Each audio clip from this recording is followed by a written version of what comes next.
In case you never knew, now you know. Tapa Lonigono. Did you know that? Tapa Lonigono. I don't know who they call the Tapa people. I think those are the people from Badagry thereabout. And you know what a Guno is? It's a masquerade. So Tapa Lonigono. So according to even I was, and I didn't even see your comment when Tapa Lonigono now. I don't know no pay. Okay, if they don't pay people, I not Igono. Let me actually see if I can even get an image of that Igono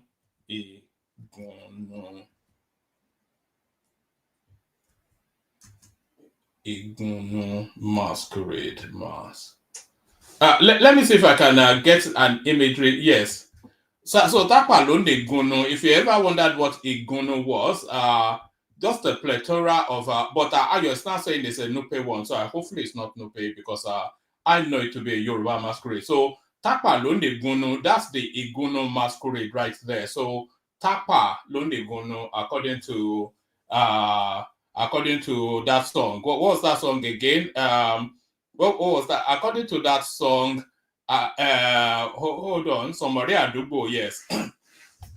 According to the Somari Adubo song, Tapa Lonegono, so there it is. You didn't even know that AB until you heard that you say it. Mas more your level.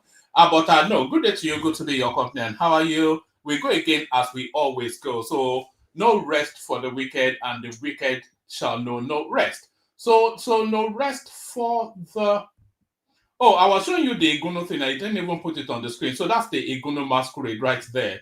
So Tapa Lone Eguno, and that's the Eguno masquerade right there. So that's the Eguno masquerade right there. So yes, good day to you. Good to be in your Rolling Dollars. Fatai Rolling Dollars was the person that sang that song. You see, the gap in my knowledge, which is quite vast, is always insulated by the audience whose knowledge is quite vast. So yes, good day to you, good to be your company, and how are you? We go again, of course we go again. Which day do we not go? Of course we'll always go. You know, we're going to maintain consistency upright all the way to February 2027. Then after February 27, I don't know quite what happens next, but I want because that consistency maintains our relevance, and our relevance gives us potency for the next election, and I want us to be potent just like we were potent in the last election. I want us to be potent for the next election, and for that potency, we have to maintain some sort of degree of relevance within the space, and that is really what. So it's the 9 yards. It's the hard work that you put in the background to get the reward then on the other side. So all that. Padre, good day to you, good to be your company, and how are you? Hope you've had a wonderfully glorious day to cascade them into yet another evening with your favorite or your laughing man. One man went to more. So hopefully you've had a glorious day. I absolutely had a decent day. You know, I always say it, I say it again. I don't like sharp sparks in emotions. So I don't like to have I don't especially want to have a fantastically brilliant day, and I don't want to have a day that is vested with problems. I just want to have like a steady day. You know, that's just all I ask for. So just maintain that equilibrium. So hopefully you've had a steady day. That's the best wish I can read for you. Nothing went spectacularly wrong, and a few things went decently well. So that's sufficient enough for any man. So yes, good day to you, good to be your company, and how are you? Hope you've had a glorious day. We've said all that. The protocol, click on the like button just as soon as you hear me invite you to do so. So click on the like button right now. Click on the like button. If you're not already subscribed, then what are you doing? What is even wrong with you? You come here every day, and because the guy is not shouting Obi, who is a fraudster, therefore you think that you are doing something by not subscribing. You're just a pickpocket. If you come here every day to digest the content of the space and you cannot even reach to subscribe because you are some ethnic jingoist who cannot see beyond the 4 yards of your backwater hinterland village. Just subscribe. If you come here with any regularity, you should be subscribed. Otherwise, you're just a thief. You're stealing from the space.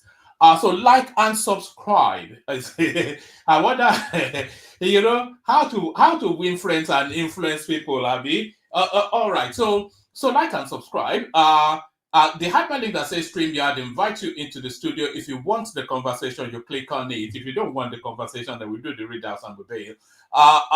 So click on like, click on subscribe, click on the hyperlink that says StreamYard to come and join us on the screen. Share the links to the stream just as widely as you possibly can.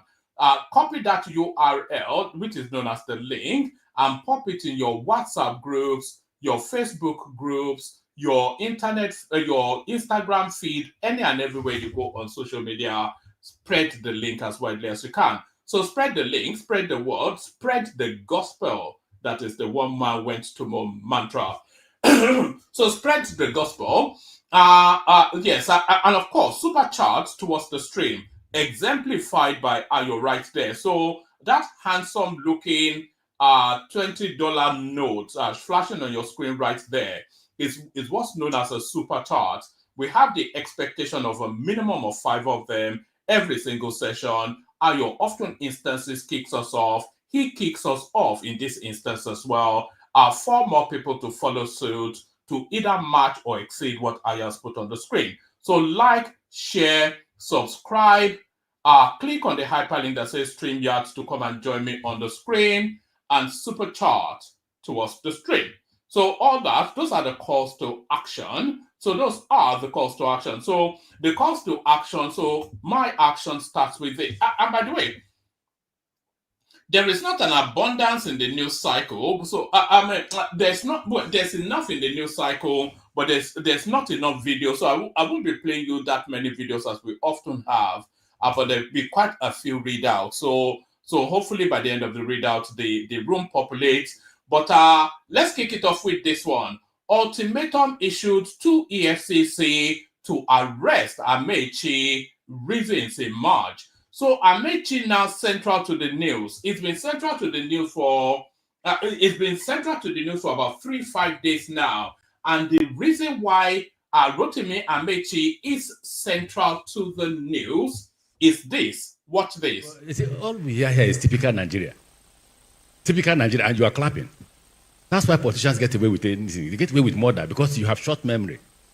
Short memory. None of you here seated can defend the votes.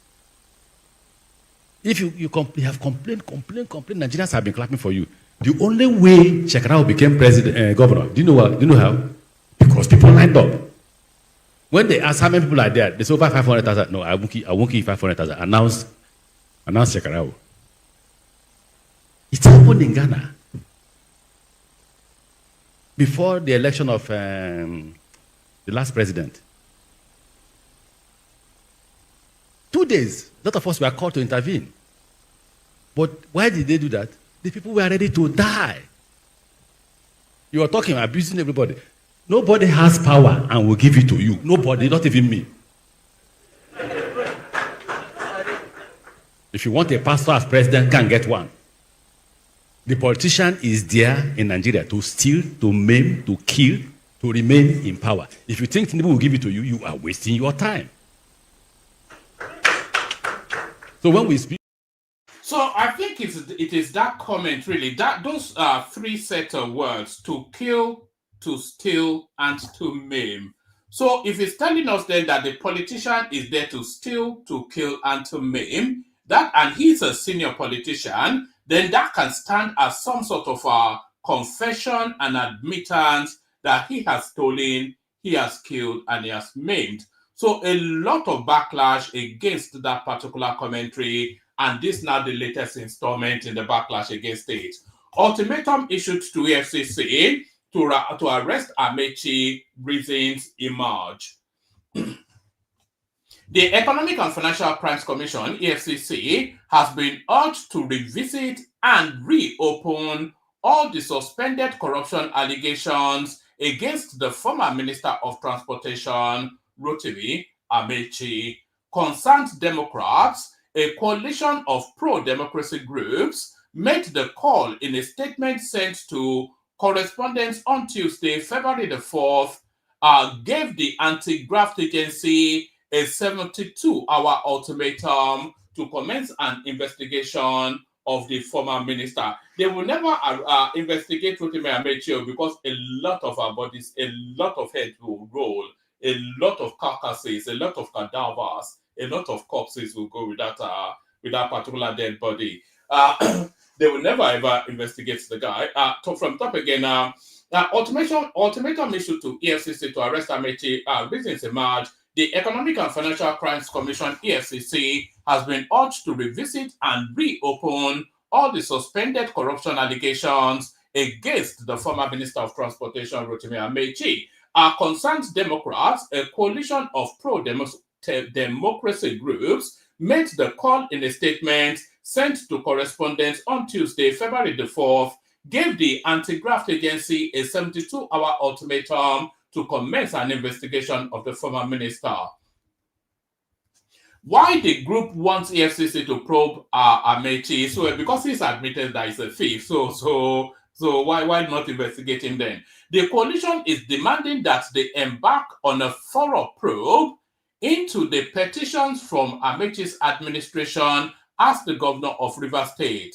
They are calling for a full disclosure of the investigation and asked that legal action should be taken once any wrongdoing has been established. Ndubisi Nwogu, the group convener, warned that the failure of the EFCC to act within the deadline set would lead to mass protest at the headquarters of the anti-graft agency, and that will not end until justice is served. The group maintains that political influence should not be a protection against accountability.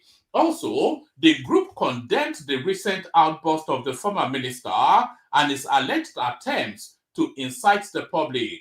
They warn politicians against being desperate to destabilize the country. The group maintains that the country has moved beyond the era of politicians who lose elections.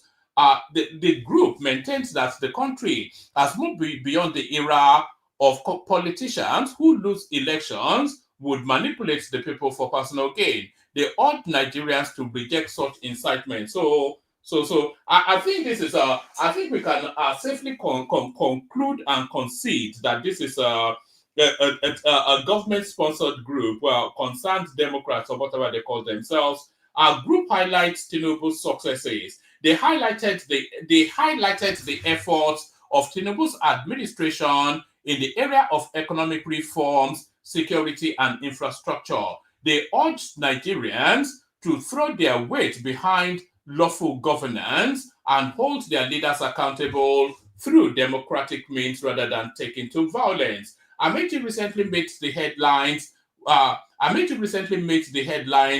with comments on strengthening democracy in Nigeria at a conference in Abuja.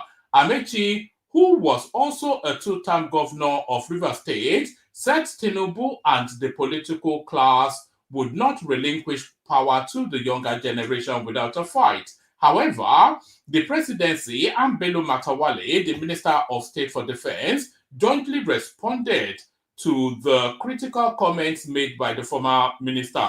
I'm not quite sure that we can say that they are responding to the critical comments. They are responding to the insidious, insightful comments made. So everybody criticize the government, that's fair game, but for him to be calling for people to take to the street and burn the country down because he's not our president, that is stretching it too far. Earlier correspondents reported that Governor Ubasani of Kaduna State has asked former Governor Nasir El-Rufai, Rotimi Amechi, and other politicians making critical comments against President Tinubu and the APC to test their popularity in 2027. And by the way, El-Rufai has responded to that commentary by Ubasani, who was once upon a time his mentee. He was once upon a time his mentee, but of course, as soon as they become governor, Fubara what's it called? Yemsin Wike's mentee. We see what happened there. Only Tinubu has been able to perfect and master that mentorship space and hold firm. And the way he does it is he holds on to the levers of power and then he puts a stooge on the seat. And we saw it with the Ambode space. When they wanted to impeach Ambode, everybody just moved. There was a line drawn that if you want him to stay, if you want him to get the ticket, stay on this line. If you want him to be removed, go to that line, and everybody just moved to the other line. In fact, they wanted to impeach and embarrass him. So Tinubu holds on to the levers of power, and then he puts a stooge on top. But what other people are trying to do, all these people that want to be godfathers, the model that they are trying to create, which would never work, is to just have a strong man at the center, which they use to control the state. But then what do they use to control that strong man? They've not yet figured that out, which is the levers that places the man there. Earlier correspondents reported that Governor Ubasani of Kaduna State had asked former Governor Nasir El-Rufai, Rotimi Amechi, and other politicians making critical comments about President Bola Tinubu and the APC to test their popularity in 2027. El-Rufai and Amechi recently made headlines when they alleged that the APC is now dishing out bad leadership and that Tinubu would not recede power, or that should be relinquish power to the youth without a fight. So yes, nobody will relinquish power without a fight, but it is my suspicion that in 2031, the age range of there'll be a generational shift, and hopefully at least that after Tinubu there will be a generational shift. We could do with having a 50-something-year-old person as a president, and not these old curmudgeons that are past their useful phase of life. So now I did say that El-Rufai responded to Governor Obasani, and here is the response right here. Obasani now Bola Tinubu sycophant. Judgment Day coming soon. This is El-Rufai now, who punches far higher than his physical height or body weight. He's just a little midget. He's just 5'2", El-Rufai. And by the way, that is one of the things that actually works against him being president, because people prefer their presidents to be tall. If you just look generally, people prefer tall people to be president. They certainly don't want a midget as a president. Ubasani now Bola Tinubu sycophant. Judgment Day coming soon. The little man from Kaduna State, El-Rufai. Former Governor Nasir El-Rufai has excoriated his successor, Ubasani, for pandering to President Bola Tinubu. Mr. Sani, and by the way, we played that interview on the platform. Was it yesterday or the day before? Hold on one second. Hold on one second.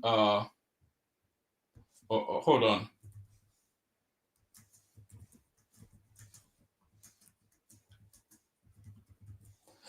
All right. Let's take that from top again. Let's take that from the top again. Ubasani now Bola Tinubu sycophant. Judgment Day coming soon. The little man from Kaduna State, El-Rufai.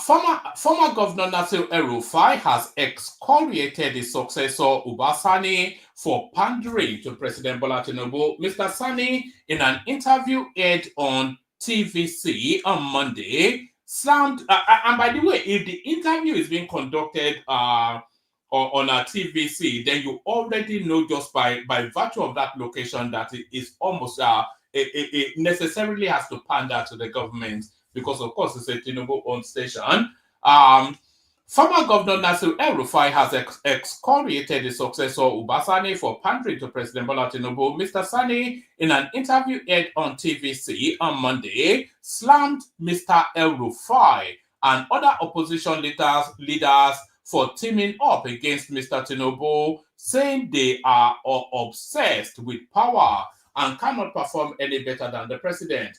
Most of these politicians that came out and say they are coming as a coalition, they are politicians that were in government only less than 2 years ago. What did they do when they were in government?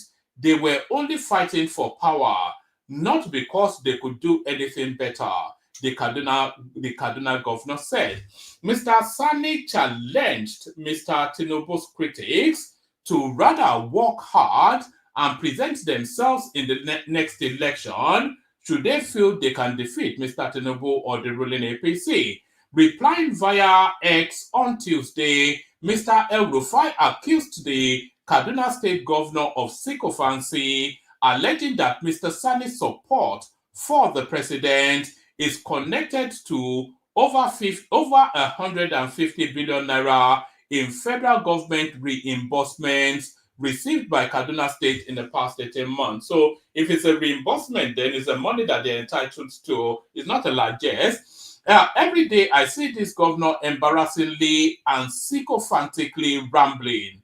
I used to wonder why. However, confirming that federal government reimbursements, interventions, and grants in excess of 150 billion naira have been given selectively to Kaduna State by Tinubu in the last 18 months now explains everything. So you can take anything that El-Rufai says with a grain of salt because it's a pathological, it's truth averse. It has an aversion towards the truth. It's a pathological liar. It is incapable of anything truthful. So you can take anything that El-Rufai says with you can take anything that El-Rufai says with a pinch of salt. So there. Every day I see this governor embarrassingly and sycophantically rambling. I used to wonder why. However, confirming that federal government reimbursement, intervention, and grants in excess of 150 billion naira have been given selectively to Kaduna by Tinubu in the last 18 months now explains everything, the former governor claimed.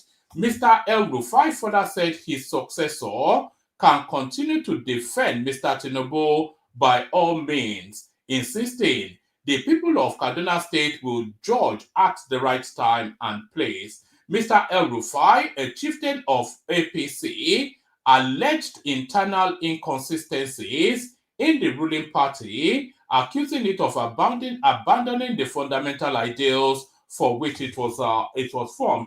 I wonder if those fundamental ideals held firm throughout the Buhari 8 years, because I'm not quite sure there was even any ideal, never mind fundamental or not. So those fundamentals were not breached under Buhari, but now they have been breached. This is a guy that was it was used and done, and they say hell had no fury like a woman's scorned. Hell had no fury like a little midget man's scorned is now more the case. So used and done.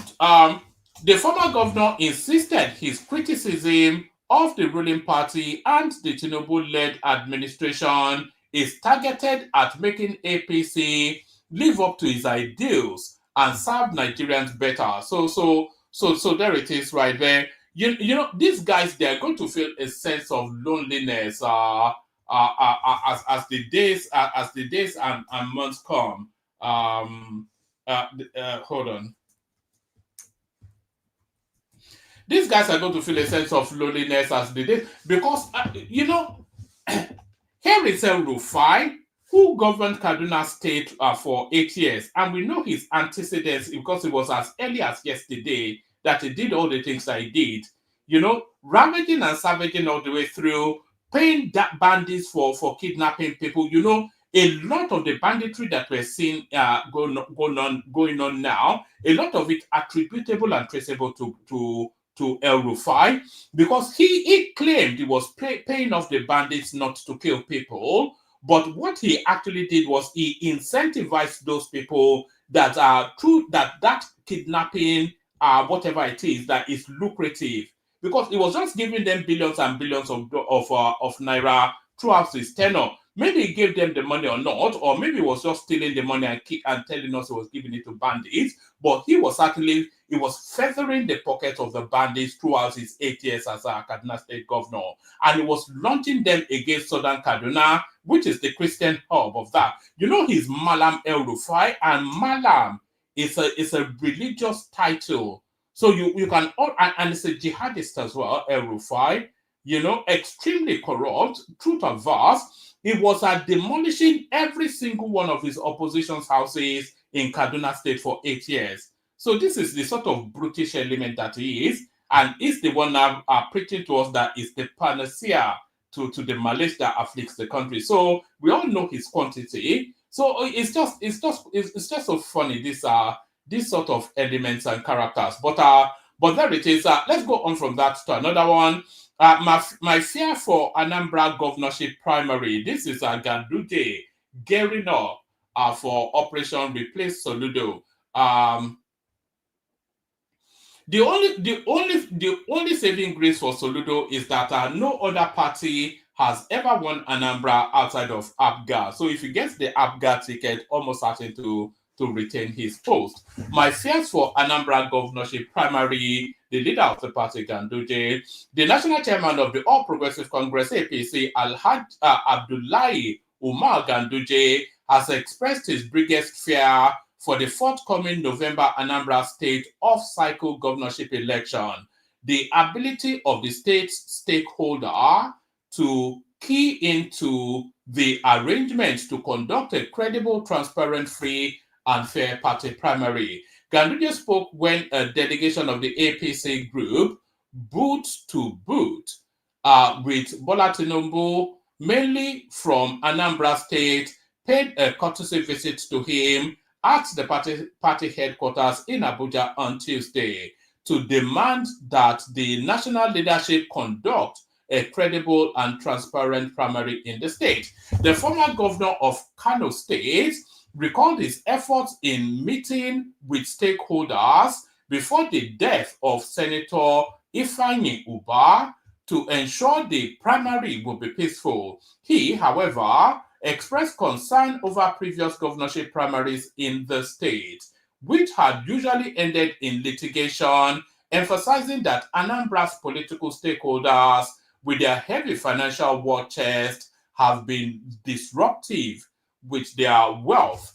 Whilst responding to their appeal for the APC to conduct a credible primary and claim the state, Ganduje said, "I am glad to receive this entourage, particularly as they are mainly from Anambra State. I am also happy to see young men in politics. I want to thank you for showing interest in Anambra State's governorship and senatorial district elections. You know we lost our brother, Ifeanyi Ubah, who established a party by himself and won the election, but later realized that APC is the party to join before he later died. As you said, there will be an off-cycle governorship election in Anambra State, and we have heard your request for an indirect, free, fair, and transparent primary in the state. In fact, so it goes on and on. I hope this is not too lengthy, but there it is. Anyway, I think we know what is fair is that they will launch their war chest against the primaries. So that's the thing. Let's go on from that to this. I can attest to this headline from and through personal experience. US-UK patients now seek medical care in Nigeria. This is the federal government. You know, health tourism is now very much is now very much reversing into the Nigerian portal. There are a lot of Nigerians that actually travel from their abroad to go and meet their healthcare needs in Nigeria, because it's about 25%, it's about 70% cheaper, and the quality matches whatever it is that there are some fantastic hospitals in Nigeria, and as we all know, most of the best doctors globally are Nigerian. So a lot of health tourism actually reverting back home to Nigeria. And by the way, let me send the link again. If anybody wants to, if anybody wants to call me, call in. If nobody wants to call me in there too, but so yes. Let me send the link again. I will see how it goes. We're in funky times with the platform. Funky times. We're in funky times. US UK patients now seek medical care in Nigeria. This is the federal government making this quite perfectly entitled to boast.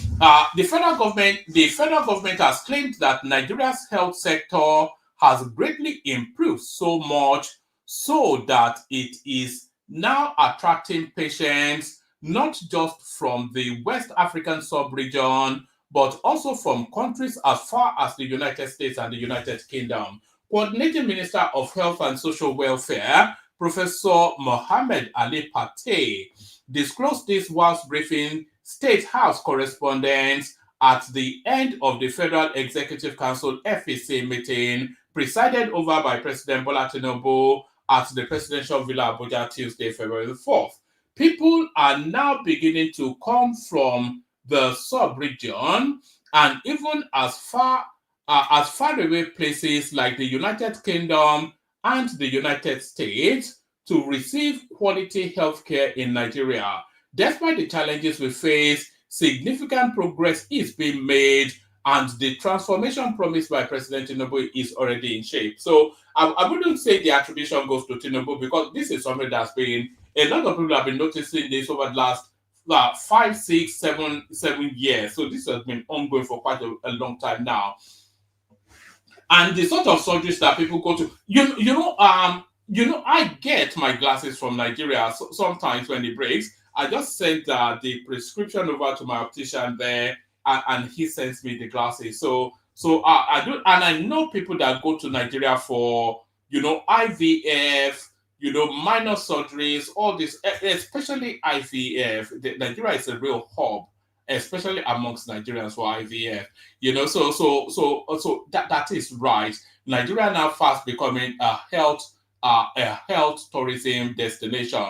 A health tourism destination. So let's go from that positive to somewhat of a ludicrous space now. This is David Hundeyin, of course, the professional, well, I don't want to call him a professional really because people are telling me that I need to, up the sort of rhetoric that I use here, up the language a little bit. But how can you qualify this guy other than to use acerbic invectives? Acerbic invectives. So this is a tweet from David Hundeyin to Elon Musk. So here it is. It says, "Hi at Elon Musk. Here are some caught and dried cases of USAID Nigeria corruption and money laundering you may want to look into. On January the 16th, 2025, just 4 days before at real Donald Trump's inauguration, USAID made a $3.3 million payment to a vendor in Nigeria called DAI Global LLC. So we don't even use LLC in Nigeria anyway. We use limited. So that already tells you just the nonsense. This guy is a nonsensical guy. Apologies, but he is a nonsense. I think any and everybody knows that David Hundeyin is a cloud chaser, a desperado who's determined to make that coinage out of social media. And nobody's paying him, by the way. It's always practically known that they are not sending him money. As I'm complaining also that the super chats are not coming in, only are your so far. So here it is. It says, so hi at Elon Musk. Here are some cut and dried cases of USAID Nigeria corruption and money laundering you may want to look into. On January the 16th, 2025, just 4 days before at real Donald Trump's inauguration, USAID made a $3.3 million payment to a vendor in Nigeria called DAI Global LLC. I looked into the payment history and saw that between August 2020 and January 2025, at least $48 million of US taxpayers' money supposedly invested in Nigeria went to DAI Global LLC, registered in Bethesda, Maryland. So because I think Elon Musk has actually been put in charge of that space, hasn't he? And then these are what he purports to be the fruits of his endeavor. This is I don't know. So it's telling Elon Musk to come and get Tinubu. Did you hear what Elon Musk was saying?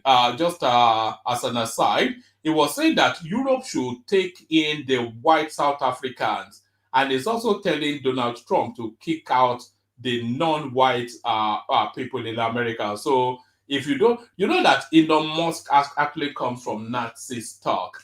It comes from, and I'm not saying that that's his father. His father said so.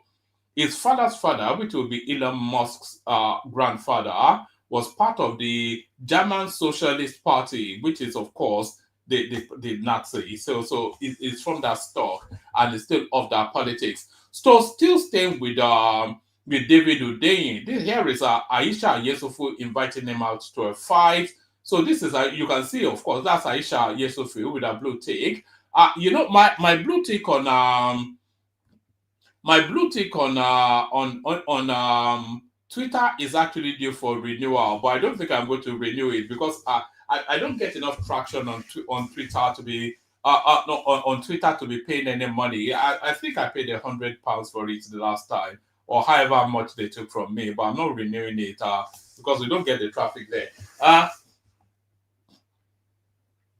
So here is Aisha YESUFU inviting David Hundeyin to come out for a fight. So they are starting to cannibalize each other amongst the howlers at the moon people of the obedience talk. This is Aisha YESUFU. It says David Hundeyin, at David Hundeyin, if you are who you say you are and born of who you say you are born of, I quadruple dare you to make public all the investigations you have done on me. You are a psychologically challenged investigative journalist who has no honor and will not publish the truth when it does not confirm your biases. So there it is right there. So I wonder what underpins this though. So I wonder what underpins this. So it's almost I'm not going to log into I'm not going to log into Twitter just to I wonder what underpins this. So it's almost now that David Hundeyin is threatening Aisha YESUFU with an expose, and she's clapping back. So there's that. Let's go from that to this. Nigeria moves to restart oil production in vulnerable regions after Shell sells most of its business. So this is quite a thing, actually. I think this is essentially the narrative of no, I'm not donating anyone to anything, so don't worry about all that. So this is essentially the narrative of Ogoni. You know, any and every page you go onto now, they're asking you to. You can't read the Times, you can't read the New York Post. Imagine if you have to subscribe to all of these things just to read the news. How many news portals would you subscribe to? Just stay with one man way tomorrow. You get all the news you need there. Anything that I'm not discussing here is not what you knowing. It's not worth discussing. Nigeria moves to restore oil production in vulnerable region after Shell sells much of its business. So this is Ogoni land, of course. The Nigerian government is in talk with the Nigerian government is in talks with local communities to restart oil production. I'm only really bringing you this storyline because there's a part of it that actually struck me. And when I get there, I'll tell you why. I'll highlight it right now because it self-explains. The Nigerian government is in talks with local communities to restart oil production in a region that has previously suffered environmental damage after oil giant Shell sell of its onshore business in the country. So there's that. Shell's $2.4 billion sale of its onshore business to a group of local companies was confirmed last week by Nigeria's special advisor to the president on energy, Oluvehijin. It marks the end of the London-based energy giant's nearly a century-long operations in the onshore Niger Delta region, where it faces long-running complaints of environmental pollution. Now, a potential restart of oil production in Ogoni land region in southern Nigeria. Let me start from the top again. I'm not quite. This is written by the Associated Press, so you don't expect it to be badly written. But it was written by Taiwo Adebayo, who looks academic, so it shouldn't be writing in bad grammar. It's not like it's David Odeyin.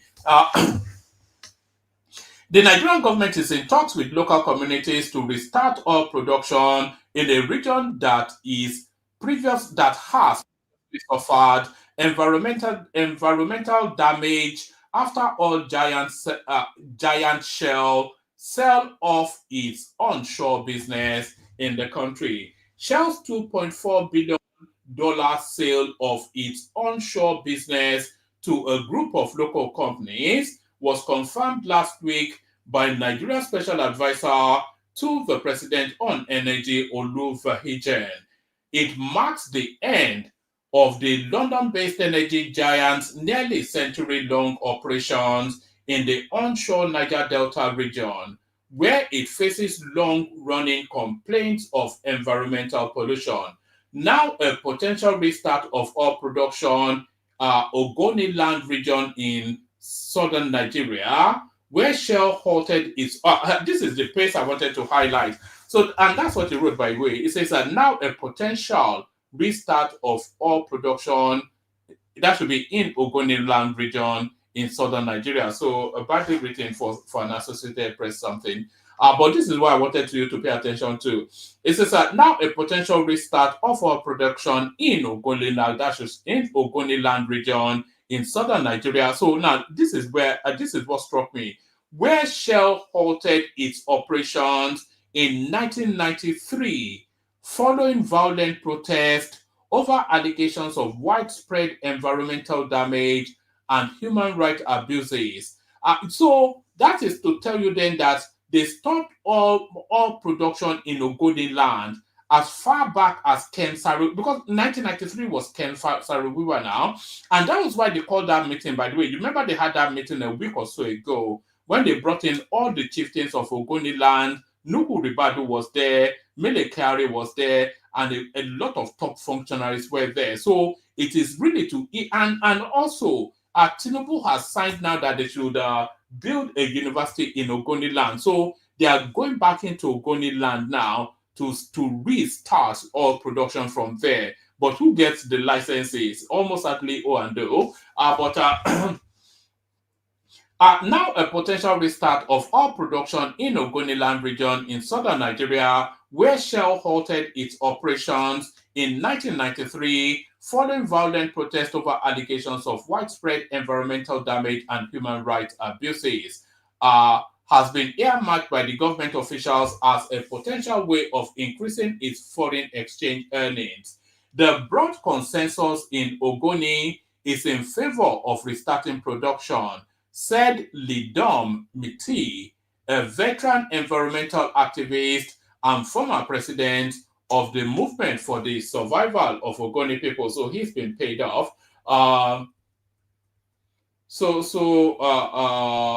Western oil companies are retreating from Nigeria. Well, yes, they are retreating. A number of Western oil companies, including ExxonMobil, ENI, Equinor, and Total Energies, and now Shell are retreating from Nigeria. We have noticed this, but why?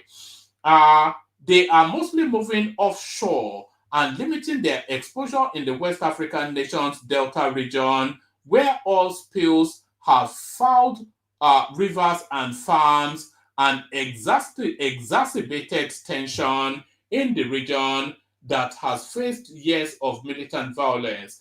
And there's been a lot of kidnappings. I think it's the kidnapping that drove them. They kidnapped them a lot, especially all those Oyinbo expatriates in the Niger Delta region. All those Oyinbo expatriates in the Niger Delta region, they kidnap them at will. They're just I wonder if I should send the link to the Twitter space. We are getting a lot of traffic on Twitter just at the moment now. If the people watching on Twitter can come to the YouTube space, the link is there. I'm not logged on to Twitter on this particular system that I'm using, so I can't send the link to you. So let's take it from the top again. Right. Western oil companies are retreating from Nigeria. So they're not retreating from Nigeria, they're retreating from onshore explorations in Nigeria. A number of Western oil companies, including ExxonMobil, ENI, Equinor, and Total Energies, and now Shell, are retreating from Nigeria. They are mostly moving offshore and limiting their exposure in the West African nation's Delta region, where oil spills have fouled rivers and farms and exacerbated tensions in the region that has faced years of militant violence. Shell's sale was delayed following a protest by communities and activist groups, including Amnesty International and the Dutch non-profit Central for Research on Multinational Corporations, demanding that Shell clean up first. So they've gone in there, damaged Ogoni land, and now they're off to go and damage our coastlines. The terms of the deal on addressing the environmental damage left by Shell are not publicly available. So if Shell are selling their assets for $2.4 billion, which you think is a derisory, it's just a nominal amount. It's a very small amount for an oil field.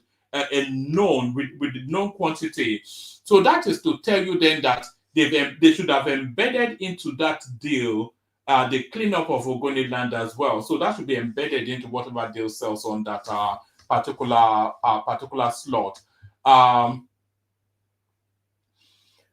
The terms of the deal on addressing the environmental damage left by Shell are not publicly available. Isaac Botti of Social Action, a Nigerian group that organized protests against Shell's sale, said his organization had requested terms of the agreement the Nigerian Upstream Petroleum Regulatory Commission signed with Shell and the new owner, Renaissance Africa Energy Company. I'm not quite sure. I think Renaissance African Energy Company might well be Atiku.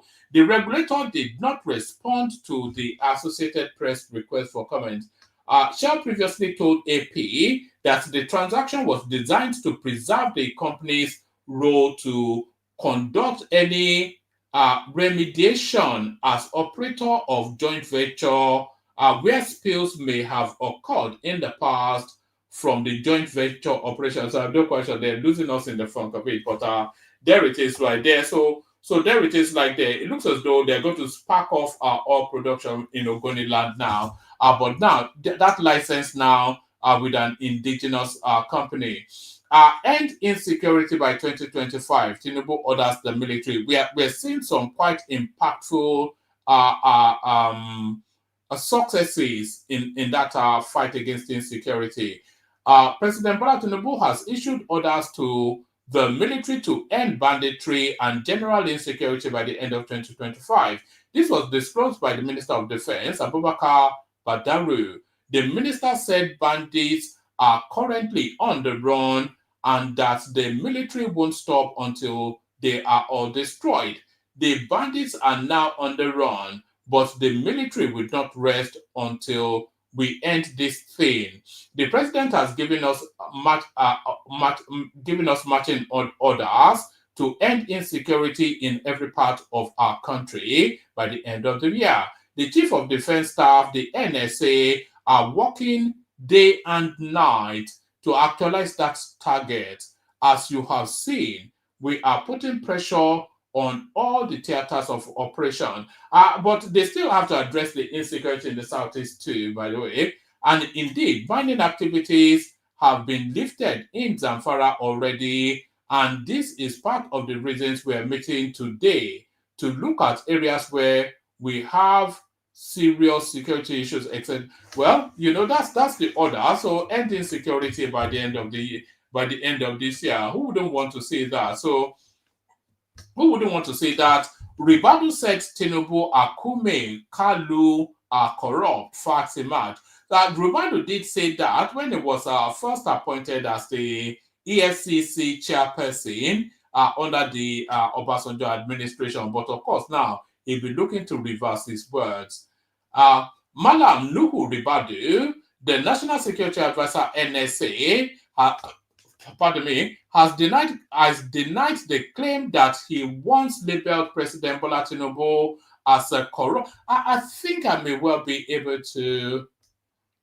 Maybe let's see if we can actually find that video. Ribadu. Hold on. Ribadu name Tinubu as most corrupt governor. I think unless they've wiped it off the internet, it did say it. He said it. Oh God, they may well have wiped it off the internet. Oh God, I think he actually said it on a foreign. If anybody can find it, send it to me via Instagram. He said it on a foreign news platform when he was the EFCC chairperson then under the Obasanjo administration. So he's now reversing those words. All right. Let's see. No, it's not. All right. Let's just carry on. He takes his words back anyway. Pardon me. Right, Malam Nuhu Ribadu, the National Security Advisor, has denied the claim that he once labeled President Bola Tinubu as a corrupt person when he was the chairman of the Economic and Financial Crimes Commission, EFCC, and the latter was the Lagos State Governor. Ribadu, the former police officer, made the denial whilst reacting to the allegation made against him by the Northern Star leader Hajia Najatu Mohammed. So I think that was it not the same Hajia that was telling us then that that Tinubu could not hold a cup of tea when she went to see him in London. Do you remember that Hajia? Hajia Bambatu, some ridiculous okay. I think there's a TikTok. Is there a TikTok video link to this? No, it's not taking me to. All right. Let's just carry on. Pardon me. Malam Nuhu Ribadu, the National Security Advisor, has denied the claim that he once labeled President Bola Tinubu as a corrupt person when he was the chairman of the Economic and Financial Crimes Commission, EFCC, and the latter was the Lagos State Governor.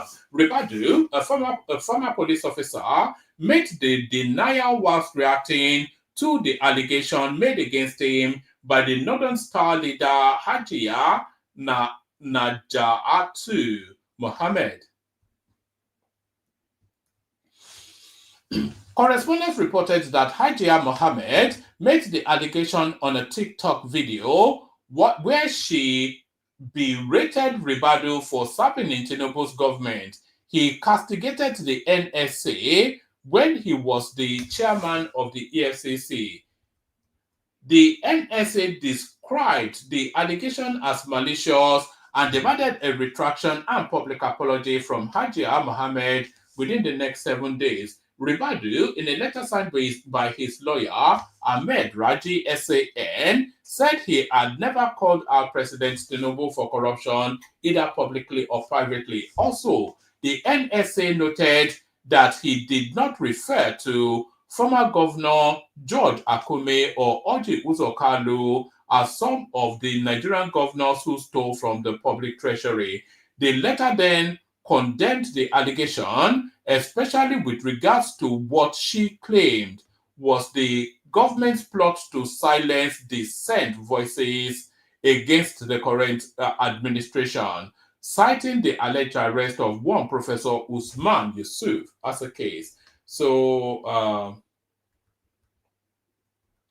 if anybody is able to get that clip, please send it to me. Ribado did make those. Let me see. Let me just check. Let me check Instagram to see if anybody sent it in. If you're able to get that clip, send it to me. That was under the Obasanjo administration, and yes, Ribado did call out Tinubu as in fact, he called him the most corrupt Nigerian governor. He said it. He didn't call him out by name, but the description just landed it as fairly squarely on Tinubu. So, so that's the link again. Anybody else to come in, come in. Where we let's go on from that to another one. Let's go from that to another one. So let's go from that to this. You know, if you have ever wondered why Nigeria is going through a spate of kidnapping and all of this stuff, it is really because armed robbery is no longer possible. It's no longer because people don't, because Nigeria has become a cashless society now. That is why really they have to resort to. There's no point going to somebody's house and say, "Give me your money." Nobody carries money anymore. So that's why they are now resorting to kidnapping. So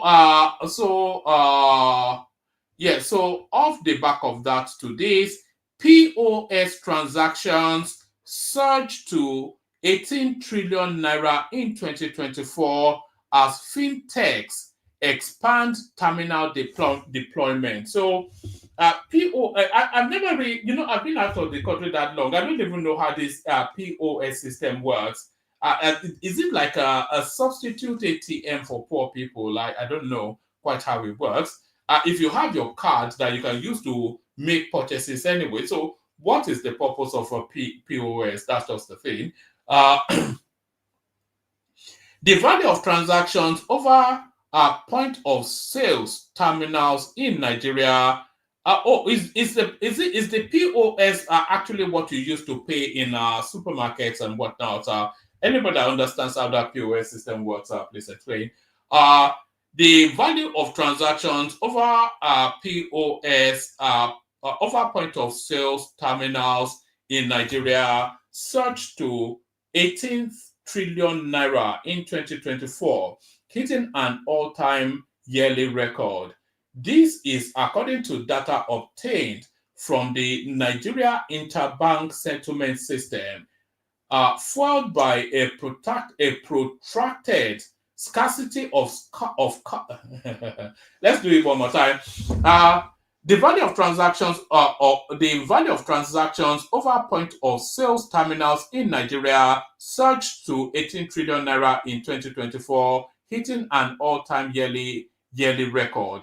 This is according to data obtained from the Nigeria Interbank Settlement System, fueled by a protracted scarcity of cash at ATMs and the aggressive push in POS deployments by fintech companies. The 2024 record represents a 69% increase when compared with the value of POS transactions in 2023, which was 10 trillion. So I wonder if that's good or bad. But the digitalization of financial transactions always a good thing, because one, it leaves an audit footprint, and then also all these armed robbers, etc. Like I said, they cannot. So what I was telling you about Elon Musk earlier on, Elon Musk calls for more white South Africans to be allowed into Europe, despite supporting massive deportation from the United States. So it's just a high sort of the two right-wing extremists are in charge of the United States. With apologies to the black people there, you will suffer Elon Musk has endorsed a message about allowing race-based immigration from his native South Africa. Musk took to X to quote a tweet that reads, "White South Africans are being persecuted for their race in their home country. Also, white South Africans are one of the few population groups that are fiscally positive when emigrating to Europe. We should allow more immigration of white South Africans." Musk, who is a white South African, quoted the tweet and showed that he agreed by writing yes. So there it is right there. We're slowly starting to see the color of Elon Musk, and it's a very ugly color. Let's go on from there. Let me send the link again if anybody wants to come in. Anyway, the link is close enough to hand. If anybody wants to come in, come in. Let me show you this one. This is this is Tinubu's wife, not Tinubu. Imagine if that's some funky something there. Tinubu's wife. That's Remi Tinubu then on a visitation to Babangida, but why is always the question. She's actually not there for a cup of tea. So what is the politics underpinning this? First Lady Remi Tinubu visits Babangida Abdul Salami in Mina. So and there is something I noticed on Abdul Salami's wall that I will draw your attention to in a moment. First Lady Oluremi Tinubu on Tuesday, February the 4th, visited former military president General Ibrahim Babangida and former head of state General Abdul Salami Abubakar at their hilltop residences in Mina, Niger State capital. Riding on a private jet, the First Lady touched down at the Bola Ahmed Tinubu in. When did that happen? What did they have a name change for the airport in the course of this guy's administration, or has that always been the name? Riding on a private jet, the First Lady touched down at the Bola Ahmed Tinubu International Airport in Mina. Is that a thing? Niger State Governor Umar Mohammed Bago and his wife Fatima Bago received her at the airport. So there she is being received. Does she bleach? She looks like she looks like she bleaches Remi Tinubu. Anytime I see her picture, that's the first thing that pops up. She looks like one of those Edo type of girls that are always bleaching. She does bleach actually. Is it Caro White or what is the cream that they use? Caro White.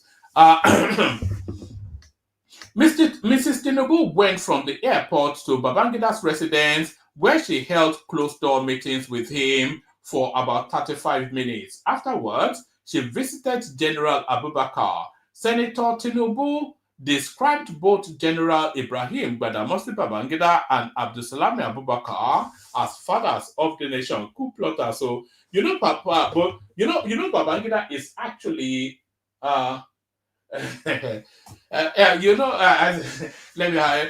it was Kulata Supata that made me chuckle. So that one is actually Prince Daddy. I know you're watching. Let me so that's actually and I think everybody endorses that Kulata Super Chat.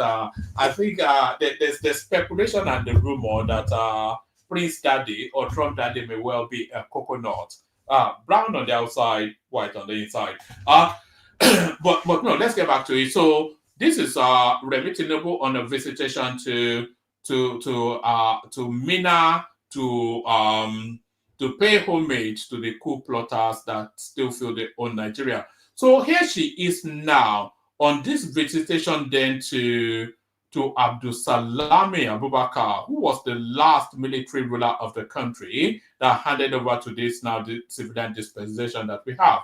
But what I want you to note is the painting behind not him still patting himself on the back for whatever birthday he's had, is this painting right here. I think it's further highlighted in the next picture. Is this painting right there at the backdrop? This was what struck me. So this is a painting of a jihadist, whatever it is, a campaign. So you can see right there, Fulani men on swords, and you can see the blade, Fulani men on horses. You can see the blade of a sword as they savage their way through with whichever unfortunate community they're ravaging. So that's the painting then.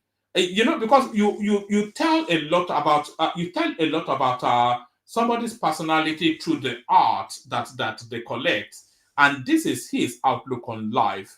So it's a fundamentalist jingoist, abokist, a fundamentalist jingoist abokist, and it's not me even saying it. Is this, you can see it right there, the jihadi campaign that he's luxuriating in. So all that. Let's go on from there to the next one. So this now seems to be a currency now. I'll only give you this as a headline and maybe a couple of paragraphs. Bukola Saraki celebrates son's first Grammy win. I never even knew that he had a child that was an artist, but apparently he's not just an artist, he won a Grammy. He said, Bukola Saraki, the former Senate president, has congratulated his son, Sheni, on his win at the 67th Academy Grammy Awards. Sheni won his first Grammy for his contribution to the Bob Marley One Love soundtrack, which earned the award for Best Reggae Album. Am I missing something here? But that track came out probably almost certainly before the boy was born. In a post on X, Saraki expressed his joy in seeing his son's passion being recognized globally. He also said that he's super proud of him. Congratulations, Sheni, on winning your first Grammy last night for your work on the Bob Marley's One Love soundtrack, which took home the award for Best Reggae Album. So, what's going on here? I don't get that. So anybody that understands what's going on there, please educate me. But I thought Bob Marley's track was yonks ago. So that's it really. I'll send the link again. If anybody wants to come in. We play the Kegite music and then we take it from there. The link is in the comment section if anybody wants to hop on. So we play the Kegites. We play the Kegites. Only water, only water, where is Sima?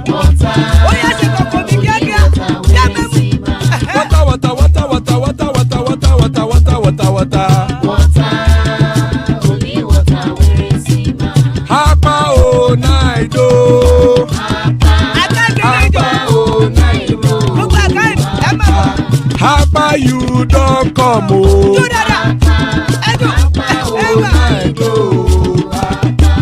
Hapa oh night oh.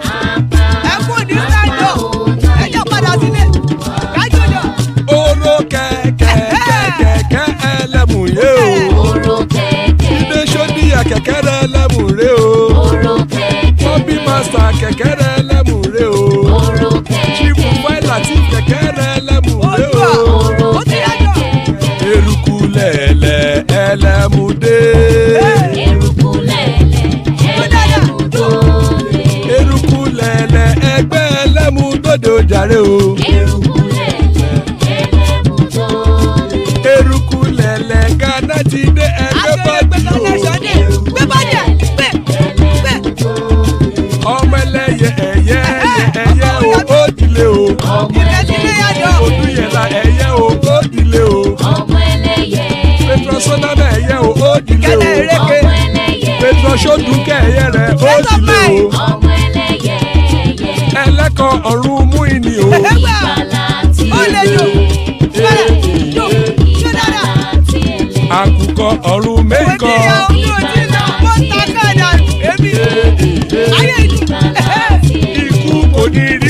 ṣe o. ìgbàlà tí ìgbàlà tí àrùn kárùn kò ní. All right, Ikoko Nireg death have nothing to do with us. We will have somewhat of a session as Chioma leaps to the rescue. So plenty of space still. Anybody wants to hop on? Chi, are you there? Yes, one man. Good evening. I'm here because I don't want you to shut down. Yeah. Well, we can shut down. There's always tomorrow. So, there's always tomorrow. I There's know always there's next tomorrow. week. Yeah. But you got too many super chats to be shutting down. So, one man, I have some news too because I don't know where you be getting your news, but I don't want to be interrupted. So, the first news I'm bringing to you is the Lagos lawmaker, the Obasa, right? Yes. So the lawmakers, they had to write a letter of apology to Tinubu for firing Obasa, right? And then after that, they put in. Are you reading that from Radio Biafra? Where is that coming out of? One man, that's what I'm saying. I don't know where you be getting. Listen, I know somebody just came in the studio. Like I said, nobody should interrupt me, and that's on period. So, maybe it said I read it from my source. I can't tell you where it is, and don't guess because. So it says, Lagos lawmakers write apology letter to President Tinubu over removal of ex-speaker Obasa. Right, and then they says source at the meeting disclosed that Tinubu wasn't pleased with the impeachment. So and then another thing is that instead of removing him, they changed everything to he resigned, so that he can run for he can be able to run for office again, and then they have already put a lady, Princess Mojisola Miranda. She was confirmed, I guess, today. So my thing is this a joke? Or is she just holding that's not breaking news though. What is breaking? I can tell you what the breaking news is there. But when they impeached when they impeached Obasa, they immediately voted in Habibat Miranda. So she's the first female speaker. But what is the breaking news there is that they are now wanting to soft land Obasa with a senatorial seat. So they want to give Obasa a senatorial seat just to keep him on board. That's really the news in this case. That's very interesting. Yeah. So the next I have a lot of stuff I want to talk about. And then the next thing I want to talk about is that Ogun State Oba, right? That insulted that old man that had the man on the knees, right? Yes. He was suspended. Oh, has he been? Oh, that's good. Yes. Oh, they say so they said that the Ogun State government suspends Olorile Ifo for 6 months. And the decision was reached after Kabiesi and his victims were invited by the Honorable Commissioner, Ministry of Local Government, right, for interrogation. So after the investigation conducted on the matter, the Kabiesi has been suspended and stripped of the paraphernalia of the stool of Olorila, whatever, Ife, pending the determination of his culpability or otherwise on the allegation, so it's an open and short case now. There's not even anything about culpability, but so no, I endorse that because there's too much abuse of power in that, and that was one of the most gruesome, most grueling ones I've seen. Just made the man kneel down, and it was raining curses on him and his children. It was too much. Yeah, that was so sad. So my question is, can the governor have a right to strip an Oba of his title? It's the governors that give them. Even you saw the new Alaafin for you now. It's the governors that give them both their staff of office and their certificate of investiture. So the governor can strip them quite easily, yes. So my other news is a governor gave Evans, the kidnapper, right, a scholarship. Can you imagine? And supposedly this guy, they You said know, the it's an open university and it's doing well. Really? In Yes. jail? They have university in Nigerian jail? No, open university now. Yeah, you know the open university system where you can do it remotely. Oh, in jail? Oh, yeah, it's true. So he can be schooling in jail, correct? Yes. Okay, so who is he paying the scholarship to? The jail system or to his own pocket? Because No, he still has to pay fees now. He still has to pay, but why he would reward him in such a way is what I don't understand. So let me read my news. Okay, it says kidnap Kingpin Evans now an NCE holder and an undergraduate while in prison. Can you imagine? But Java, that's not new. So I believe part of the rehabilitation process is that prisoners are offered the opportunity to have to gain education, and to the best of my knowledge, they don't pay for it. It's from the Nigerian state. Oh, So and prison really is about rehabilitation, not punishment. Yeah, it's part of the rehabilitation process. I mean, it happens everywhere in the world, to the best of my knowledge. I mean, it happens in America, it happens everywhere in the world. So because he got a whole scholarship, and many people no, he didn't get a scholarship. Well, all prisoners how are have you the gonna opportunity. tell me what this is my news? Not you didn't even I know, but I know about it. I saw it. I saw it 2 days ago, Choma. Let me finish my news. So now, that said he was remorseful and he seeks pardon. How are you remorseful though? Choma haven't killed so many people. We hear this with the insurgents as well. Once they get arrested, they say they are remorseful, and that seems to be sufficient enough. Even the Nnamdi Kanu space. What about all the lives that have been lost through the actions of these people? The same thing with Boko Haram. Yes. Boko Haram Yes. people were forgiven. I'm sure they got the palliatives too. They were giving them Indomie noodles. Remember when they were giving them Indomie noodles? All this all this book of Nigeria, man. Our country is all the way method. So they gave me, I'm trying to apply for the scholarship on behalf of someone, because how can a criminal get scholarship while regular folks, good citizens, can't even have access? They have this long requirements in order for you to get, a scholarship. You need a lawyer, you need someone, this and that. It's too much, it is so unfair, it's a mess. So I was also going to speak on let's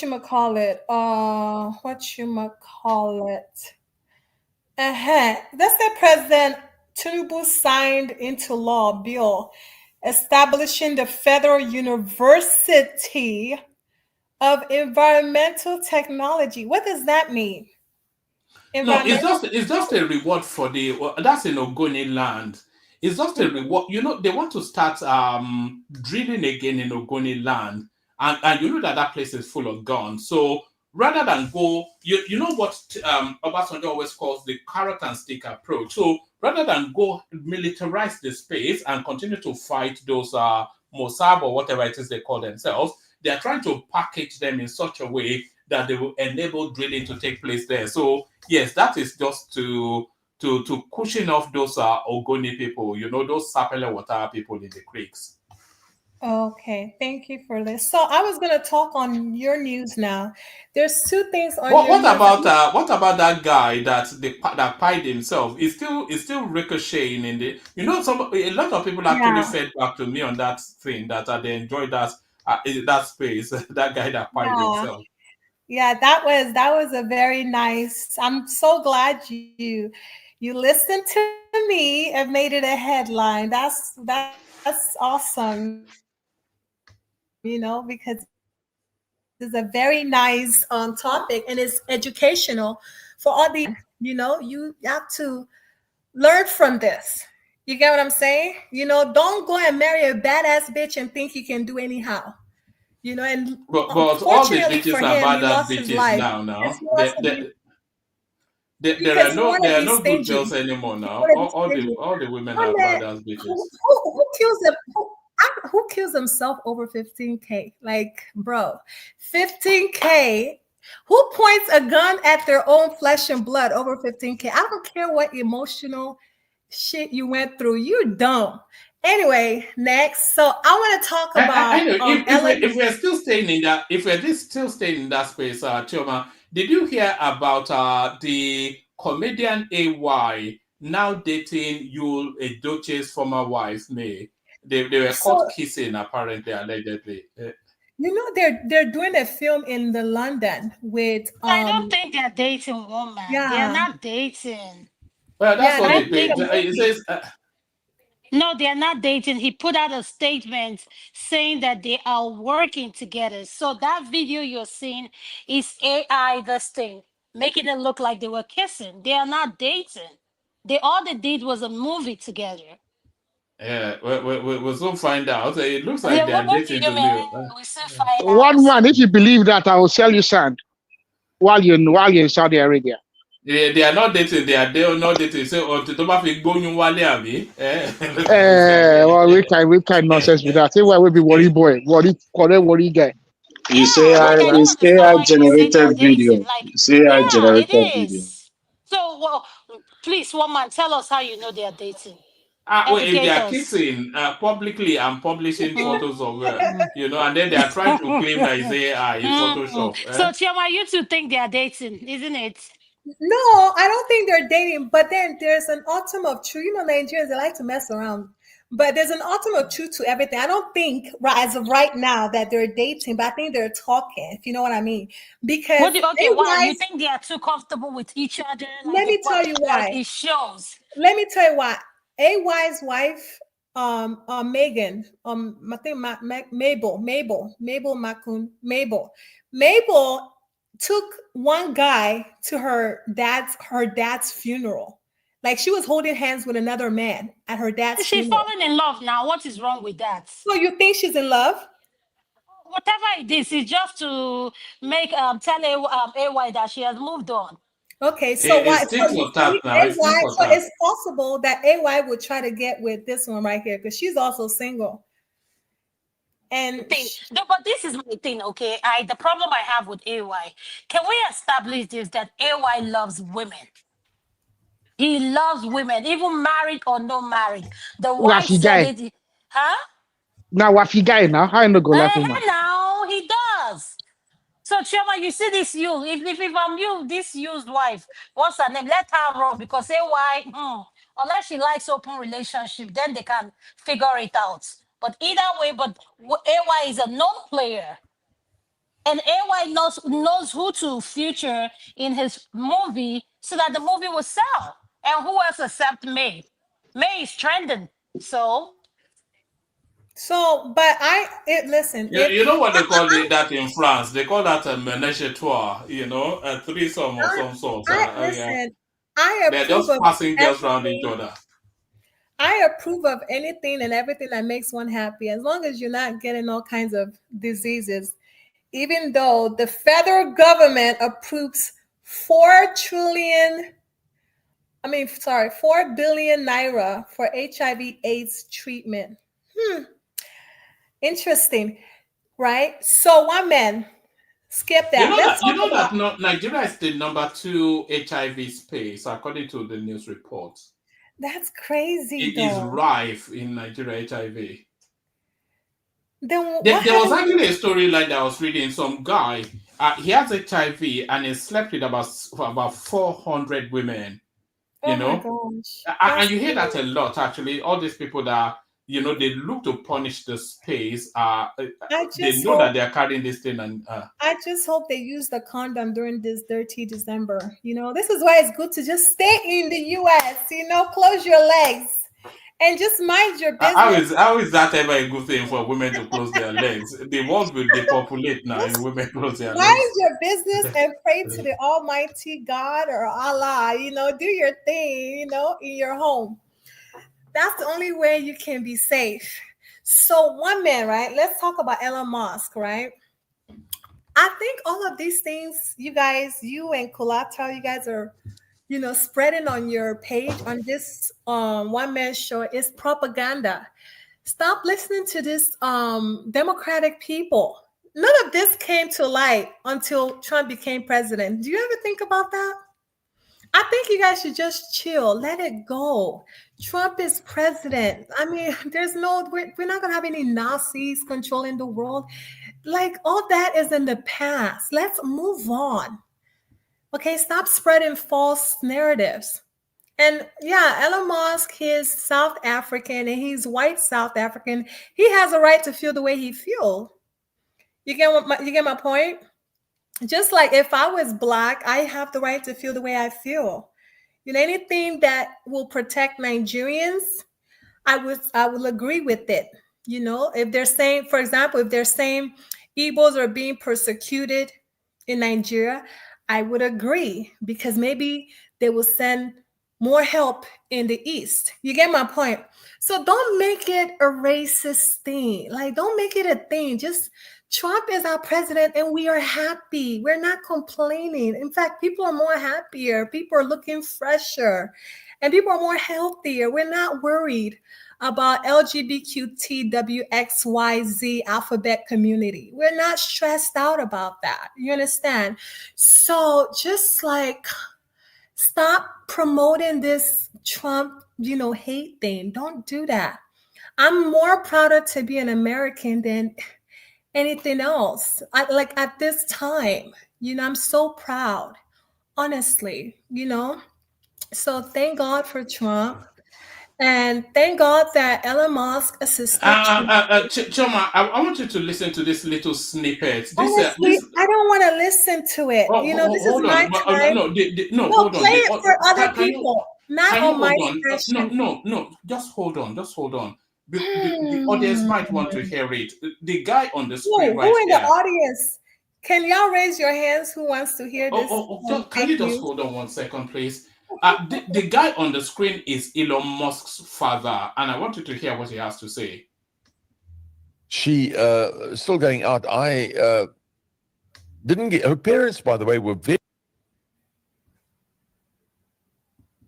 very fanatical in favor of apartheid. This is quite.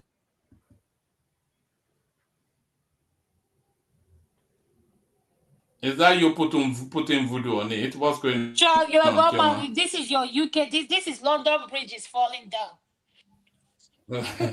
One man, the video is not even meant to be played anyway. I just told you. How old is this video, by the way? It's quite recent. Elon Musk, America. All right, it is time to have a real, truthful conversation. It's quite recent. Okay. Interesting. She still going out. I didn't get her parents, by the way, were very fanatical in favor of apartheid. This is quite interesting. Her parents came to South Africa from Canada because they sympathized with the Afrikaner government. They used to support Hitler and all that sort of stuff. But they didn't know, obviously, I don't think they knew what. So that's Elon Musk's father telling us how they used to support Hitler and all that. But carry on. No, that's not true. That's not his father. Because it's saying that they. He's speaking in the third person. He didn't say I. No, that's not his father. All right, but that's his father. You want me to show you that it's his father? You want me to start digging up images? You're not gonna. All right. That's not his father. That's fake news. Choma, it's well known that Elon Musk is from the Nazi stock. Everybody, even he says it. So that's a lie. That's a lie. Right. Okay. Yeah, see, that's the thing. Where was all this news last year? Where was all this news? It's always been known now. It's only now because it's in the headlines, it's in the spotlight. That's why it's echoing more. It was never a known thing now that it was of Nazi stock. It's always been. Then why is my Jewish neighbor driving a Tesla? Well, Exactly. you have it's for Because the it's economics fake of it. news. One man, I don't believe all that nonsense. This is just proper. You guys just want anything to make Trump look bad. Just give up. Stop looking for stuff. Stop doing this research. It's not gonna help. He's the president. Okay, just stop. So I want to talk about David Hundeyin. Ooh, that boy. First of all, I thought he was on obedient team. Why is David Hundeyin and Aisha fighting? Like, I don't understand. Like, what was he doing? Is he investigating Aisha? Apparently, allegedly, if we go off what Aisha YESUFU is saying, he says, David O'Day, if you are who you say you are and born of who you say you are born of, I quadruple dare you to make public all the investigations you have done on me. So this is Aisha YESUFU publicly calling out David O'Day on her Twitter space. It says you are a psychologically challenged investigative journalist who has no honor and will not publish the truth when it does not confirm your bias. So it's trouble in paradise or in hell, depending on how you say it. But there they are. What information was he trying? Is it financial information? Almost certainly. Aisha YESUFU stands accused of financial impropriety around the management of the funds for the Obi campaign. She stands accused of that, and they've never really been able to explain it. They just try and bully you out of the question. Wow, I feel like Obi is the only angel in this Labour Party. I don't understand, why is he surrounded with all these negative, bad people? Because I mean, they're making him look bad. It's not good. So yeah, I think David Hundeyin need to really make sure he's doing the right investigations, because it feels like at this point he's trying to trend. Now that he didn't succeed with Tinubu's own investigation, so-called journalist that he was doing journalism or whatever. But now he's moved over to Labour Party. I really hope he knows what he's doing, because obedience will finish him. This is not Bat's people. This is not Tinubu's people that just make noise like MC Oluomo. Obedience will finish him. So he better be sure he knows what he's doing. Because all right, Joma, shall we move it around a bit now? The room is starting to populate a little bit. I wanted to talk about something else. I think that's it for now. Yeah. Thank you so much for giving me time, one man. All right, thank you, and thank you for holding the fort. Stay with us, Choma. Let's go on from you to Holistic, who joins us. The voice sounds familiar, but the name is not. So Holistic, good to have you. We're just talking Nigerian politics in general. But the floor is yours. Speak to us for about 5-7 minutes. Holistic. Thank you very much, Wama. Thank you for having me. Yeah, my voice is familiar because I came in with the name Antonio the other time. Yeah. Yeah. Why are you holistic now? What's going no, on? I've been to. Religion. Yeah. No. I've been to one or two platforms to hear my views, and I think they were just looking at things in one perspective. So I think I came in with the screen name of being looking at things holistically. So I left. I just forgot the displayed name, the holistic there. That's why, not be religious though. That's why the holistic is there. Yeah. All right, speak to us. What are you looking at? Either the talking points or anything else that caught your attention in the news? Yeah, people, most at times, people, even from this platform or from the Nigerians as well, both in diaspora and back home in Nigeria, seems not to understand the kind of politicians Tinubu is. Left to them, they might even make Tinubu lose the election 2027. But being Tinubu as he is a very strategic person, and his followers don't even know him that well. They don't even know him up to 50%. Tinubu is the only man, I think, in Nigeria that you cannot even find him with as in having political enemy, let alone enemy per se. You'll find that, or maybe you'll be surprised even before the 2027. It might even make Obi one of his greatest ally. So the thing here is,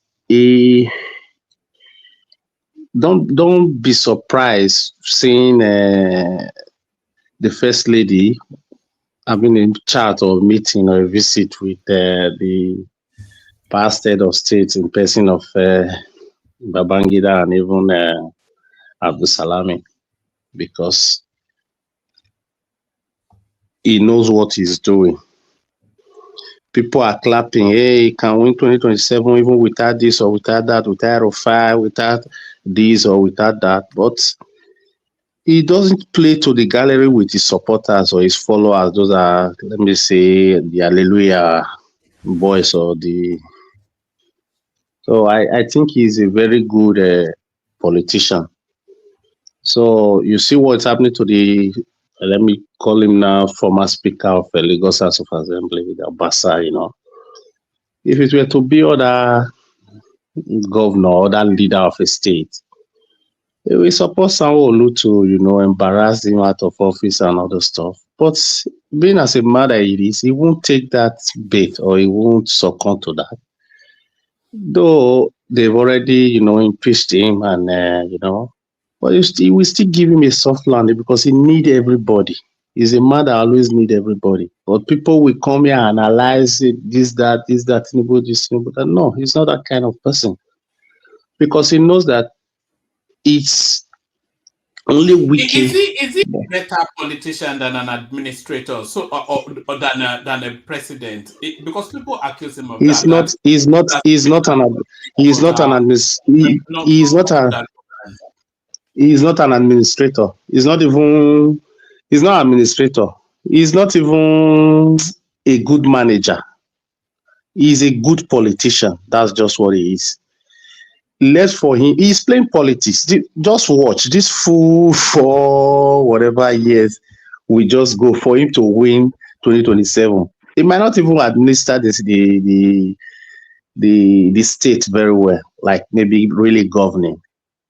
Yes, because I think he's playing politics more than administrating, because a good administrator needs to put some certain things in place. But I think most of his actions and decisions, not really in governing, in appointing, always seems to be in the line of politicking.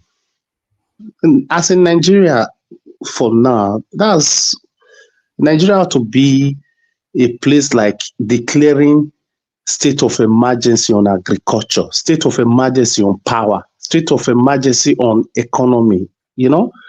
And you might not do it, but the people you appoint will show your administrative skills. Not appointing people based on politicking or winning 2020. You just, maybe less than 2 years, you should govern, not politicking of about 2027. So I think he's more of a politician do you think we will only really see him govern from 2027? Do you think everything he's doing is get towards getting re-elected, and we'll only really see what his agenda is in 2027? No, Tinubu doesn't want anything in life, even if it's money, power, everything. He has gotten it all. Even if he's a president of 4 years, first 10, or it doesn't matter. You can't say anything about presidency of Nigeria without mentioning Goodluck Jonathan. You can't even say presidency of Nigeria without mentioning Yar'Adua that just did 2 years or 2 years plus whatever. So even if it's one tenure you are doing, just do it and cast your name in gold. Forget about Obasanjo that did 8 years. What was there? Is it not former President Obasanjo? Yeah. That's the title you will still have after 8 years. What was it doing? Even if it's the policy you want to make, you want to rearrange Nigeria, you want to change the constitution, you have your voice in the House of Assembly, for Christ's sake. Even if you want to do what was it called? Restructuring. Do it now. Forget about 2027, because if you cannot do it now, look at autonomy, whatever, or tax bill that they are playing up and down now. Do you think that when they know that it's not coming back, that they will not succumb to him? You have to just, even if it's funds, just share money to all these House of Assembly members and let them pass the bill you want to pass, and just do it 4 years. If you rule well, Nigeria will vote you again. Forget politicking and just do what you want to do in these 4 years. And it will even make him more popular if he does what, apart from the North that is antagonizing him. The whole of his side is almost with him in most of the policies that he wants to bring. But he's doing this whatever politicking. He's a good politician, 100% politician, maybe in the world, the number one in the world or in Africa. But he doesn't have really administrative skills. That's sorry to say, but that's what I see in his government too. Yeah. You know, I partially agree with you, but I look at it slightly differently. Okay, you are looking at it holistically now. I think he's governing towards re-election, and I think his real agenda is to decouple. Is a restructuring sort of agenda anyway. By the time Tinubu leaves that office in 2031, he would have broken the potency of the presidency and broken the hegemony of the North. And that is his choice. That is what BC Akonde told him to go there and do. Break the North permanently so that they don't continue to stymie development of the country. So he's going to do that in 2027. And then he's going to restructure the country in such a way that nobody can hold this almighty power that the presidency has. But I think that is what his agenda is. No, I don't think so. You know why? Because of this politicking, this rat that is in right now, is what even makes good luck never achieve those restructuring and this 2040 confab. Imagine Nigeria before you will see a gathering like the confab of 2014, it will be years and years to come. And they did that, placed the documents on his table to sign, but it was thinking about 2015 election. Why? It was politicking with Nigeria. You don't think about next tenor. Just do what is right. Forget about next tenor, for Christ's sake. Trump did first 4 years. They voted him out of office. Well, he still came back. And if maybe he didn't even win this last election, it would have been the end of his life. He will still move on. What is there about the second tenor that is politicking with? I don't know how Africans do take this power, you know. Just do what you are meant to do. And if it's popular by the people, they will vote you in irrespective of anybody. They will vote you in, because what he is doing now is even poking the Northerners to know that he's showing his card even early enough to know where his direction is. So if they want to be a stopping block in this re-election, they will still be. And don't think that this movement they are moving are for joke. Don't think about it. I know he is not taking it lightly. His followers might be taking it lightly, that this coalition that is going between some other, every weight in the country are just mere for show. No, he's not thinking that line. He's very serious about it. But what my advice to him, if he thinks he can play politics with the 2027 election and don't want to achieve anything in this first tenure, so be it. Maybe when he gets to that second tenure, he will not even achieve anything. because they will block him in every way you want to do. Now you have your boys that are loyal to you because they all want to be re-elected, because most of the House of Assembly members and the senators are having the same elections the time you are having. So they want to be re-elected. So now they are loyal to you. So you should do everything you want to do now. Forget about 2027 or 2028 for the next presidency. That's my take on that, Mama. All right, brilliant. Stay with us. We'll loop it around here fairly quickly. It's not many of us so far. Okay. Let's go on to Arogedigba. See what he's been thinking of in the politics. Arogedigba. One man. What about Lolake? We know yet to go there. And then I beg you, one man. Kulata, look at one man, no one put me for trouble. One man. What's there in the news? There's schemings and the usual stuff. There's also the arrest of Rotimi Amechi, which a lot of people endorse. Ganduje has concerns about Anambra state elections coming up. You know, that there's an election taking place in Anambra this November, and he has concerns about. But have they not kind of concluded their schemings with Bianca? No. It's actually talking about who gets the tickets. That there's too much internal fighting within that Anambra space. Well, that's what I mean. Have they not concluded their schemings with Bianca and Soludo? Is Soludo not getting a second term? Soludo will get a second time anyway, because that state family belongs to Abga. I don't see anybody. Exactly. I mean, to the best of my knowledge, I think. Ashwaju has kind of. Who gave him a second term? If he gets the Abga ticket, which he will get, then he will win that state now. Nobody has won. After all the atrocities, what has he accomplished in Anambra? People are so unsatisfied. Yeah, but you have an educated governor now for the first time. People don't care about education, to be honest with you. Even Tinubu doesn't care about education. He has slurred speech, and you guys voted for him. Now education we go chop. We want people like Wike that can speak broken and know what's up. Like, he knows his job. And Wike doesn't even sound educated. Like, we need someone who He's a lawyer. Where did he get his certificate? Because, baby. Wike is a lawyer, his wife is a judge. What are you talking about? Wike sound like all he speaks is in broken. That guy don't sound like he went to school. No offense, with all due respect. He don't I speak in broken. Okay, well, you're different. You're broken in somehow, though. Maybe we try him. You sabi pidgin. Of course, now, I sabi very well. Your broken has K-leg. That's because it's broken now. But you know that these PH guys have a special way of speaking, the best broken English is in Wari. Nobody speaks broken English better than PH and Warrior. Theirs is just something else.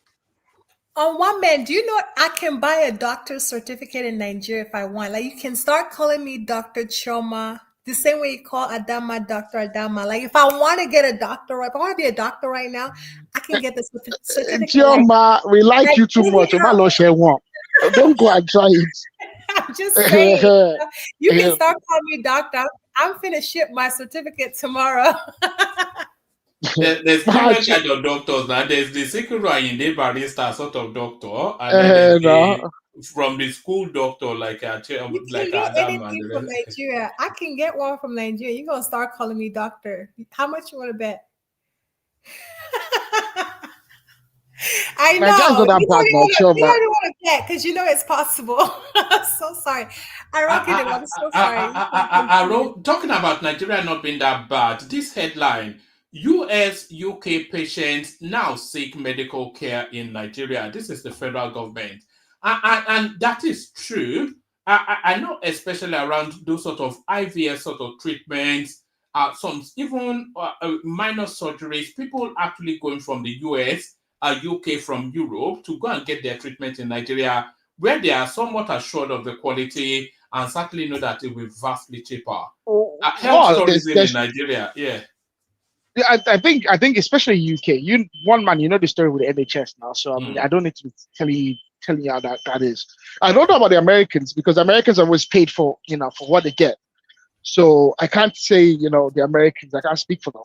But I think UK people in the UK, if they can afford it, I think they just go back to Nigeria and just pay for it rather than just wait forever because.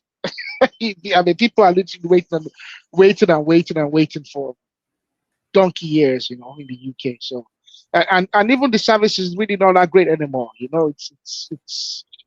depends. It depends. So if you're public and you have some change and you just go to Nigeria, it's cheap enough. It's relatively cheap anyway in Nigeria. So you can get it done in one of these fancy, hospitals in Lagos or Abuja, and you're good. So I don't know about the Americans because they've always paid for. I mean, they would always have kind of a classist. But I thought healthcare Medicare system. was even more expensive in America than in the UK. They pay through the nose for their treatment. Oh, they pay through the nose for everything. I don't even know how they survive in that country. I don't either. It's so expensive. I don't know how they survive. We were over there 2 years ago, and we were all for a wedding. And one of the wedding guests from Europe, she collapsed. I think she had some embolism or some sort, some clot or so. And the woman collapsed, and I just couldn't stop thinking. I hope she has medical insurance, travel insurance, because she had to have a surgery, some emergency surgery, and apparently, even just the ambulance showing up is it's like expensive just for the ambulance to show up, to collect. Yes, you pay for the ambulance. Can you imagine? Imagine that. I had glaucoma, and then I went to Moorfield and I got treated. I had quite a surgery, and it was done, and I was put on drops and everything. Of course, my wallet didn't even take my wallet. Never mind having to open it. I imagine anywhere else in the world, I would have had that's a good £40,000 treatment. Yeah. And I was even complaining I was taking them too long, Did you say glaucoma? I had I can't remember. It's a repair of a molecular hole in my left eye, and I didn't take my wallet either. In fact, I left my wallet at home, and in fact, I think I had to settle and some. I had one of bills. the best eye surgeons in the world, not just in this country, in the world. Same here. I've had a high surgery as well, and I didn't take my wallet either. I think my bill altogether at the end of it was. This country about might not be 150. the best country in the world. This UK that we all look down our nose at is probably the. Yes. I know I pay my taxes, but still, they pay their taxes in America too. They don't have a health service there. Yeah, it's ridiculous. We have health insurance, so we do, and all you need is your What about you? But your name. You don't need your health ID. insurance here. That's the thing, and you don't even have to pay taxes. Oh, really? No. Oh, so wait, you It's don't pay like a health point of insurance? need. No, we have something called the national insurance, which is a sort of yes, but it covers everything. But even if you don't have a job, it's still paid on your behalf. But it's just the health system here is just the best in the world. So, but you don't pay insurance. You don't have health insurance, or it's not mandatory. Well, no, it's not mandatory. I wrote with Gida. Maybe you can explain how the the health insurance there's I'm here. Okay, so essentially there's a public health insurance which we all pay kind of like that's the national insurance, isn't it? The national insurance. Yeah. So we fund it collectively. We fund the national health insurance scheme. We fund social welfare scheme that covers health insurance and whatnot for people. So we have a safety net. And then if you are employed, so you make a contribution in that regard. However, health insurance is not compulsory. If you if you want to take out health insurance, you get, it's just a plus. Everybody else is entitled to. I mean, healthcare is essentially like it's a civic right. That's probably the number one reason why people flock to this country is for the health. Oh yeah, absolutely.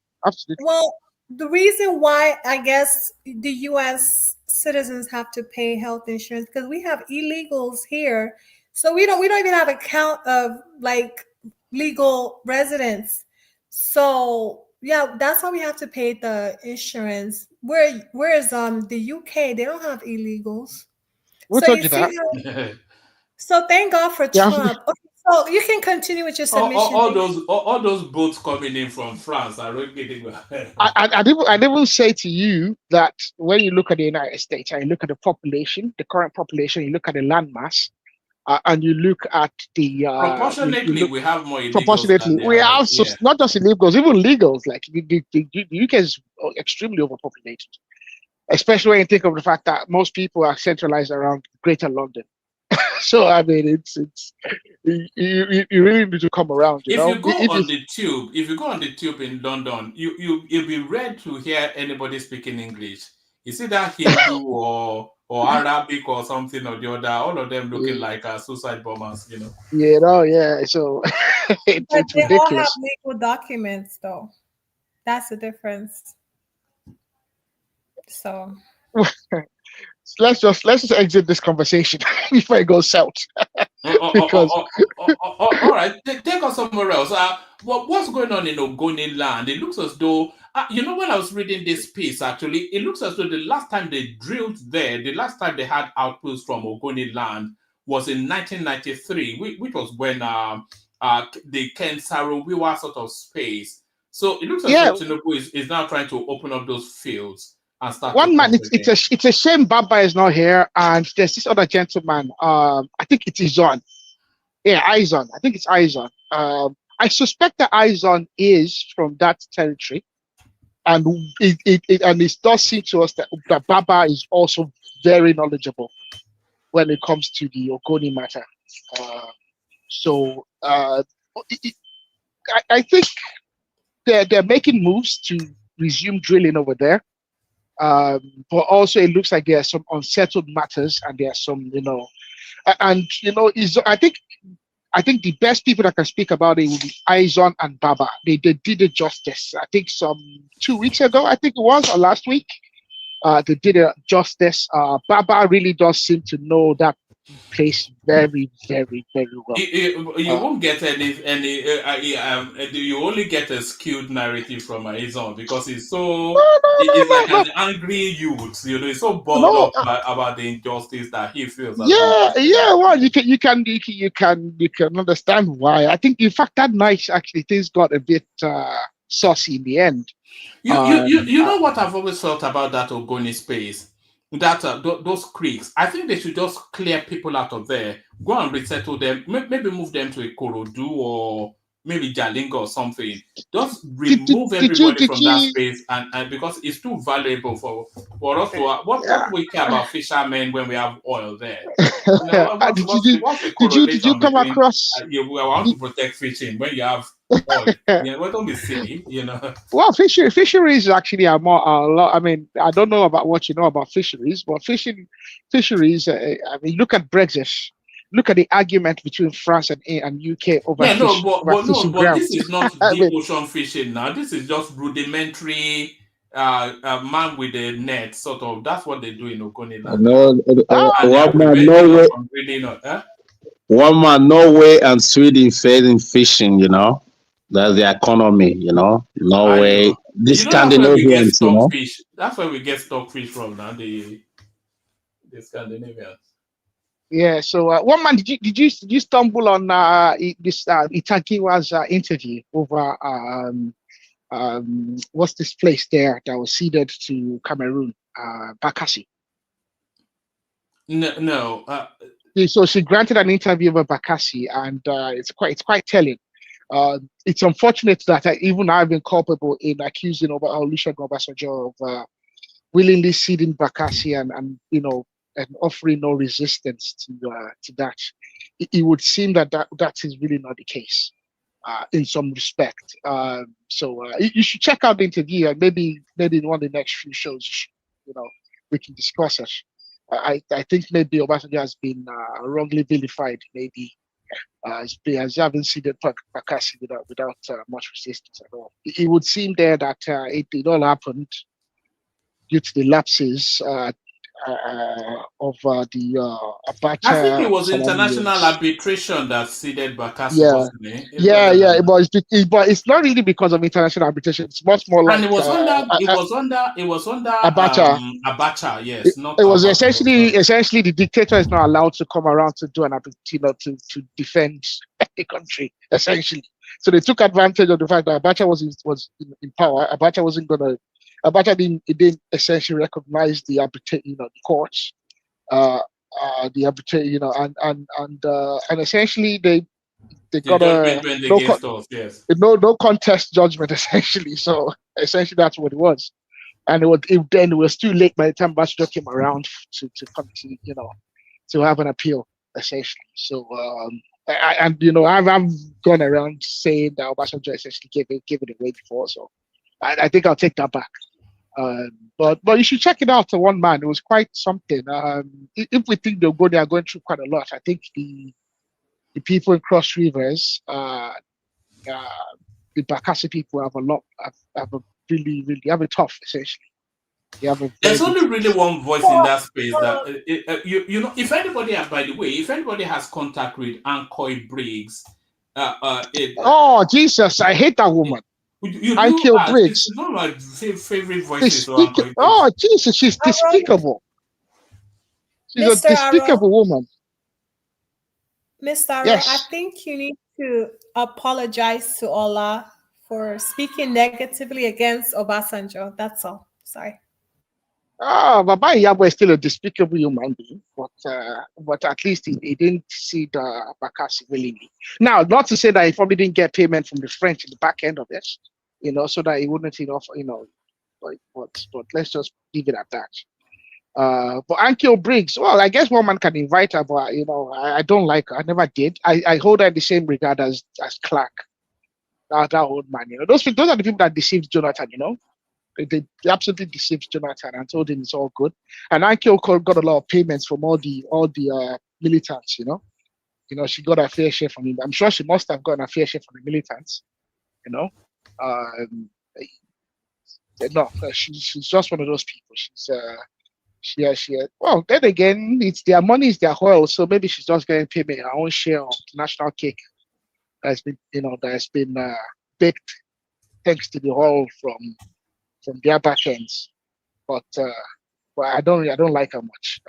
She offers defense.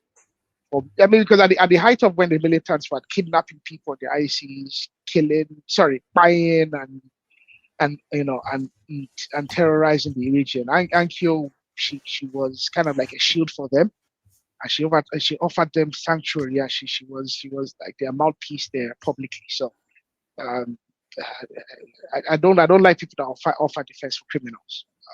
They don't go down well with me under those circumstances. And I don't like to call militants anything else but criminals, because at the end of the day, those militants, they've gone away with the loose. Something even Izon and Baba concluded the other day. These guys have become very wealthy, very, very rich. They've built mansions, they've bought luxury items, bought luxury cars, they live lavishly. But the plight of the people that they claim to be defending, they're just still living in misery and poverty. So what were they fighting for? They weren't fighting for the people. They were fighting for their pockets. They were fighting for their own interests. And they managed to snatch something for the federal government. And I really feel very strongly about the militants, because I feel the militants. I saw a story on Tom Polo's daughter just a couple of days ago. She's living the life of copy or $10, that sort of flash. I'd say Tom Polo is a very wealthy man. I remember Tom Polo. I don't know how Tom Polo ever did it. I don't know who his godfather is, and I don't know how ever swung Buhari. Because at the start of the Buhari regime, Tom Polo was in hiding for quite some time. And I can remember one time the army invaded the Baratonto Kingdom, and they actually invaded the palace of their king looking for Tom Polo, because he was involved in a major case involving a sale of land for something like 40 billion, some ridiculous amounts. Ridiculous. A piece of land was sold for 40 billion, some ridiculous amount. It's ridiculous stuff. And it was running around, it was in hiding. And then they started the Niger Delta Army or something like that, And then before you know it, towards the end of Buhari's second term, Tom Polo is the biggest security contractor in the country. I mean, I don't know how that happens, and Nigeria is quite. It was Mele Kyari that swung that deal. Yeah, I mean, Nigeria is quite the place, So, but these things happen. It shouldn't happen, but these things happen, and it's because of this stuff that you see, the likes of bandits. Because what happens is other people feel emboldened when they see criminals get away with crime. All this amnesty stuff, I don't believe in all this amnesty stuff, right?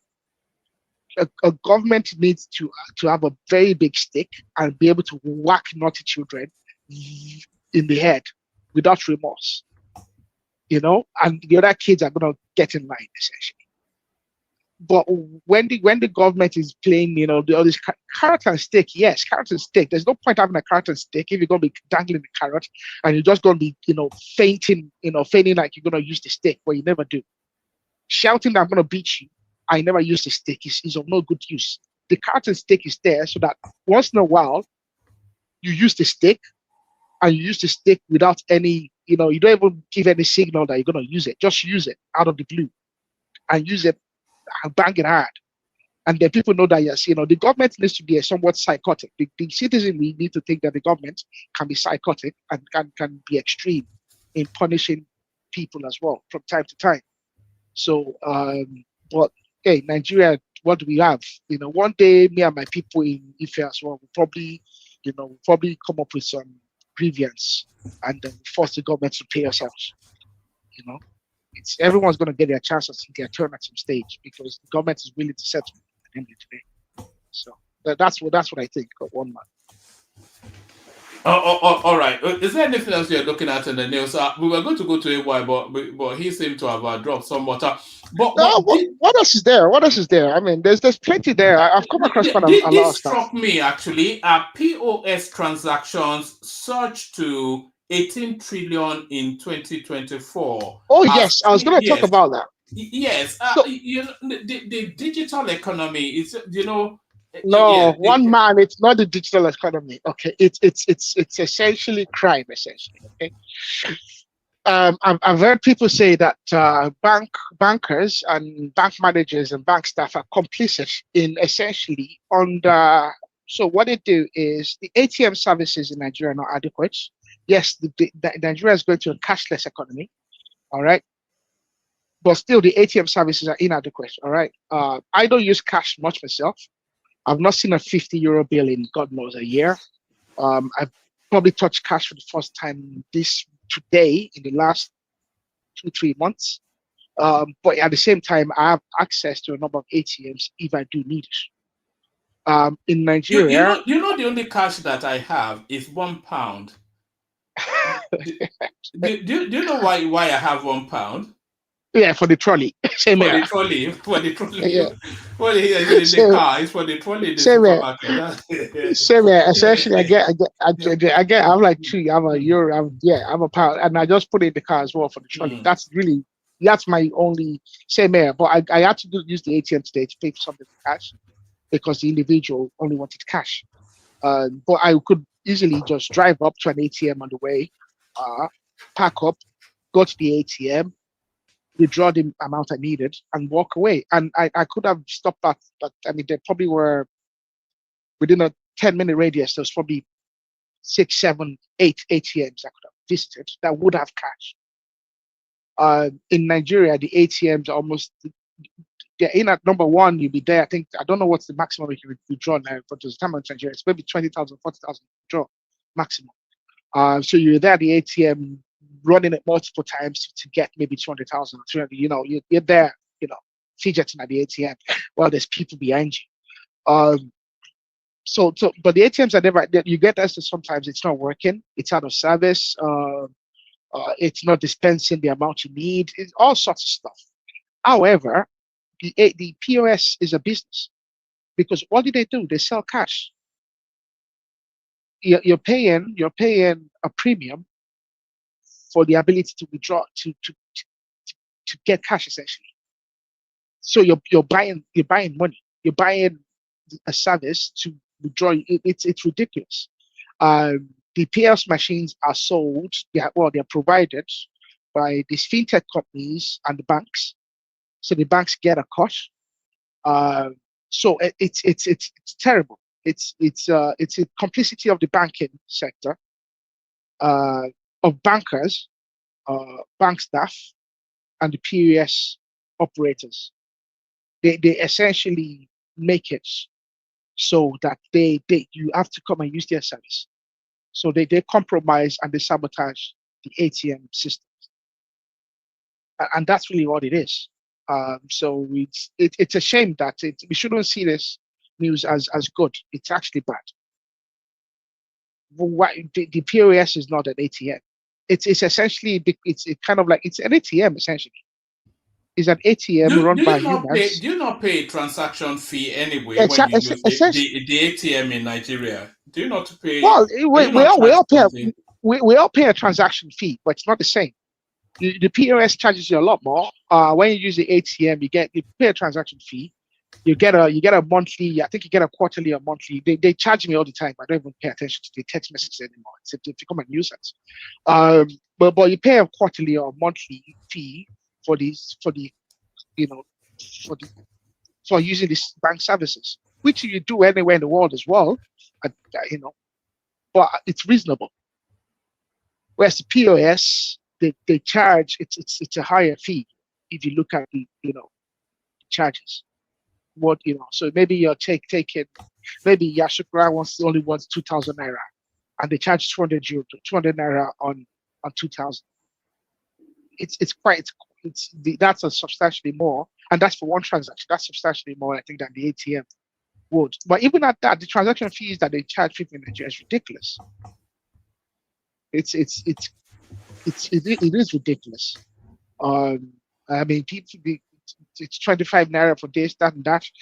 It seems like it's not much if you look at it from a expatriate mentality, from if you're one of these I just got back kind of people and you're transacting in Nigeria, it looks like it's not much. 25 naira is nothing.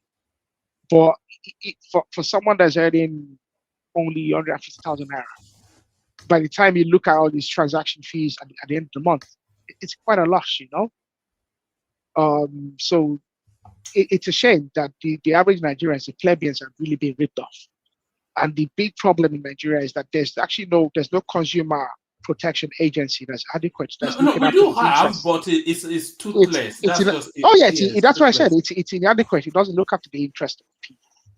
There is no parastatal that exists that we don't have in Nigeria, but all of them are toothless. They don't do anything. The staff there, a lot of civil servants, they show up to office late. They show up at 10 and they might leave by 1 p.m. because most of them probably have a shop that they're managing as well. The civil service if they ever put me in any position of authority in Nigeria, one of the first things I'll do is to gut the civil service. A lot of them are just they're not. It's free money really. A lot of them show up to work late, and they don't do much anyway, and then they leave early anyway. Especially federal civil servants. I think some states really can marshal their civil servants, but the federal civil service, especially if you're posted somewhere remote, you can do as you like. At the end of the month, you're gonna get paid anyway. So yeah, it's not good news, one man. This POS matter. It's not really good. It's bad. It's essentially them flaunting the fact that they are ripping people off. There's no need for a POS system. ATM, I should be able to visit an ATM, take my banking card, collect the amount of money I need, and walk away. I shouldn't have to go and deal with someone transacting business, selling cash essentially. So that's what it is. But what else is there? All right. Let me just rattle through what we have, and then we go on to Femi. We've got El Rufai clapping back at Ubasani, calling him a sycophant. I saw that. We've got Remi Tinubu visiting Babangida and Abdul Salami, and then you wonder why. And then you've got Elon Musk asking Europe to open their doors to white South Africans as he encourages Trump to kick out all non-white Americans. So, yes. The Americans Ribadu claiming that he never accused Tinubu of being corrupt when he was. Ribadu was doing Obasanjo's bidding at the time now, and in the end, he got punched anyway. Because Obasanjo is who Obasanjo is, he's going to use you and dump you. So I'll move away very quickly from that. Elon is Elon. Elon is going to do what Elon is going to do. I think at the end of the day, Chioma, all of Chioma's personal details would be with Elon, and he will use it to further his own personal interests. So all this one that she's putting Elon as the alpha and omega and the savior, we'll find out at the end. By the time he has all the personal details, and he's using it for his own business interests. No. So he doesn't want my personal details. Okay, yeah. To the best of my knowledge, are you guys not handing over? Wait. Okay. To the best of my knowledge, there's some lawsuits there in place to stop the government from handing over, security details and to his Doge team or whatever it's calling them. So good luck anyway. I don't concern myself. I have that Doge, as far in my crypto portfolio. I don't do crypto. I don't touch it. I don't care about it. I see it as funny money. Yeah, don't worry. Funny money. Don't rally. It's funny money to me, one man, because I don't want to get burnt. I didn't get on the train early enough, and I think that train has left the station. There's no point getting on board right now. I should, if you're gonna do crypto, I think you should have started doing it a long time ago. I don't think any new entrants would make that much profit. And I don't. It seems too volatile for me. I have other things that interest me. Stocks and I dabble in. I used to dabble in FX as well, but cryptos is not my thing. I like peace of mind. I don't. Some of my friends that if you trade stocks, then I should put you in touch with Kandu. Kandu, I know Kandu. He invited me to. He ran a thing once, I think, and I was invited by BT, but I couldn't attend in the end. I had things to do that evening. He sends signals every day. I know, yeah. Oh, does he signals? Yeah, I have a few friends that we. But then I'm not as active in those groups anymore. But I have a few kind of like this WhatsApp groups where we chat about things and what. So, but I tend to hold long positions. I don't do any day trading, and I don't do any short anymore. It's just I just hold long term.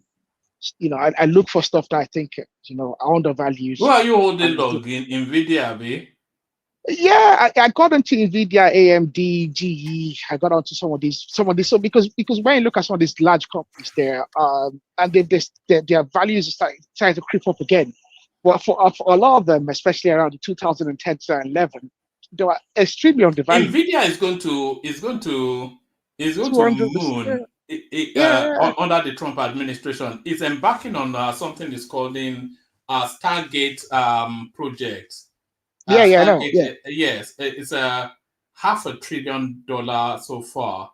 Yeah. Nvidia they're gonna get a lot of bailouts, and they're gonna get a lot of funding from this American CHIPS Act. So if you look at the backdrop of Trump's inauguration, you know that it's going to be a tech-led.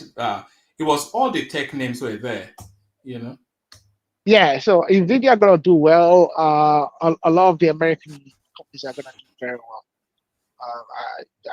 And that's just good, you know. So I just hold long position in stocks. That's I understand it very well. I understand the tech industry very well. I know the companies that are gonna do well in the future. I know the companies that have big tech, uh, groundbreaking technology coming through in the future that will swing things for them. And I just look out for those then, and I just invest in those, and I just hold long positions there. I don't, and there's things I've held for 10 years, 10, almost going 15 years. AMD was less than $4 when I got people to get into it. AMD, I think, is about 150 something. You know, the thing is the discipline not to sell. That's I learned that the hard way with the crypto. Actually, you sell it on a spike and then it pulls back a bit, and then when it shoots up again, it's 3 times however much you sold it. You know. Yeah. Well, there's a trend, you know. Obviously I did FX, so because I did FX, I understood. I did day trading. You have to look at, you know, the trend and looking at it, I was looking for candles, aren't you? In those day tradings, looking for the candle everywhere. That was it's relentless stuff, you know. You wake up very early in the morning. You're trying to catch, you know. Man, I did it for a while, and it's not good for your health, I don't think. You know the AIMS market in the UK, the alternative. You have the FTSE 100, and then under that, I used to play that a long time ago, and I used to go to explorative oil stocks. You know. Yeah. Okay. Yeah. But then I just drifted. I don't quite know why I drifted out of it, but I just drifted out of it. This was like going back 7 years. It's relentless stuff. You have to really get off early. You have to read. You know, you have to keep on top of stuff. Man, you know, and when you do, and you know, it's not always going to be a good day. You could have a period where you're not really doing well, and it's you know. I had a friend that was just it's psychologically draining as well because it moves your emotions so sharply, you know. Yeah, you might be doing well, and then you just really have a down period for like a month, and you're just bleeding money. You know, I had a friend that bled well into almost 450,000 euro over like a 2-month period. It's just nothing just worked, you know. And this is someone that was doing very well, you know, just previously. So I got out, like, you know, I'm satisfied and I'm content with what I really need to like. You know what I always do? What I always target, so anytime I'm trading anything, I always target to get the seed out as quickly as I can.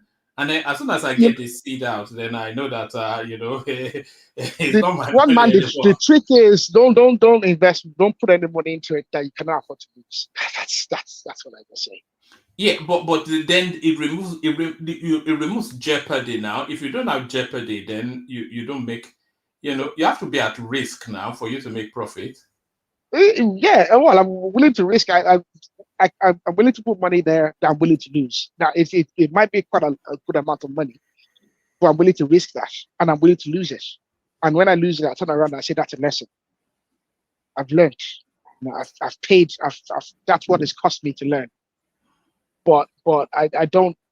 There's people that, you know, especially with day trading, I saw a lot of people that went into it because of the allure of making money. They wanted to go there because they saw it as a place to make some quick buck. And that's not me. I go there. I want to learn, and I just see it as learning something new. And if I lose some money, that's how much it costs me to learn. To learn not to do that, not to repeat that in the future. You know, and losing money is not a problem. Sorry, you know what, man? Arogidaba is correct, because I know people that have lost 400K, like in trading. It's serious stuff. The addiction is like gambling. Yes, but what I'm saying is that okay, they lost that 400K, but had they not lost that 400K, they may well have made generational money. So there has to be an element of jeopardy, you know. Yeah, but the thing about it though, he's right. The reason why and by the way, sorry, Femi, you can come into the conversation anytime you like. Don't let us hold you. Just come into the conversation. We come here. Yeah, carry on, Chairman. 400K can go into real estate, something, tangible, but you never recover from that. When you lose 400K, it really hurts your core.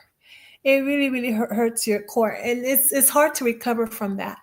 So I've seen someone, It depends on when you lose it, though. I think you should only start becoming risk averse when you get to your late 30s, 40s going forward. But you should be a calculated but an adventurous risk taker in your early 20s up all the way to your mid 30s, because you have the recovery time. But when you get to your late 30s and then into your 40s, you don't have the recovery time anymore. Well, me personally, I can only do investment banking. I can't do like trading. It's too risky for me, Yeah.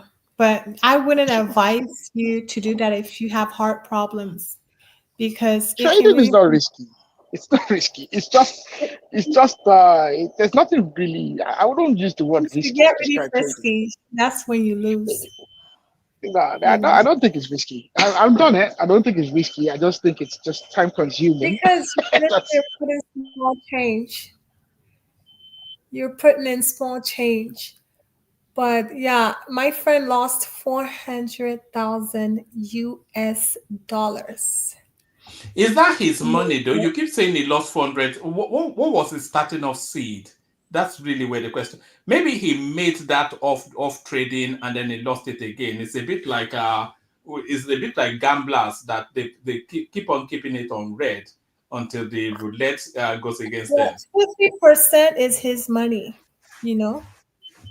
50% of the investment is his money. So yeah, he lost a lot of money and he never recovered from that.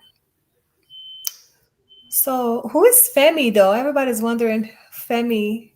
Yes, we're waiting for Femi to unmute and speak to us. So Femi, if you're there, maybe it's in the fridge or something. So as we wait for Femi to unmute and the room to repopulate, what are you making of Remi's visit? Like she's my friend, Remi Tinubu. What are you making of her visit to Babangida and Abdul Salami? That's I don't know what she's playing as. She's carrying a letter from Tinubu. Yeah. I don't know what she's playing at. But you have to understand. So Bago is Tinubu's boy, and Bago is also Atiku's guy. And one man, he made a mistake there. Absalam. Both Absalam and IBB, they are not Fulani. They are kind of like yes. Babangida is Nupe now. Is it not Nupe? Yeah, and even Absalam as well. They are both from the same ethnic stock. They are both minorities. They are not even Hausa like. They are not even Hausa people. They are like the minority of the minority in North Central. One man, I was looking at the Nigerian map yesterday, and I must say, there's a terrible misconception in the South about the North. Really, one man, Oyo State is actually more northward, is actually to the north, more than Benue. Do you know that? The vast amount of Benue is actually more. Benue. If you put a line across Nigeria, Oyo State is actually more northward than Benue State. Go have a look. Benue, where else was Oyo State is actually a lot. It's actually above Benue. You put a line right across. Where other states are looking at? It's the North Central. It's actually even Kaduna. Kaduna used to be North Central state. Kaduna really is not. It's not really like not like that. Kaduna is just literally, if I was to say North Central, I would call Kaduna North Central. Oh, Benue, all that side out there, I wouldn't even call it North. It's literally south of Nigeria. I mean, I don't know this thing. And there's this. I think there's also this misconception that the North is some desert. There's. I mean, I was looking at the rivers, a geospatial map of the rivers and streams. There's just as many rivers and streams in the north as the south. Yes, in the south a lot more kind of rainforest kind of topography, yeah, but at the same time it's The north is not some dry, arid desert. It's full of streams and rivers and dams. There's a terrible misconception about Nigeria. I think it's a disservice, to Nigerians that people have this notion of Nigeria that's not really, it's not quite what it is. The likes of Sokoto and Zamfara, yes, you can say those ones are the extremities of Nigeria, but Kaduna is not really on the extremities. Kaduna is literally central. It's literally not central, give or take. The whole of and the southeast is tiny. I knew this, but I mean, sometimes it's just good to look at the map and just yes, you know that's the thing about when Buhari called it a dot in a circle, they thought it was being derisory, but he was actually being literal. It wasn't deriding; it was being literal. That's the notice right there. It's no more than the blunt end of a fist. Now it's just a palm. It's just the whole of the northeast, the whole of the southeast will fit into your state now. Yeah, so I mean, not even on your state, like South, the whole of the southeast will fit into quite a number of states in Nigeria. The whole of the north state will fit into Niger State twice over. More than geez, Niger State is huge. Niger State, there's quite a number of states there that the whole of the southeast will fit into. And they are asking for more states in the southeast. Can you? Where do you even? That means you have to cut them up into streets, and it's a state. Well, man, in the words of Pansat, half of Nigeria is Biafra. So yes. I know what you're talking about. Nigeria belongs to Biafra. That's according to one man. Pansat came over here the other day, and he shot up this man. What's his name? This Edo State guy. All these Edo State guys, two Niger couldn't say nothing. Man, right? Niger man and two Niger. Two Niger is afraid of Pansat now. Do you know? Two Niger man. Pansat shot them up the other day. He told them straight to their face, he's gonna come on there, he's gonna walk all over them, he's gonna take their land, and there's nothing they're gonna do about it. And two Niger said, Niger man was putting off some effort, putting off some defense, but two Niger said nothing. It was absolutely silent. That's kind of sad, right? He said nothing, So Pansat is quite a fellow, I don't whatever he's on, whatever psychedelic stuff is using, he's hilarious. He's strong, You gotta love him. Yes, it's magic mushrooms, isn't it? It's all those magic mushrooms and bourbon. Magic mushrooms. He's on something very, very strong. I love his confidence. It's on something that is not of this planet. He has wits. He's a good guy, you have to give it to him. He is who he is, and that's what you get from Pansat. So what else was? I was going to say something. Tinubu was asking them to end insecurity this year, and the trajectory of gains against insecurity makes it somewhat. It's ambitious, but is it achievable though? No, it's not. It's not to end crime, but just not. The level of insecurity. Yes, insecurity.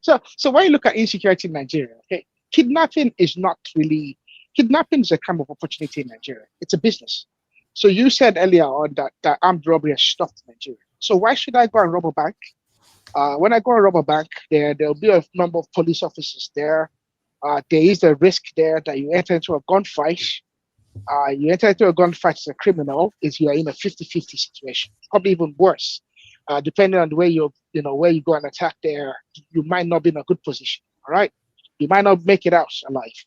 If I kidnapping is actually relatively very easy in Nigeria. People are kidnapping. I mean, the wife of a former commissioner of police got kidnapped there, just there the other day. They got her very quickly though, and they got the culprits very quickly. Yeah, but she got kidnapped. In the time between when she got kidnapped and when they rescued her, she could have been fined. Forget they got her quickly and didn't get her quickly. That's by the way. They could have fined her. She's lucky to be alive.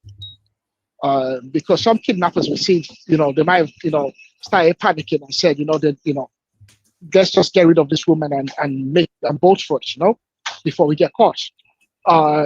So they were stupid anyway to hold on to her.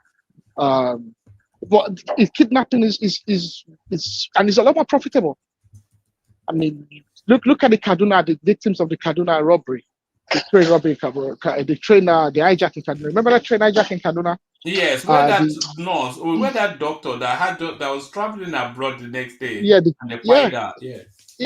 So I mean, look at that. I mean, those guys made more than 200 million naira, easy. Probably more. I'd say they probably made up to $1 billion because they were charging almost 150 a head, and So I mean, it's a lot more profitable. You'll get a lot more cash. You get away with the cash. Bank robbers are not quite as lucky. They are not as fortunate there to get away with the loot. If there was one thing that I supported that Naira swap for, it was for the kidnapping, just to destroy that money that is in the hands of those people. Yeah, but they were able to exchange it for safer now, very quickly. Kidnappers have bankers as well. Oh man, don't deceive yourself about Nigeria. Kidnappers have bankers. Okay. Look at Evans. Evans he had a house in Magodo. I'm sure he had a banker. They have bankers. They have because at the end of the day, there's bank staff as well that want to make a quick buck. They will take the cash from this kidnapper. They will help him wash it. One man, if you understand what happens in Nigeria, really shake. Crime is not going to end in Nigeria anytime soon. Because the fact of it is most of us are criminals. And most of us are involved in the criminal enterprise. Most Nigerians don't want crime to stop. Most Nigerians don't want corruption to Nigeria can only function as a criminal enterprise, It cannot function as a legitimate country. The economy will collapse. Exactly. You know why people are complaining these days that things are tough and that the Jonathan years were good? I mean, it's a ridiculous statement for anyone to suggest that the Jonathan years were good. The reason the Jonathan years were good was because there was so much money in the streets. There was cash everywhere. There was free cash everywhere. They were giving out money left, right, and center. And at the end of the day, the money will trickle down. Trickle down economics is the most stupid stuff I've ever heard. And some of the people that parrot it are just the poor people, that just want, that really want at the bottom of the power. But trickle down economy is how economies work now, is it not? Trickle down. It's a lie. That's there's a thing there on YouTube by this economist there. He done a series at the London School of Economics, and he was talking about the 10 fallacies of capitalism or something like that. It's just one of those fallacies of capitalism. It doesn't work. It's nonsense. Trickle-down economics is socialism for the rich and poverty for everybody else. That's all it is. Trickle-down economics says that for you to encourage investments, you should subsidize the wealthy and give them tax breaks at the expense of the middle class and the lower class. Trickle-down economics is nonsense. It's just one of the fallacies of capitalism. If you're able to block capital flight, I don't see why trickle-down economy should not. It's a perfect model for cascading wealth down the pyramid. Yeah, it's a perfect model if the world was made up of robots and people that were reasonable. But the world is made up of humans. They're selfish. The human nature, it just doesn't work. It doesn't work. We all live in a capitalist system, and the fact of the matter is, most of us begrudge it. Most people begrudge the capitalist system, but they just believe in it, and they just have to get on with it, just because it's what they have. Left most people, they seek something else. So it doesn't work. I'm not saying that capitalism doesn't have its merits, but that will trickle down economic stuff. It doesn't. It doesn't. What are you making of David Udayin's open letter to Elon Musk? David Udayin's is a nuisance. Is a nuisance.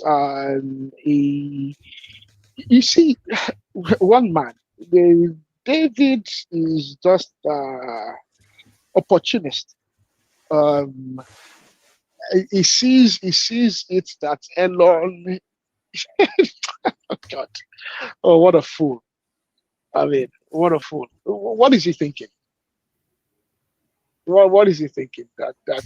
You know, I think Donald Trump has put Elon Musk in charge of all this aid money that goes out of the United States to the rest of the world. And I think that's where Hundeyin is coming in. So it's talking about the U.S. aids to Nigeria that is just being pocketed by the usual suspects. David wants to put himself out there as an agent.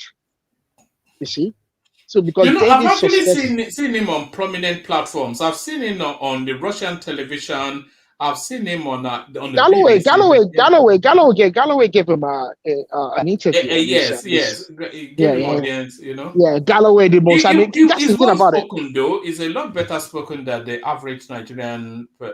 And I've been seeing Fani Kayode on international spaces as well. Although he's always speaking about Palestinians, I'm not quite sure what he's been. I'm sure he's well spoken. He did not have he was not lecturing at one of these universities in the UK. So I'm sure he's articulate enough. But articulation is just by the way. You mean Fani Kayode or Hundeyin? No, I mean Hundeyin. Was he not doing No, I think he was a student and then he was kicked out. I don't think it was a student. I think he was doing one of those programs where you kind of like a support, kind of like you'll be supporting the lecturer doing kind of like a PhD. Yeah, kind of like so you'll be doing like a postgraduate there. At the same time, you'll be like a lecturer, kind of like a lecturer assistant. But yeah, I'm sure he's articulate, but I think he's put himself out there as an agent there, as a willing tool. So if Elon Musk needs a body, kind of a spy, because I think Elon is willing to, he wants to wage a war against Africa, essentially. He wants to wage such a war. You think he's a racist, Elon Musk? Do I think? No, I don't think he is. I know he is. I know he's bigoted. I mean, it's not like he's. I'm not quite sure why people are not seeing through the. It's nothing new. Before Trump ever got into power, he used on the Twitter page. He used to, retweet all these fanciful stories about farmers being murdered. So he's been putting out a rhetoric about these farmer murders in South Africa.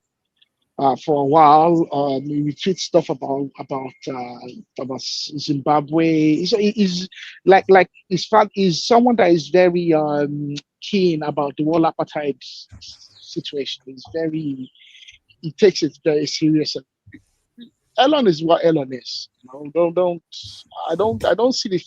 I'm not fascinated with wealthy people. I don't know why. I think it's because of greed. A lot of people in life seem to be attracted to tyrants.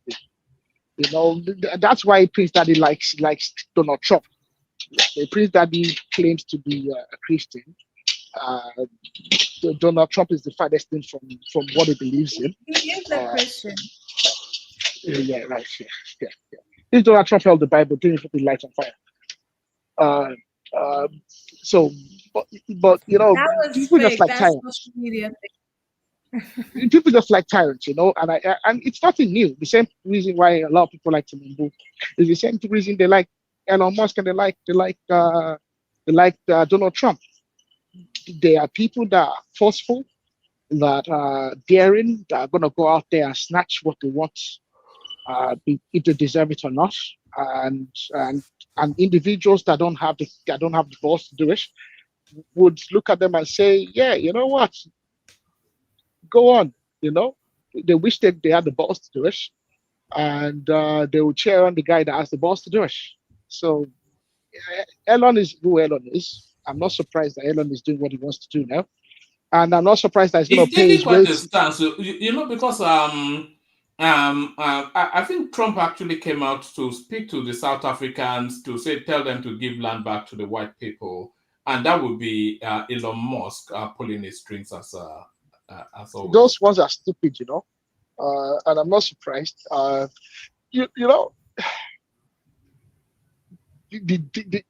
Nelson Mandela, who I love very much and respect. I think that's when I was growing up, that's one of the first biographies that I read. Ilala Mandela's biography.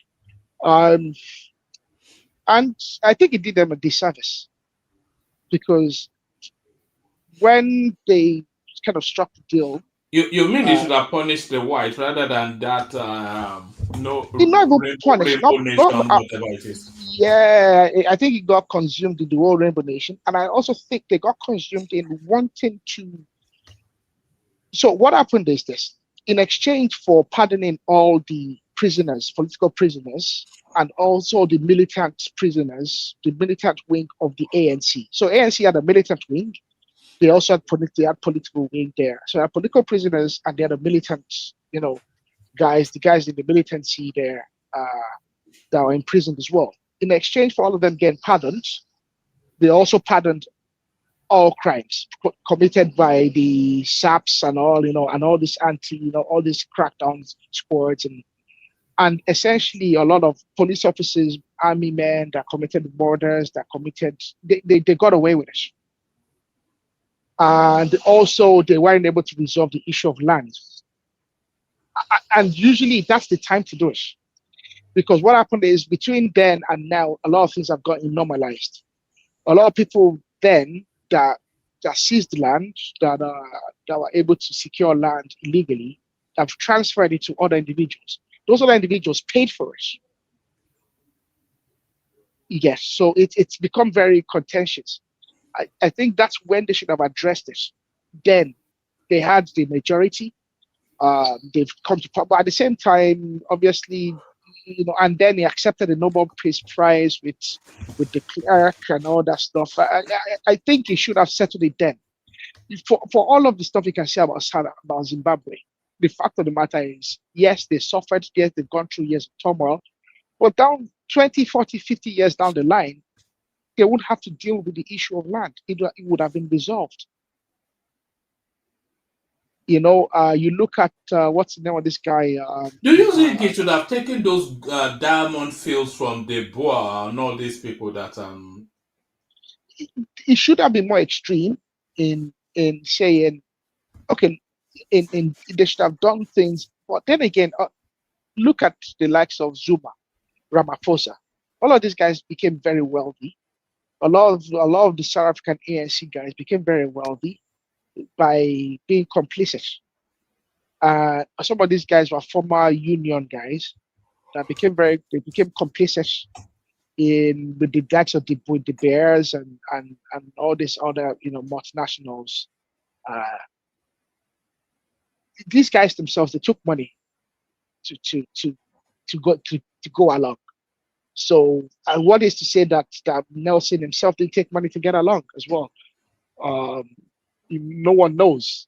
But I think he's done them a disservice, and I don't think I think the story of South Africa has been sealed, essentially. It will take them more than 100 years, another 200 years, I reckon, for them to have a semblance of equality and equity in that country. They would always be chasing it. They will never get there. All right. I also wanted to hear your thoughts. I also wanted to hear your thoughts on the call for the arrest of Rotimi Amechi by some organizations. But Femi is still with us. Femi, whenever you're ready, on mute and speak to us. Holistic, you can come into the conversation as well. Izon joins us as well, so we're just free flowing. So anybody can just hop in at whatever point. One man, you should speak to Izon about the Ogoni matter. He's very passionate about it, and I think he's knowledgeable about it as well. He knows quite. Yeah, but he's going to give us a skewed perspective now. He's going to give us. No. I think Izon done well. Homeboy something. No, one man. He was actually very fair. I think he only lost his cool when someone made some derogatory, comments about the place. Well, I think it was very fair the other day. So I think he knows about the place, and I think he can be We can be reasonable and rational when talking about things. So there it I is. can be I can be I can be I can be reasonable Aaron and defaming rational. you, blaspheming your name, calling you fair and balanced. I mean, what insult? Yeah. I'm anything but fair and balanced. Good You to see know, you, my guy. Yeah. I'm from how far now? I'm from the creeks. You know, we have militant blood. That's what I we do. did. But no, they're trying to kickstart Ogoni land again in terms of because that's the pork belly fat of the oil field, isn't it? Really, and they're trying to kickstart it. They're even giving you guys a university and all that. They called in all the chieftains to go and come and take their dollars in Abuja. Yeah, well, one man is not really us. I think people need to really understand the nuances in South. This is really Ogoni. Mosop was Ogoni. Sariwa started something that all the other ethnicities in that region have followed up on. That's why we will always revere him so much for his courage and his belief, his self-determination for his people. The thing people don't understand about Sariwa, because a lot of times when people on your platform come here and they like to, go after activists, as if being an activist is such an evil thing in the Nigerian context. But people don't understand what makes Sariwa special. The people that got pied in Ogoni land, they got pied because Sariwa openly criticized them, and the youths went after those people, right? And the reason why he criticized them is because those people were taking money from the oil multinationals and the Nigerian junta at the time. Keep in mind, before people try to buy you in this situation, they'll first try to bribe you. So Sariwa refused to be compromised. He refused. Make no mistake about it. All multinational, lots of money exchanging hands, especially in Niger Delta. That's the default position to go to. Just use money to compromise everyone. And they tried, and he refused. He and those guys that they hanged, they all refused. And so they realized that the only way to get this guy out of the way was to take him out through the kangaroo court. And that's what Abacha did. Irrespective of the pleas from the international community at the time, a lot of countries begged for him to be spared.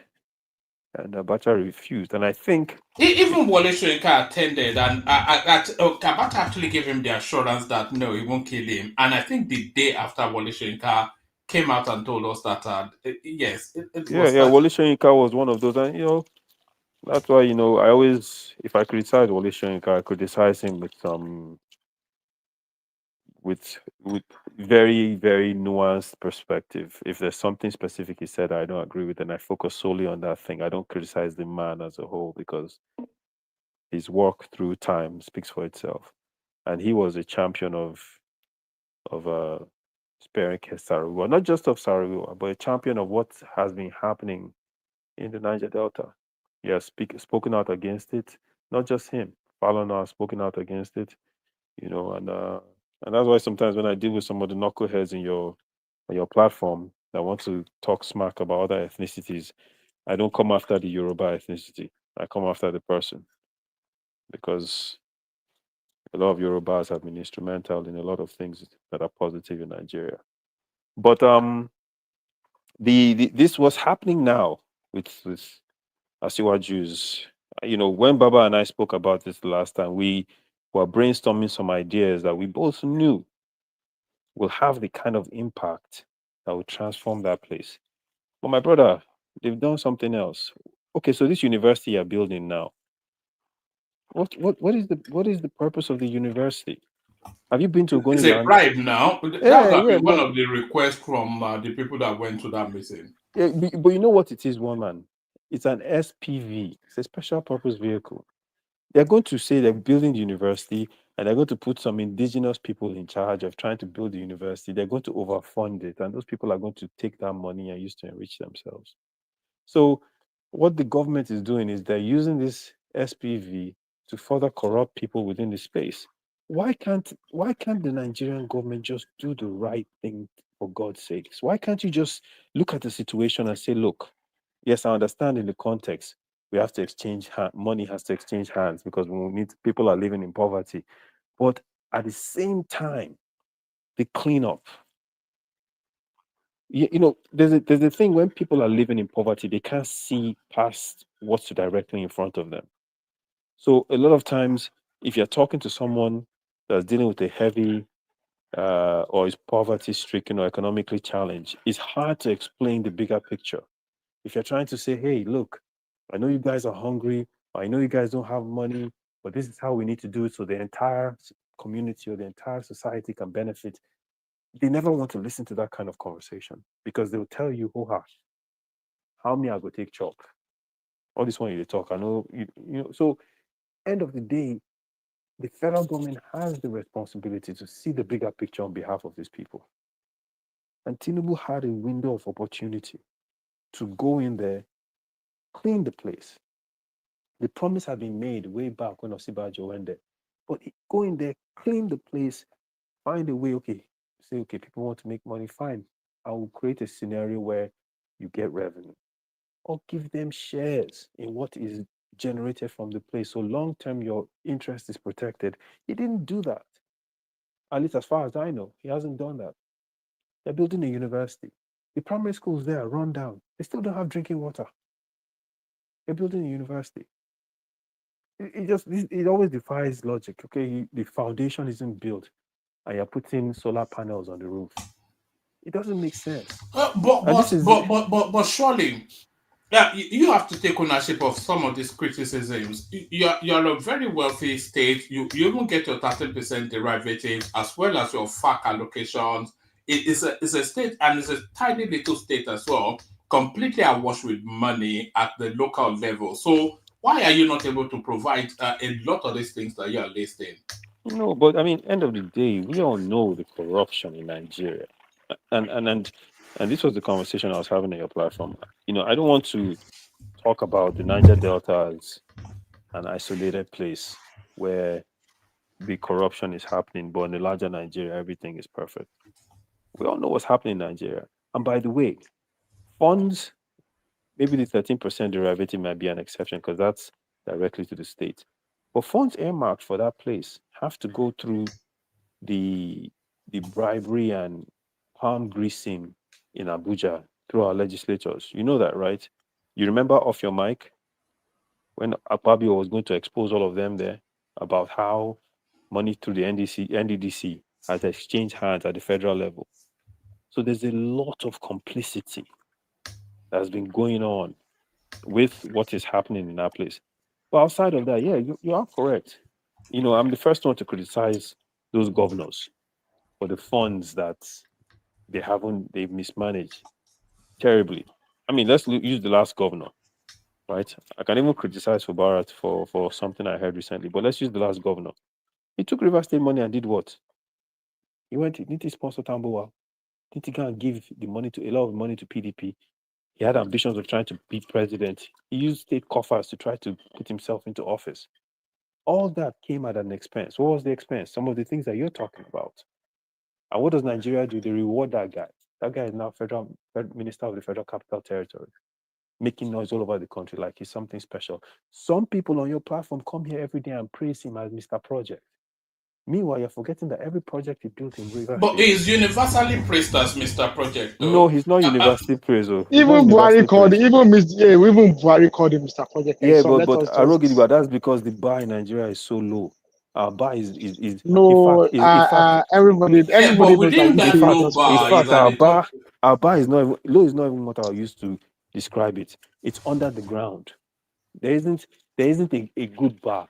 If you can celebrate someone like Vicky as an executive that is positive, then Jesus was screwed. Wiki is not someone you celebrate.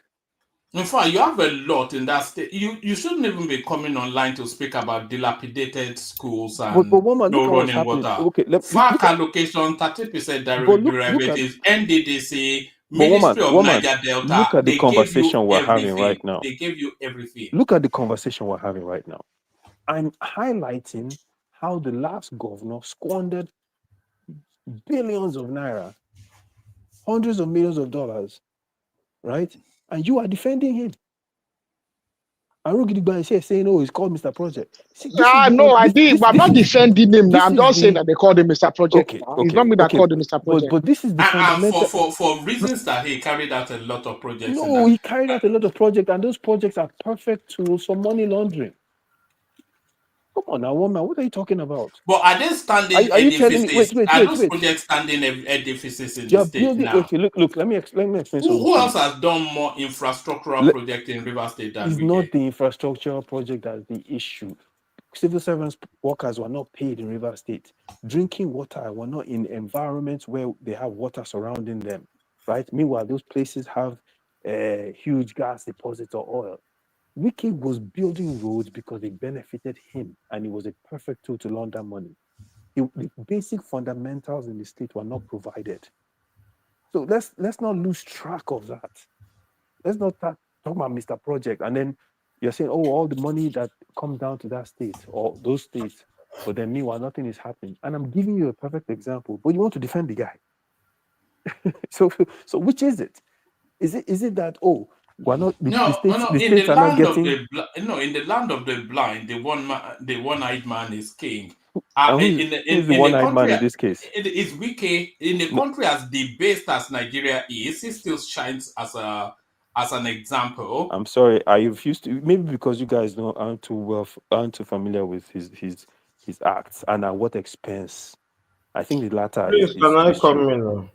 We've been calling you. We've been calling you for the last 1 hour. I'm very sorry for that.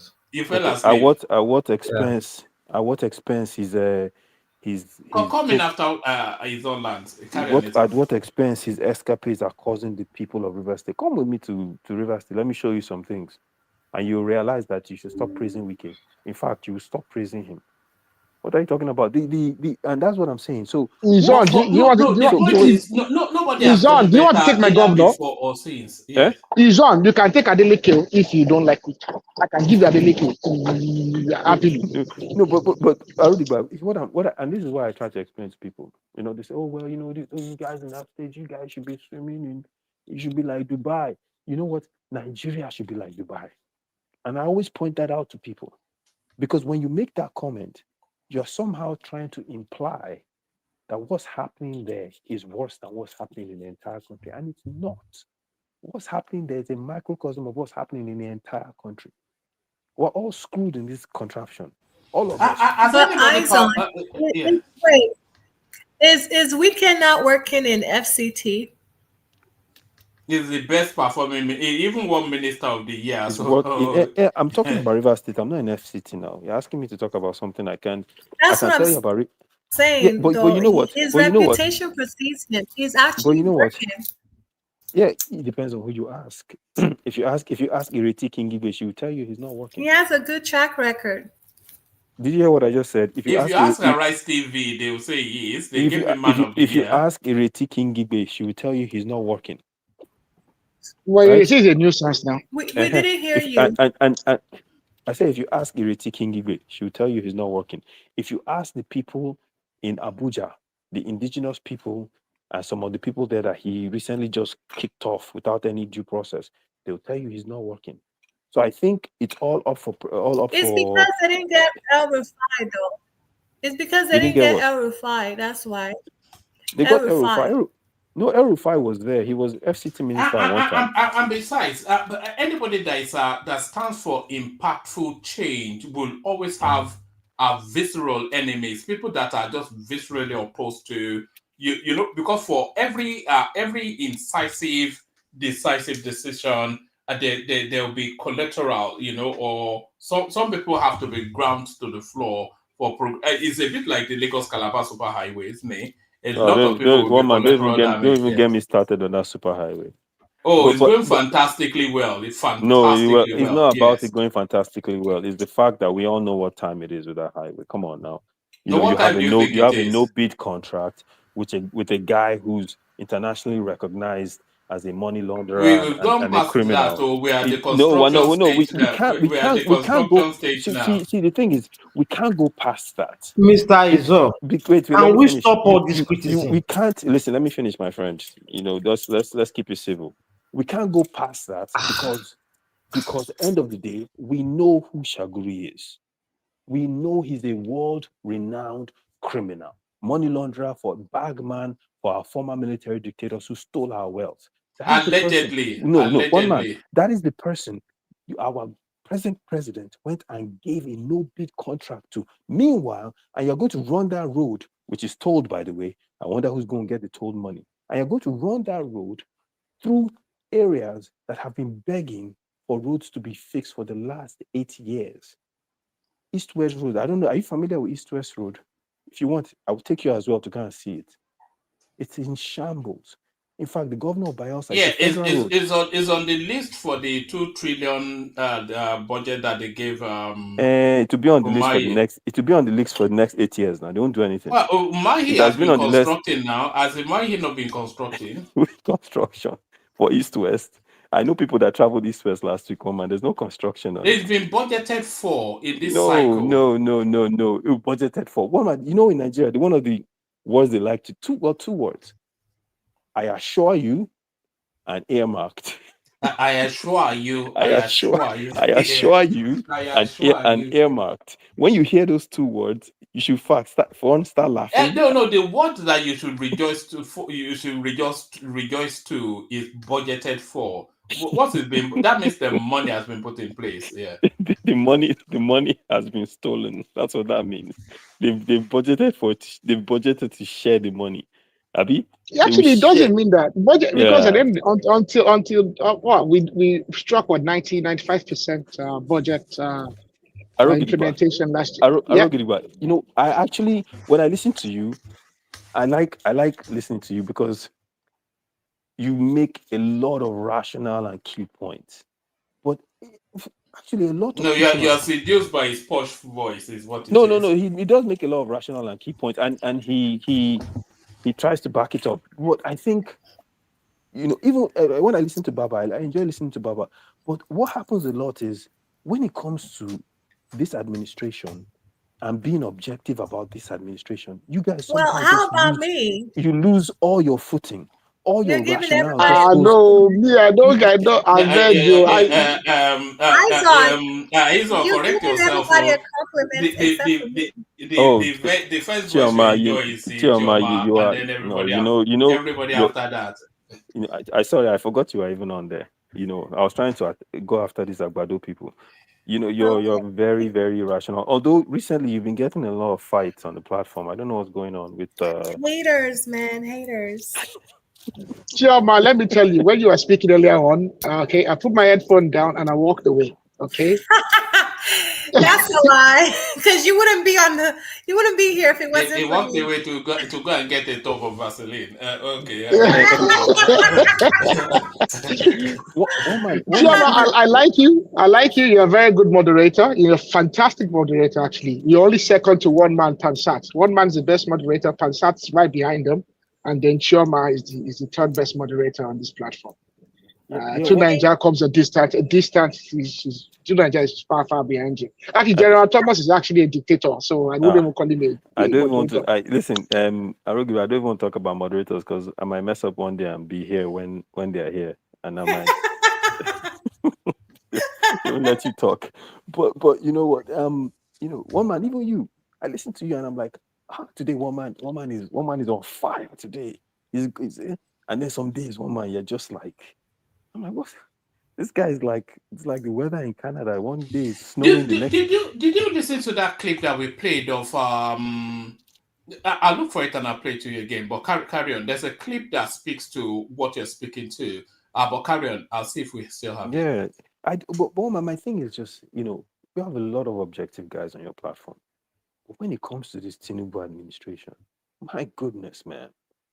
For once, they just all right. I want you to listen to this objectivity. Clip. Everything goes out the window. Listen to this clip. It answers what you're saying. Christianity is about reconciling man with God, not separating man from their culture. Even Jesus, many of his activities in the Bible were cultural. Attending a wedding in Canaan, turning water to wine, attending all the festivities of the Jews. So there is no reason why you think that God created you to be inferior. And many of the features that we think is Christian or Islamic are syncretic addition of the Arabic culture or the Western culture. So we can enrich Christianity, we can enrich Islam by adding parts of our culture that are not repugnant. And this, what it has been done today, there's nothing repugnant to Christianity or Islam there. He explained that members of his own party will continue to support government at all levels to succeed in delivering good governance rather than negative criticism. We do not want the government of the day to fail. Whether the government in Yola or the government in Abuja or the government in the various local governments. We are not part of them, but we will not sabotage them. We will not unfairly criticize them. We will only show to the people that whatever good they are doing, we can do better. A former youth and sport minister, Solomon Dalong. All right, so that's the point I wanted to land on. And that is really, I think broadly, at least aspirationally, that's what we try to do here. It's not just a blanket raging against the government like they do in the obedience space that it's just that's just vacuous, it's just brainless stuff. You know, you have to. It's like a nuanced thing, isn't it? We've heard Kulata slaughter. We've heard Patoski slaughter. Everybody slaughters the government, but when they get it right, admit that they get it right. And if the trajectory is right, you say the trajectory is right. It's just not this blanket hatred because your side lost an election. It's just lazy-minded stuff. But yeah, woman, I agree with you on that. I actually think that yes, I've praised certain aspects of this administration of things they've done well, but I think if we were to grade him as a whole, he's beyond 50, is below 50%, and I think in that sense that may be objective, right? Depending on or subjective, depending on who you're talking to. But at the very least, those that support him, can they at least just acknowledge when it is clear that the administration is losing points or not doing the right thing? They wouldn't even give ground on that. So the same thing people criticize obedience about, I see the Tinubu supporters doing the exact same thing because they refuse to acknowledge even when this administration is clearly wrong. And I think it comes from the top because if you look at his interview with the reporters, the one interview he did give, he didn't concede that anything he did was, maybe not done properly. He could have done anything better. He thought everything was perfect. And that to me is not the real mark of a leader. At the very least, you can say, I think we're on the right direction, but I think maybe looking back in hindsight, maybe we could have improved certain aspects of implementation. He didn't say that. He was arrogant in his delivery. He felt, oh, well, right, and I'll double down, I'll do this.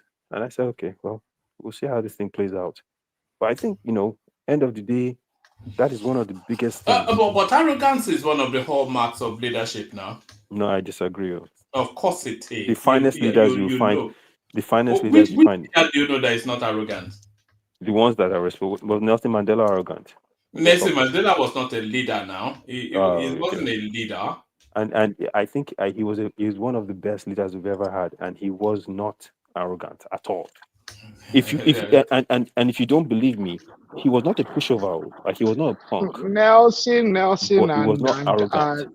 Nelson and Jonathan are in the same game. Nelson Mandela, Jonathan, Shagari are in the same bracket. So they are not leaders. No. If you look at leaders, Biden was a leader. Donald Trump is a leader. Putin is a leader. Those are leaders. And they are very arrogant people. No, Donald Trump is a psycho, first of all. He's not all there. And by the way, the only reason, and by this election, I was actually like, okay, I supported him to become over the Democrats. But the only reason I did that is because I said I would take preventing World War III over anything else. He can come in, he can mass deport people, he can have a Muslim ban, he can do everything by executive fiat, but at the end of the day, we're not going to have a war with a nuclear superpower. That was the beginning and end of it. Those Democrats were going to take us straight into World War III. That's where he was headed. And that's the only reason. Everything he's doing now, I'm not surprised. I expected him to do all this stuff. At his core, that's who he is. He takes broad brush measures. He doesn't feel like he needs to, think about, especially people who, may have come in, or people who are minorities. That those are not his priority.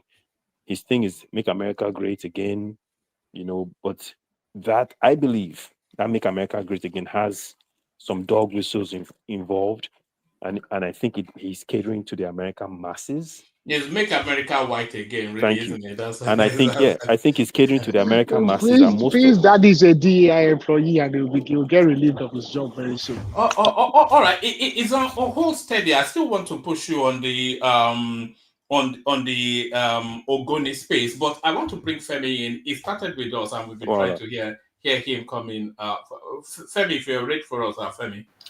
Yes, I'm ready. Yeah, we came to you earlier, like I said, but we were waiting to hear your voice. So I mean, we're just having conversations around Nigeria, as we always do. Speaking to the call for Wike to be arrested, Remi Tinubu visiting Babangida, but why? They're trying to restart the Ogoni space. Apparently, allegedly, they've not really been extracting from that space since 1993. We'll be roughly around about when Ken Saro-Wiwa was demised, and then there's a fight breaking out between David Hundeyin and Aisha YESUFU. So I'm certainly getting my popcorn for that. And then there's a surge in POS transactions in Nigeria. But is that good or bad? So those or anything else that interests you, Femi? Yes, I would like to add some topic to it. Like, that is why I'm here this evening, and I would like to speak about. Everybody knows that I was in support of Ashwaju being president. For now, I can say it. I have given him like it's around 15 or 16 months now, 14, something like that.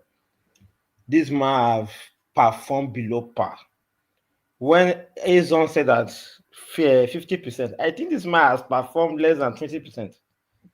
He's one of the worst presidents in the history of Nigeria. Like, what I'm seeing from him, I am a Yoruba man, and my state give him the highest percentage of vote in the whole Nigeria. And for me to see the way he is trying to do something, he's doing something like you are not a V politician, sending money, transfer money to people, 5,000, 10,000. This money cannot buy a 5 rubber of rice. In my own view, I'm talking about Tinubu because that is why I'm here. This man has done nothing. Creating more university to a country that is underfunded. Many universities are underfunded in the country. This man has been doing something that is not necessary. From Lagos to Calabar, this has been unnecessary thing. Let us be frank with ourselves. I supported him. I speak good about him. Since 2011, I've been speaking that this man will be a president in future. Since 2011. I have known him. I have followed him for years. But sir, I can't lie to you. What I see in this man is not about being Yoruba. Yes, we want Yoruba to be a president, but this man has performed below par. Is it because of the age? Is it because of the age? I don't know. Your wife is the one like controlling the government. Your wife is giving 100 million, 200 million up and down. Is that how to run country? No. This man, seriously, let's all be frank with ourselves. You are just your core people. I am talking about people that help you to be president. Some of them, you have issue with them, and you don't try to reconcile with them. Exactly. That is very wrong. I don't know how he will win. I don't know what APC will campaign on in second. I don't know. Like me, I don't think he can win a state. If we want to vote, this man cannot win a local government. His performance has been on par. At all. It's not about being, I supported him. I speak good about him. I thought he will come to Nigeria, he will be the president, he will turn around the country will be going. Bro, this man has been below par. Femi, let me ask you a question, Femi. Are you for Yoruba nation? I'm not for any nation. I've been Nigeria. I've been pro Nigeria from my childhood to today. I want Nigeria to be one. This man, I don't know why. I don't know how you will. Is it because of Bajabi Amila that has not been like executive before? I don't understand. Sometimes I just think about it. This man did nothing. Can we mention something that this man had done apart from the low government autonomy? Can we say something good? Nothing. When Buhari finished his first time, what did you think he should be doing that he's not doing? I'm coming. When Buhari finished his first time, we saw him like we see the second Niger bridge. It's almost getting finished. I think 200 billion naira. I remember that is the fee they pay for the second Niger bridge. They're almost through. But this man, can we mention something like a project apart from this? And this project is a white elephant project. This Lagos to Calabar is not possible. It's going nowhere. It's going nowhere. Femi, let me say that I want to see. But they are building it. I want to see your DNA profiling. I want to see. They are building it quite aggressively, though. So what do you mean it's going nowhere? It's not about. What I'm saying. Like you are, they have from Lagos to what? From Lagos to Ogun State. I think it's still. They said they will commission it by March of this 2025. I don't think there's nothing like commission in March 2025. That is what Umai told us. March 2025. This next month is March. Is there any commissioning next month? No. These people have been saying that they will do this. Tomorrow it will be a different thing. The refinery has started operating. Everything about this girl has been shadowed, like it's not clear.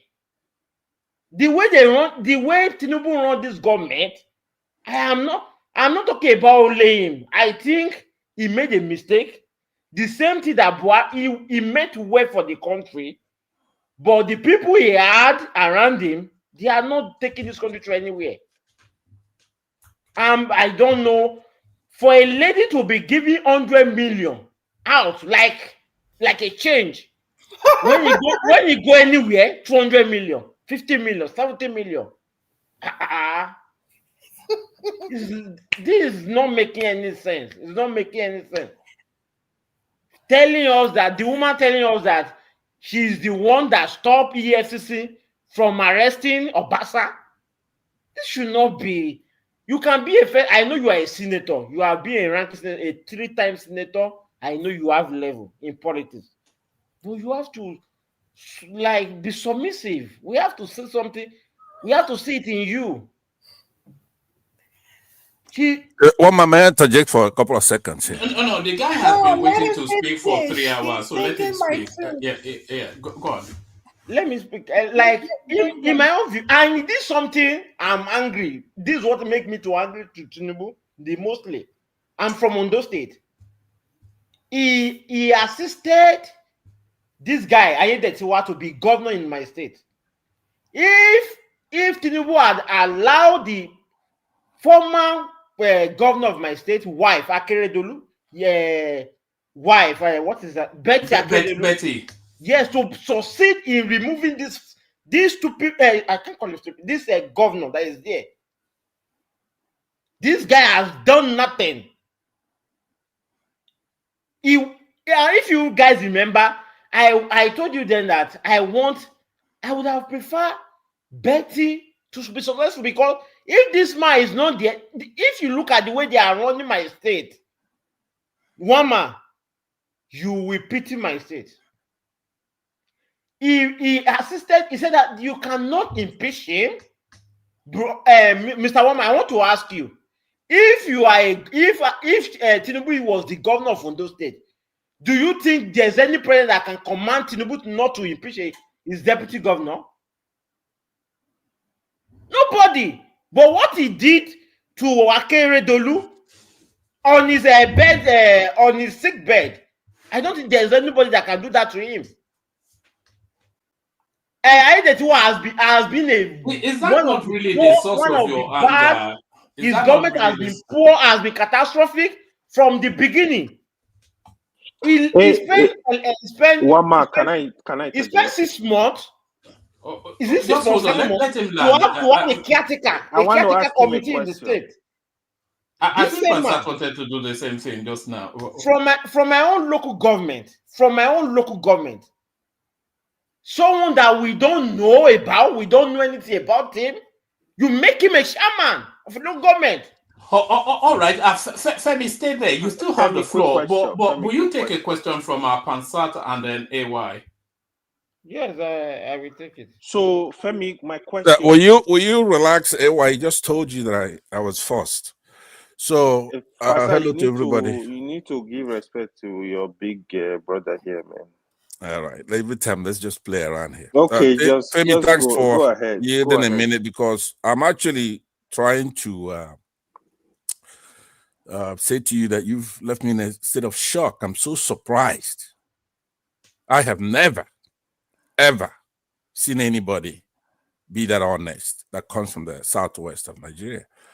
So when I first raised my objection, I was going to ask for not only your DNA typing, genetic fingerprinting, but the actual mitochondria. It's never happened. And normally that would then make some of us take a step back. You are just calling it the way it is, telling the truth. You love your country, you love your tribe, you love your state. And it's more effective that way. So let me just give you kudos. Keep doing it. Don't let those who are going to try to intimidate you to be a choir, be in the chorus here. You are telling the truth. And you're saying it, then it's more objective because it's your tribesman. The only thing that's left now is to make sure, before you accept my kudos, is to make sure that your autosomal DNA is from Yoruba, right? That the backcoding of your DNA, the profiling, that you're really a Yoruba man. But if you are, more grease to your elbow. Thank you for your submission. Okay. All right, AY. Pass another question. Where, Mr. Femi, you said, if I heard you correctly, that they would have allowed Betty, the wife of the former Odo State governor, to impeach a deputy governor. Which constitution is that? Is that constitution of Nigeria? It seems you yourself, you are guilty of you have some level of bias in Odo State.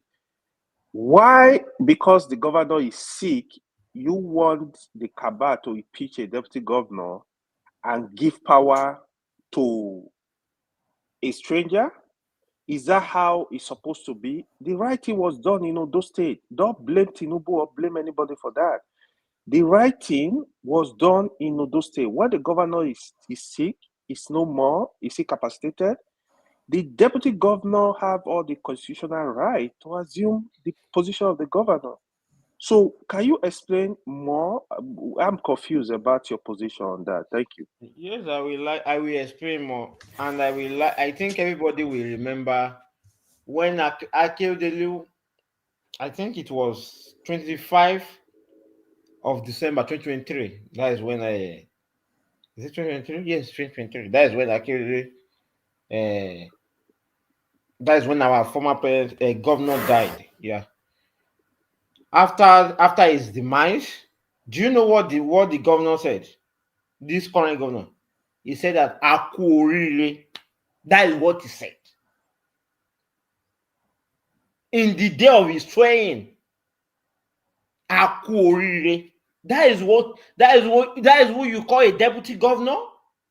So you've not answered my question. I will answer your question. I'm just trying to bring that up. Like, this man and the governor have not been on the same path since when both of them came in I think it's 2017. Is it 2017? No, 2017. That is when him and Agbola. That's 2017. His own is 2021. 2020. Yeah, 2020. He came in 2020. That's when he came in. And I know in democratically world, both of them are elected. They are elected together on a one ticket. But when you have someone, I'm not against him for him to be a governor. But why I'm angry is that I'm just speaking. When you see me, I'm speaking in an emotional way. I'm trying to speak about what is happening in my state. Because my state now, this man is ruling like the way Akedolu ruled us for 7 years or six and a half years or 7 years. This man is the same thing, same photocopy of Akeredolu. Akeredolu does not count. Is all about our town. Every development in the town. There is nothing like spreading of governors to the entire state. What I'm angry about is that you became the governor. You become the governor. I'm talking about Aiyedatiwa. It took him like 8 months before a caretaker committee. He used the director of local government for like 8 months. And everyone knows this, that when you use a director of local government for 8 months, you are recouping, you are just getting money into your coffer. Like you are using the money to run for an election. Everybody that knows about local government, about state politics, will understand this. When a governor decided not to have a caretaker committee that is using a director of local government, that means this man is just trying to get money into his pocket. Well, the thing is, this is what I'm trying you've not said this is what I'm trying to say. That hold on. You are just criticizing the governor, but the question you said you are emotional. I think you are really emotional on this case. The question I ask you, what do you want the governor to be impeached? On what ground? The deputy governor as situated then. Now the governor was sick. Even this man died before they even announced it. They were trying to do all the backdoor impeachment and install somebody as a governor. You don't do that. It's just like what happened between Goodluck Jonathan and Yar'Adua. When Yar'Adua Kabal were trying to maneuver Goodluck Jonathan, you got to start with the truth at every point. So please, you are emotional on this case. Hold on. The first thing is you can criticize the government. I don't have problem. That's a different matter. But was he is right to move from deputy governor to governor of the state? 100%. If he's okay now, right. if you are saying it's not working, it's not doing what it's supposed to do, the people of the state, they need to vote him out, period. That's what it is. No, it's not. The issue is that it's not coming back. This is one time ticket. It's not coming back. That is the mistake we did in my state. We should have elected someone else. But PDP is dead and dead like Dodo in Ondo State. There's nothing like PDP in Ondo State. That is the problem. Femi, let me ask you a question. Are you active yourself in Ondo State politics? I'm very, very active. Have you held a position there before? I have not held position. But what happened is that my dad, I've been a point, like I worked in pursuit to my dad. Like my dad was the local government chairman, and I know the space I know my own local. Do you have a candidate? Do you have a candidate? When is Ondo State election? That was last year. Okay, last year. Yeah. So Ondo State, they actually have some brilliant chaps that can actually run that state. I can point at one place to you immediately. Like, I think he will do a good job if you have that opportunity. Ondo State, they have people that are capable of moving the state forward. That's just Is Adewale Adebayo not from Ondo State? He's from Ondo State. Not What is even the issue they have? Honestly, they have They progressive. should start from governor. They won't. Femi, Oshowore is from Ondo State. Femi, do you know Razak Obi? Razak? No, I don't Razak know. Obi? I You don't know Razak Obi? I don't know Razak. Then you say you are in politics of Ondo State. Razak Obe can be a new bird in the field. Razak Obe was in Akeredolu government. He's also in this government. He's the minister. He's the commissioner for energy.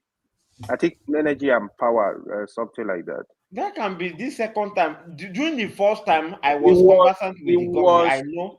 I know much about the government in his first time as the governor.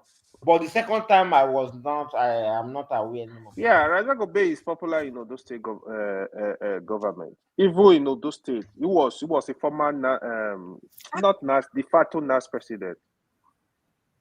I have a question. I don't know. Wame, can I ask my question? Of course. My question is to you. Are you shocked that Femi feels this way? Because a lot of people in the comment section want me to ask you this. Me? Yeah, they want me to ask you this. I'm not shocked though. Femi, what Femi is saying is not dissimilar to what Patoski says often, that he started off supporting Tinubu, but the way he's been administering, it makes him want to turn against him somewhat. But then the way I see it is that Tinubu is, I think singularly, maybe with the exception of a little bit of Babangida Bank in those days, is one of the most impactful presidents that we've ever had. So whether you see that, he is. Whether you see that impact as negative or positive, you cannot say that he's not been impactful. And you cannot say that you cannot say okay, what has it not impacted? The local government autonomy, that's one of the most impactful things. This tax bill, that's one of the most impactful things. The state policing that is going through, that's about to be signed off, that's one of the most impactful things. The students' loan scheme, that's one of the most impactful things. The student loan scheme is a scam. It's a scam. Well, we are getting the results coming. We are getting the testimonies. No, there is no result. They can't get result from that. Well, don't worry. UI has come out to tell us just how it's impacting them. University or so many institutions. But hold on. Let me just rattle through the list. The Lagos Calabar Superhighway is one of the most impactful things that has ever happened. The Sokoto Badagry, that's one of the. So this guy is making impactful changes, and it's unequivocally in less than 2 years. By the way, these things are built off. It's in less than 2 years. So you cannot say that he's not impactful. But whether you feel that the impact is positive or negative, if it should have been directed in a different way, that's subjective, but you cannot say that it's not impactful. The impact is there. We all feel it. The removal of subsidies in fuel, and just wait, hold on. Just this will be my last statement. The removal of subsidy in fuel and currency, the arbitrage in those ways, impactful. All of those things in less than 2 years. So it's impactful now. Thank you. This guy has been speaking since. I just want to say thank you, woman, for letting me to interject. Good evening, everybody. Princess Chioma, I greet you. Hey, my brother. Good evening. Arrow, but Arrow, you try your best. Mandela was a coward. He sold us out by saying that we forgive and forget. You don't forgive and forget. You must choose one. Then for Femi, I believe that we are of the same father, well, with different mother, because my father had 4 wives. I told him because it's like I was just speaking to one man there, I just see that ICC of Ibadan shooting stars play with the bed insurance, second round. Then I was injured, and then you took over. Thank you very much. You see that there, Femi. Yes, Femi. it's not your Oga, turn yes, yet. Ogawaman will, Femi. it Where will are you split carrying tire. us to? Yeah, Ogawaman will split tire. You know what I'm saying? So, woman, let your platform be the number one. Let it keep that something, because it's the only best. It's the number one station out of Nigeria. When we talk, in terms of objectivity, no other platform can beat your platform forever and ever. Mama, which direction are we going now? I don't No, know. hold on. No. You know Tony now. Tony is Yeah. So really, there's no platform like your platform, because only your platform you allow people to. Hold on, Tony. Are you interjecting because AY started with us? He dipped in and out. Our Femi started with us, so I think they're Okay. getting impatient to speak now. So let's All want right. to put something to Yeah, Femi. Then maybe they call it speak grammar. But Femi, I've already finished the whole people here. I will come back later now. Make a help and land down. Bye-bye. Okay. I don't get about smoking you. It's my turn. It's my turn, actually. Yeah, hold on. Bring it home in a couple more minutes, Femi. Thank you. No, Tony, thank you now, please. Bring it home in a couple more minutes, Femi, and then AY we will take 5-7 minutes from you, and then on to Pansat. No, one man, I came before AY. I was here before you. AY started with us. Come on, Pansat. I think I would like. Why do you only like to talk to your boss like that? I would like to speak about the David Hundeyin and what is Aisha YESUFU. This name? Aisha Yusuf. I saw it yesterday, and I was she shocked. Even did a video about it. I was very, very shocked that David Hundeyin and Aisha will have an issue. It's really they're starting to cannibalize each other. Seriously, when I saw that, I said this is not possible, and I listened to Aisha on YouTube and she spoke about it that if David has something on her, that David should come out openly. And up to now, we have not seen anything from David. We are still waiting, but I know when David comes, when David makes sure someone names, David has something on you. That is very, very sure. He has something on Aisha, and I don't know what is it, but I know he has something on that. And it's all good to wrap around that campaign fund that she stole during the elections. Nobody, when people speak, sometimes I just look at it like some people think they are angel, they are this, they are that. There's no sense. People that want to give you good governance, they can't even manage campaign funds without stealing it. There's no sense anyway. That is why we tell people that speaking against Tinubu does not make me to tell you that Peter Obi is the president of Nigeria. But if you have a candidate that is different from this set of people, do you know why I'm complaining about Tinubu? I'm complaining about Tinubu because I see that man is not the one running this government. That is what I'm seeing in him. I want someone that is energetic. Something happened in the country I am today, Sweden. It has never happened before. Shooting in the campus.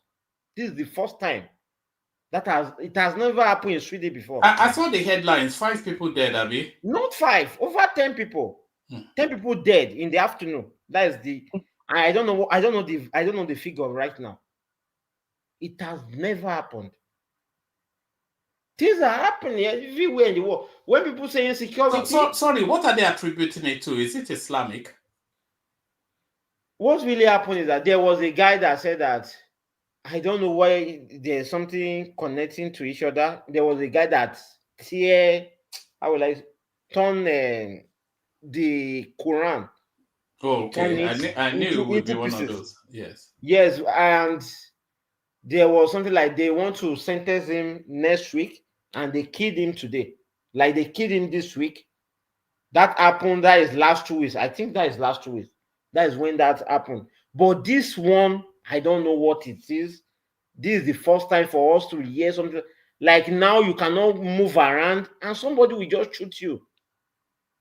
Random people kill different set of people. Femi, are you in Sweden? I'm in Sweden. Oh, okay. Like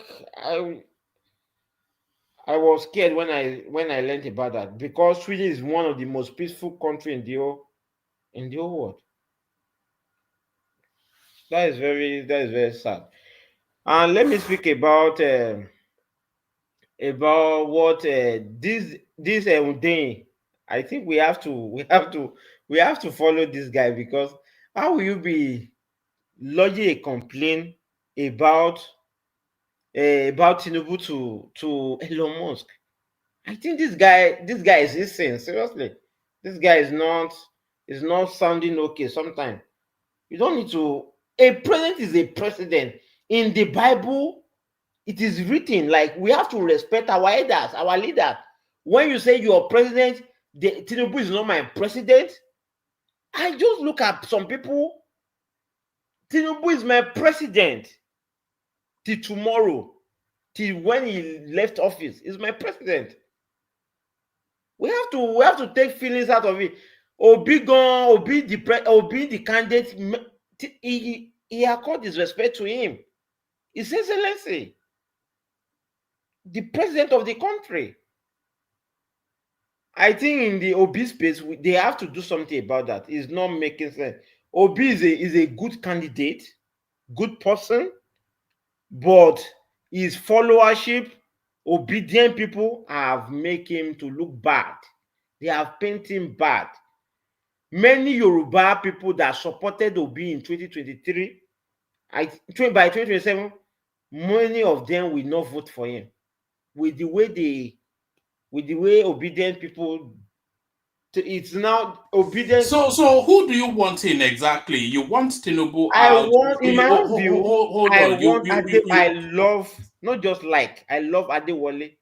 Yeah, but it's not likely to be the next president. I know it's not likely to be the president, but you want Tinubu out and you don't want to vote for Obi. So who comes in? The next president is coming from the north.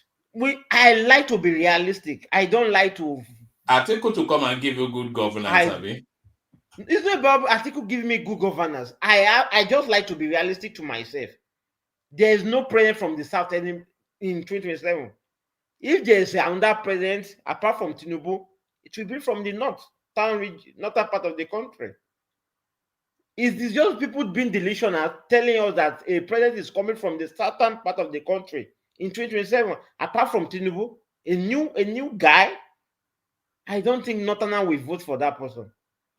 I don't think so. That is me. So that is my own opinion.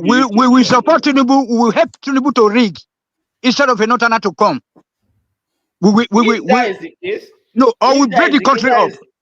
So be steadfast, my friend. Okay. If that is the case, no problem. I don't have issue with that. I'm just saying, I campaign for Tinubu.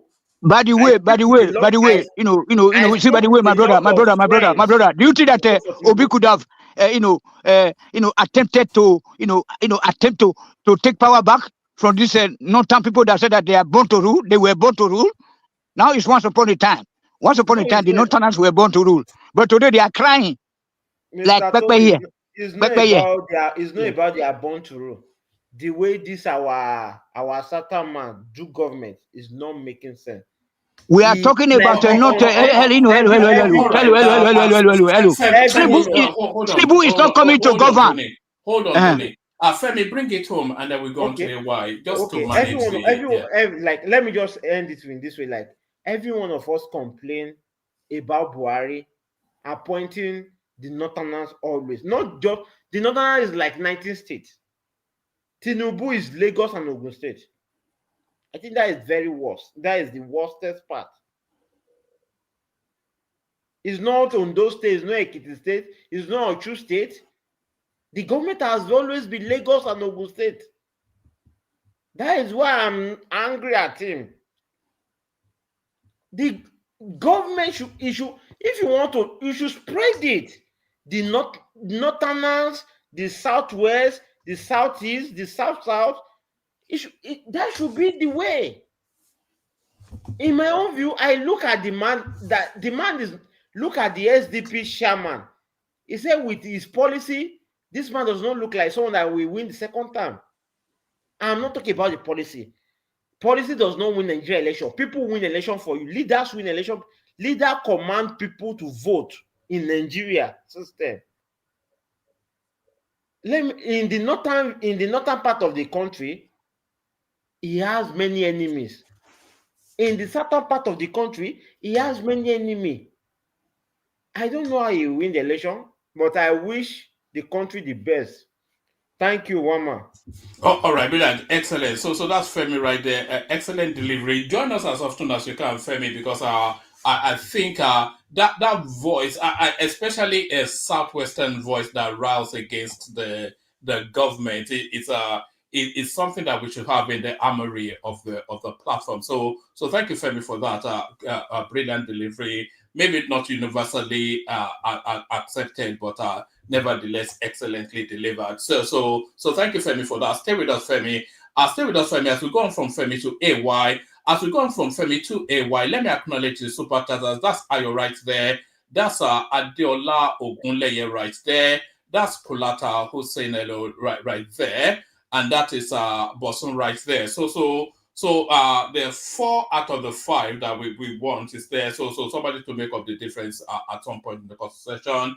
So we go on from you to AY, who takes the floor now. AY, hopefully you've been listening sufficient enough to know what we're talking about, but don't restrict yourself to what we're talking about. You can free flow for about 5-7 minutes. But as you free flow, let me ease myself out, hand over to Choma. And Choma, please, don't let Pansat overrun the session and chase everybody out, you know.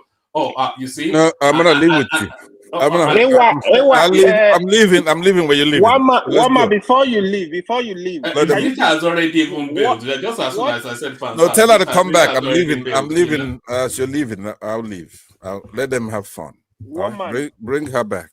What is it? All right, bye-bye, everybody. Aisha Yusuf and David today. Can you bring me up to speed? I didn't really understand what was going on. I'm not even fully up to speed with it. I just saw her. Let me show you her tweet. I don't know how much of Yoruba you understand, but you know those market women where they will be using songs to attack each other. This is what Aisha Yusuf had to say about it. This is a verified Twitter handle, and she puts no punches. She says David Hundeyin, at David Hundeyin, if you are who you say you are, and you are born of who you say you are born of, I quadruple dare you to make public all the investigations you have done on me. You are a psychologically challenged investigative journalist who has no honor and will not publish the truth when it does not conform to your biases. You know, so that voice, and you know that there's nothing David Hundeyin loves more than a cat fight. So that's going to be an ugliness that is going to entertain us for the next. It's going to be brutal. She even did the video, but I've not seen the video yet. You know. Wow, you see, that is gonna be fun. We see what we follow. Yeah. She's kind of partly right on this tweet, though, because David, I think he is good, but to be honest, they need to. If you are a journalist, be a journalist. Leave biases out of it. I see him with some level of biases, you know, like just try to stay within topics, stay within. I don't know. It seems he has his own agenda, to be honest. Yeah. But before you go on, you know that Aisha Yusuf was the campaign manager. Then all the money, she was the one in charge, and she stole all the money. Then hold on. Allegedly. She was not a campaign manager, not allegedly. No, hold on. She was in charge of distribution. You know, she was giving an account. We saw her. Let me tell you something. She was in charge of the campaign funds now, was she not? She was. No, but she was the one that. No, she was holding all the money, spreading, sharing the money. Then at the end of the day, then when the party fell into trouble, she said, "No, I'm not a member of the Labour Party. I was just trying to assist the Labour Party." You know what I'm saying? After stealing the money, don't you see how she went to abroad, 2 months vacation. When they asked her to render accounts, she went and brought out some A4 sheet of Thank paper. Thank you, woman. All these guys, that's too small woman for Shehu Kuti already don't finish. He said before you can be talking, open your mouth in Nigeria. Go and remove all those your Boko Haram dress. Then I've attacked her already on Tony, a various platform. Time, please, you need to hold on. She's not she's not a sultana. Hold on. She's from the north. Claiming Edo, where that woman go disappear. Sometimes hold on. Hold on. Your voice is too much. Hold on. Wait till Choma take over before you can do all that.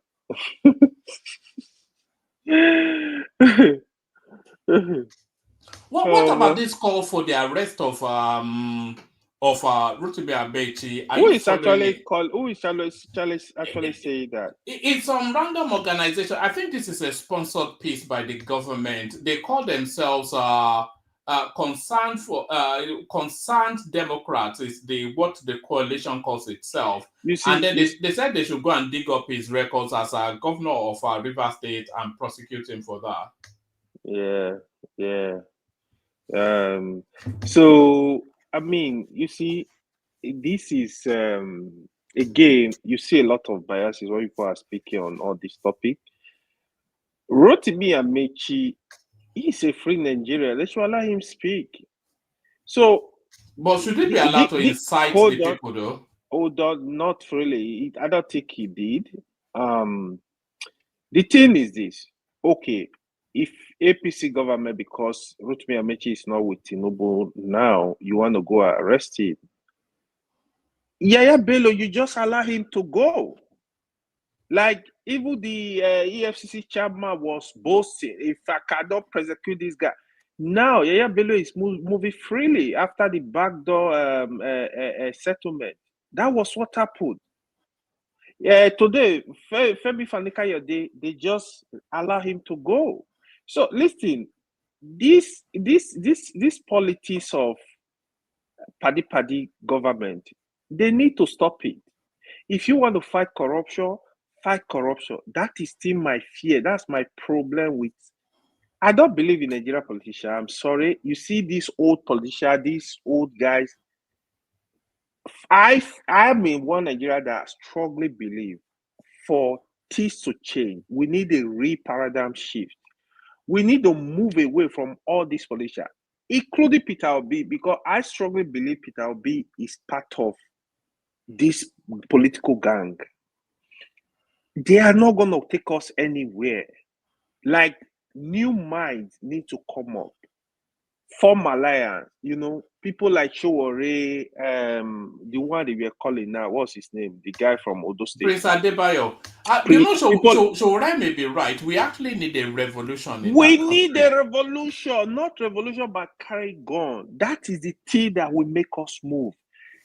People like Adebayo, you have a lot of them.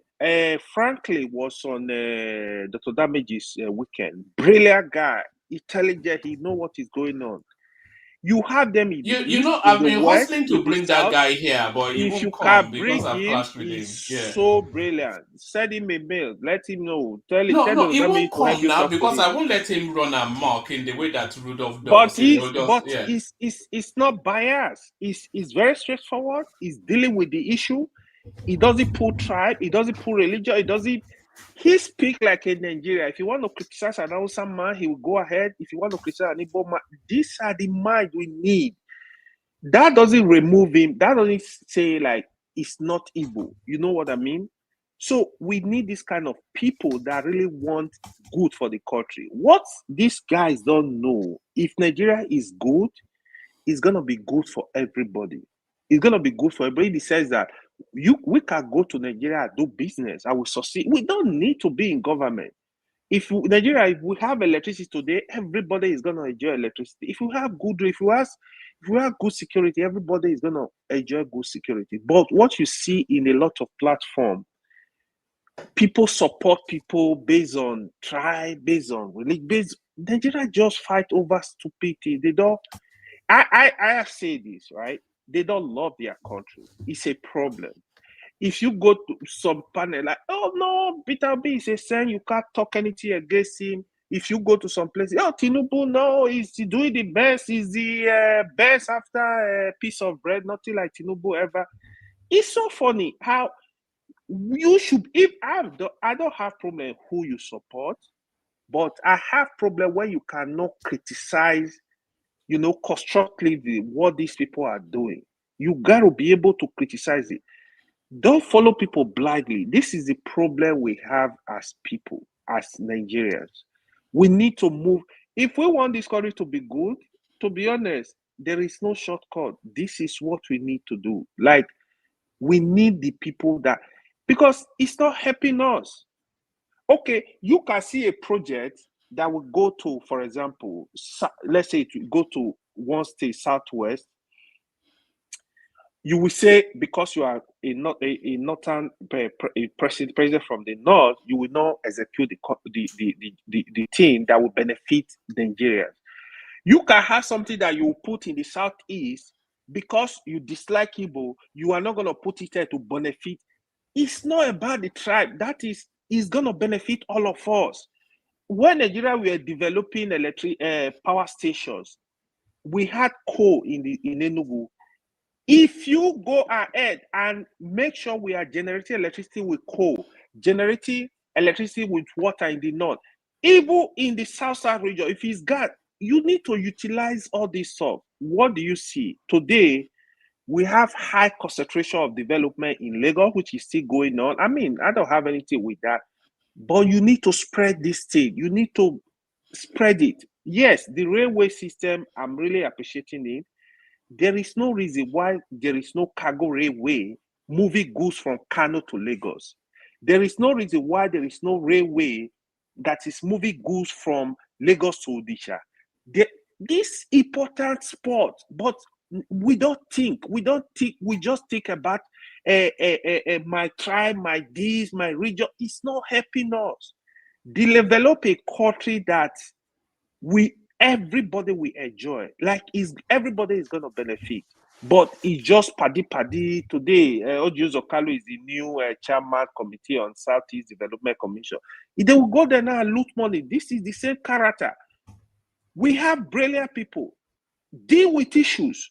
I love what Tinubu did with Ogoni people recently, invited them, the governor, the leaders in Rivers, talk to them. Now he's moving environment and Weti University over there. He's giving them a university. Now he want to do the cleanup. He want to resume. That is a good one. There are good stuff like that. You can even when you see the Biafra issue, for example, the Igbos are still agitated today. Why are they agitated? Because you did the 3R. You didn't really do you can, for you to support this agitation, call the leaders in the Southeast. If you don't want to call look at these brilliant mind, educated, smart people in the South. Okay, how can we resolve this issue? What do you think Southeast need to calm people down to stop all this agitation?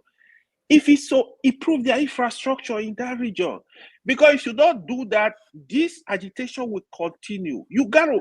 But to be honest, I feel we don't have leaders that are genuine. You have to be genuine to look at what can work for the people. You go to the north, the Alimajiri system. Okay, how can we work on this to make sure the people are educated more? What can you do? Look for leaders across that region. We have to know that this country does not belong to us alone. I will never blindly support any Nigerian politician. I don't care who you are. If you can start, if a Chinese man is the leader of Nigeria, you can start fixing things in Nigeria. See you. I will praise you. I will really like you. But we are still strongly with that. Today, Woma, you were talking about the student loan. Yeah, the idea is supposed to be a good idea. I have spoken on the Odamiya said, listen, the student loan is a big scam. The Ministry of Humanitarian Kini, what they call it, where Beta Edu was heading, that is the biggest Yahoo ministry in the history of Nigeria. Why? Because you are pumping billions into this ministry. Where is the money going? This money, you cannot account for it. First of all, who are the poor Nigeria? All of us on this panel, we have poor people in our villages. Go to your village, ask them, how many of you receiving this government, what they call it, market money, whatever they call it? Because you don't have a system to look at who is poor, to look at who is jobless.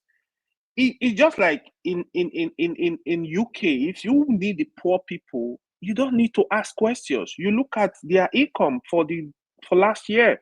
You can know, oh, this person is any. So this is, it's not we don't have that system. What I think we should do is, you want to implement the loan system, student loan system, this helping the poor. What you need to do, we need to have a system that is working in terms of develop our NIN. You don't need BVN. It's waste of time. If it's BVM you want to develop it, clean it up. Let every Nigeria have a valid national identification number.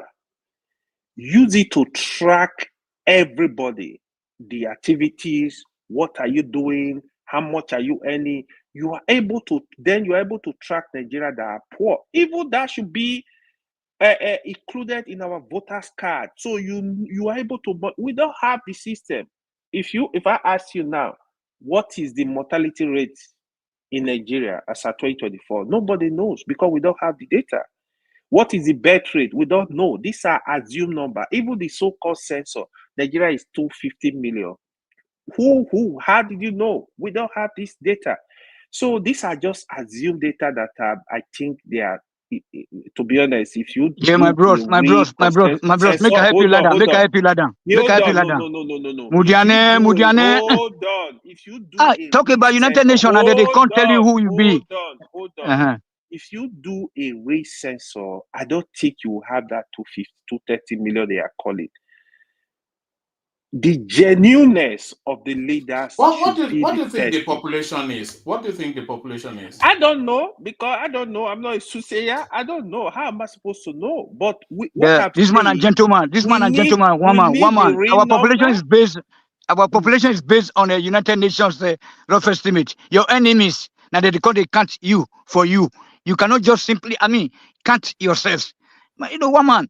The system is not there. No, it's not based on it's not based on the United Nations estimate. Rough estimate. No. You know what they are doing is they are projecting off the last population count, and then look. Do they have the record without the data and without the database? Do they have the record of what happened last year? They don't even know how much they are even giving out. They get this money from Abacha loot and then elude them. What are you talking about? You see, they have no data. They have no database to check. We don't have database. Yeah, so we have no database.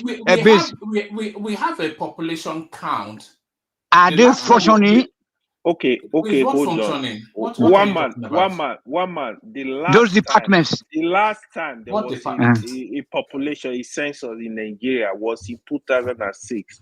How many years? That's almost 20 years, right? Yes, and what I'm saying is those figures that we got in 2006, they are projecting our birth rate, our death rate to come at some sort of concurrent population size. How do you project though? How do you project? Because the birth rates now and the death rates. So what is the death rate? I don't know. How do you? Do you know who they buy every day? Do you know who buy? Do you know who is born? We don't know the number, right? We don't have it. Death rate. So if America tells you, oh, but it's not guesswork though; it's projection. That's just the point. It is guesswork. Right. Guesswork.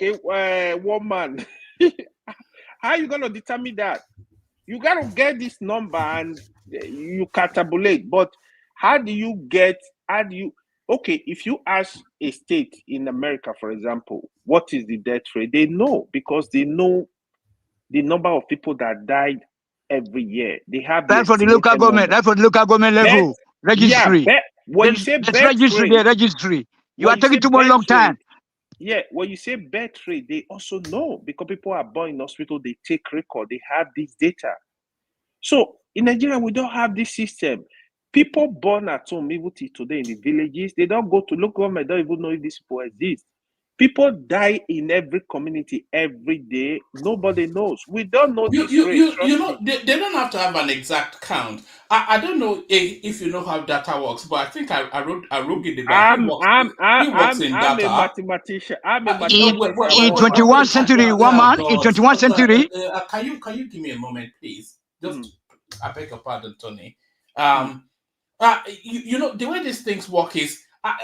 You know sometimes when they go and do like an opinion poll, you know they'll do a count of, let's say, a demography of like about 100, a number of 100 or 1,000 that then reflects the demography of that space, and then whatever data they get from that, they can use that, they can extrapolate that and project it to a wider something. So they know roughly the birth rate of Nigeria. That is not to say every birth is documented, but births are documented. They know roughly how children are being born in the north. They know roughly how children are being born in the south, and they know roughly how people are being born in the entirety of the country. So it's not an exact science, and then they know the data science census that we last did as well. So off the back of all of those statistical data, they can extrapolate what they have and project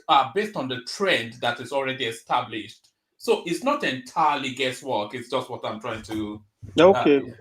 Yeah, but well, let me speak now. Let me speak small. Let me interject. Go ahead. Thank you very much. I don't want Choma to beat me. Thank you very much. So, it's because of Choma. Wait. One man, what are you there? Extrapolate. Now, grammar, you can't speak here. In a sense society, people that as the woman is taking home, whether that they are pregnant, the first day, once they go to that picture, what did they give them? They don't register them, and if they even miscarriage later or something happened to that child in the belly, it's already registered.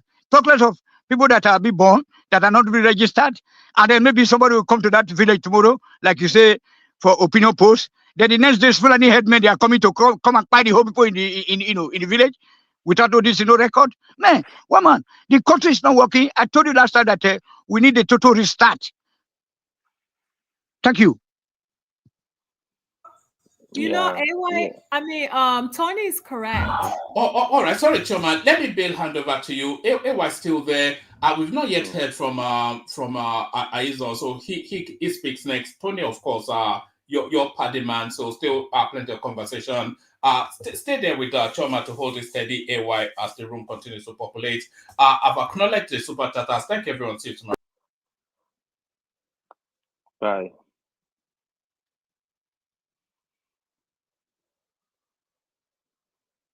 Why is Choma? Sorry, carry on, Choma. I think she's gone into the fridge. Hi, guys. I am the moderator, so I'm going to allow you guys to speak if you're making sense. If you're not making sense, begin to come out. Military government. I'm just joking. Chioma, you're not General Thomas. You're not General Thomas. Chioma, they represent where? Chioma, oh, you try. I rebuke General Thomas in my life. I don't want all those American, all those people they try to say they live for America, they speak Swen. Now, when they go back to Nigeria, how do they speak? I don't know. I was just kidding. All of you guys on the panel, you're my favorites. So you are very cool because you say, I like that. Tony, you can talk. AY, Aizon, all of y'all can talk at the same time. We don't have to follow rules around here, because I'm on. Oh, and they will. You are, you are the best. You are the best. That is what makes Tony happy. Yes, because that catching Namia they like now. You guys the Ibadan guy now. Ibadan people they don't get all that. Not for joke, not for real. My brother. Arogidigba. Tony Balogo Molite. You know people they don't understand. They don't know how to kill now. But they don't understand order. Get Tony is very funny guy, but Tony is absolutely correct. If we finish doing the census for people in the north and then Boko Haram comes in, blow them up, then what use does the census make? You get what I'm saying? Yeah, Nigeria census is a scam. You know that people are trying to be politically correct out of stupidity or foolishness. No, I don't mention anybody's name. I don't mention anybody's name. May they not say right? You're responding to what I said from what Tony said, right? So what? So I think it's yes, it is inadequate. So let's start by saying that the current situation is inadequate. The census is not factual. It's not accurate. Yep. I suspect that it is off by as much as 25 or 30%, which is a lot. I mean, 5% is variance of 5% is a lot, but it's respectable. I think the census figures are as much as 30% off. I think we could be 30% more than what we think we are, and I think we could be 30% less. That is a lot. There's a lot of migration. I think Mr. AY was speaking about people having some form of ID. Part of the there's 4 laws that came together with this tax laws. Okay, this tax reform. So there's 4 laws that came with it, and one of it involves every individual in having a tax registration number, which will be obviously linked to the BVN, which would also be linked to your NIN, and that then helps to create a profile. Obviously, with your BVN and your NIN, a profile can be created of your expenditure, of your earnings, of your movement as well, because obviously the NIN is linked to your mobile service. So I think progressively we will get there. So I don't think we should down ourselves. For instance, it was only in the last decade, just over, that in the UK that people started having to link their NI numbers to literally all their services. I mean, for years, you've opened a bank account in the UK without a NI number. It's only recently that you need an NI number. Same in Ireland, same around parts of Europe. So I don't think we're as far behind as we think we are in some respects. I think it's just because of the modern world and the tendencies of modernity that we need to really make progress, because technology does afford individuals. Yes. Let me ask you a question. Are we and by the way, I just want to say for the record, I am so thrilled that my homegirl Chioma is running this moderation. So I just want to put that out there. Shout out to Chioma. Chioma is very good, yeah. Yeah. Thank you so much. Who is praising Chioma? Nice. Yeah. Hey, how about you now? How you doing? I did, boss. Great. No, I love your breakdown. Thanks. Aro, I wanted to ask you, are we familiar with what the procedure is? Please, sorry, sir. As I wanna, is on. My brother, how far? Good evening, sir. I want to let you know that that you try to give our spaces for these people. That time don't pass. We don't need any agreement with them. We cannot forget the death of our brother, your son, because that is very, very personal to me, because we live together 1 street apart in Lagos. Okay, we were living in Messi Eneli, where he was just living at the towards end. So that oil, when they say that they are doing good, that they will come, they will bring all these house people to come and negotiate with our people. Me, I'm not in for that one. We must leave that oil on, untapped. Let it be. Let the status quo remain until we, until we restructure that country or whatever. They will know what to do with this oil or our resources in our places there. Okay, so make it not just chicken out yet. Okay, let them come and be negotiating. We don't want any negotiation right now because unless they go and drink, sorry, we will. Go ahead, eyes on. Sorry. Wow. Go ahead. Sorry about that. Turning on my guy. Don't know why.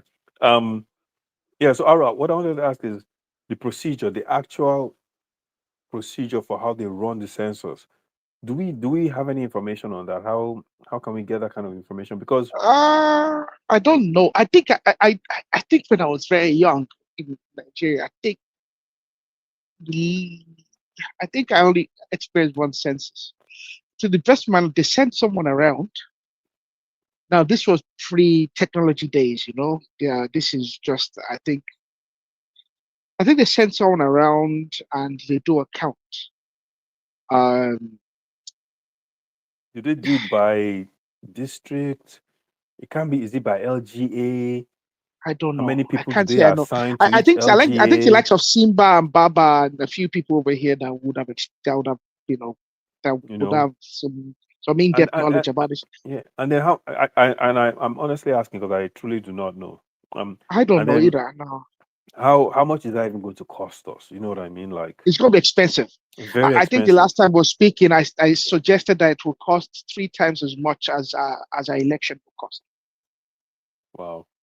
So the budget for it will be 3 times as much because the election, unlike the elections, the census there'll be a lot of manpower required for it. There'll be quite a reasonable amount of technology because you have to deploy individuals to go out there to the field and do the counting. Then you have to be able to validate the data as well that you collect. Then there's the planning, there's logistics. It will be very, very expensive. I suspect it'll be 3 times as expensive as the election. Yeah, they're going to steal a lot of that money too. And they're going to put about 10 or 15% on top of that they want to loot as well still. So, and then, yeah, it's going to be very expensive. There probably will be some compromise. I don't know how they're going to do it. I think for us to do a census that will be credible, I think the whole nation has to be invested in the idea of it. The era of mutual suspicion should be over. And I think the one thing is, as a people ourselves from the South, I think it's not ideal for us to make categorical statements and to make statements to suggest that some individuals somewhere else are invested in corrupting the process. Because that just breeds mutual suspicion and that just breeds contempt. I think rather than doing that there, I think it's just to encourage the planning of the census in a way that it will be as precise as possible. It will not be 100%. I mean, give or take, you can still put 2.5% variance, which is okay. But I think we need to be committed to a census, all of us. And everybody should see it from a positive light, and nobody should accuse the other person of, they want to inflate the figures for gain. But I think before the census, I think we should restructure I think rather than rushing to do the census right now, the census is a good thing because the census can help us restructure. But I think the better idea would be to restructure the country towards independence of the states and the subnationals. If a subnational is independent, okay, and not dependent on the state, and if each state is much more able to manage its resources, every state in Nigeria, every local government is able to succeed independently. Forget about it. I mean, we're shouting about oil and oil and oil. A liter of oil is not very far away from how much it will cost you to buy a liter of water, of clean water. in any developed country. If I was to buy a liter bottle of water, okay, in the shop, I'll be spending about €2. A liter of petrol, refined petrol, is €1.89, which is about the same amount it would cost me to buy a liter of a bottle of water. So I think we shouldn't really be fixated on oil. There's no constituency in Nigeria that cannot be self-sustaining. I think if we can restructure and give everybody the confidence that they can sustain themselves without having to inflate the population figures so that they can get a bigger allocation from the center, I think we can then be able to go into a census knowing that every individual will be invested in a correct value so that we can actually do national planning. Because at the moment, we can't plan a nation very well. What is the birth rate in the country? We don't know. There's just an estimate there's about 6%. Sorry, not 6%, but 0.6 times the birth rate. What's the death rate? We don't know. We don't even know the population distribution. Everything is just inferential and guesswork best. I'm jotting down some points from your submission there, in your response to his own. So if maybe you can let us interject so that you may continue. Yeah, you can interject anytime now. No. Tony, right I'm not very intelligent. There's Pansat over here. No, you are All of you intelligent. guys are intelligent. You are people, intelligent. Let me just tell you now. Let me just tell you now. At least to this point right now, where you are at right now. So, a country that cannot even hold a local government election without going to the courts, those corrupt court judges.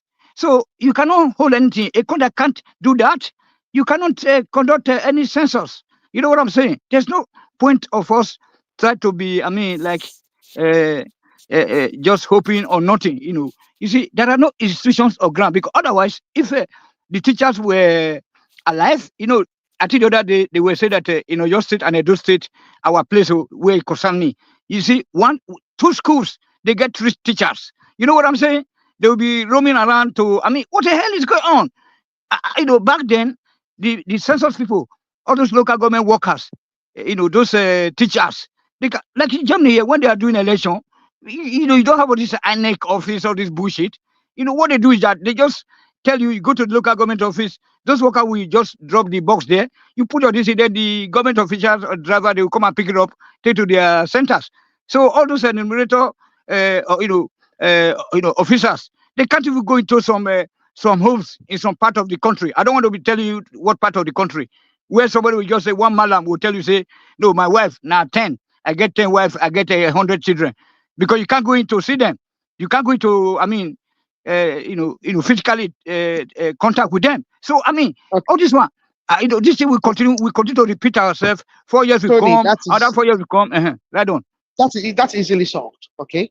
So if every single individual, okay, at the moment, okay,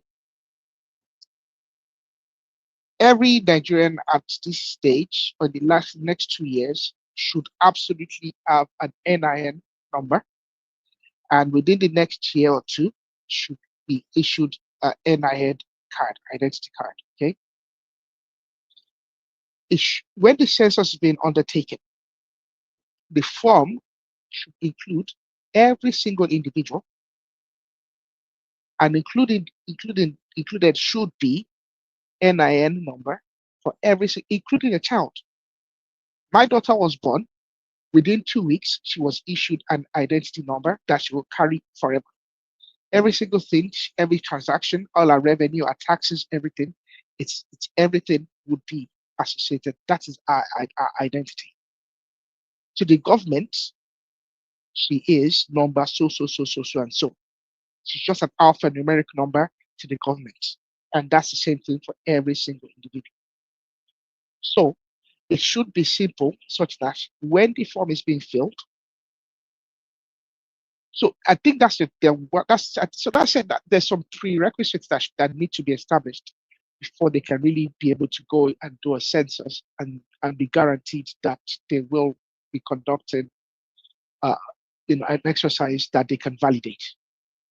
I think every individual should be issued an identity, so that when the census is being carried out, that identity, okay, when the form is being filled for household such and such, the household would have this the father, the mother, or the mothers, the children, and each individual would have, so this household has this such and such a person, and all their NIN numbers would be associated with that particular household.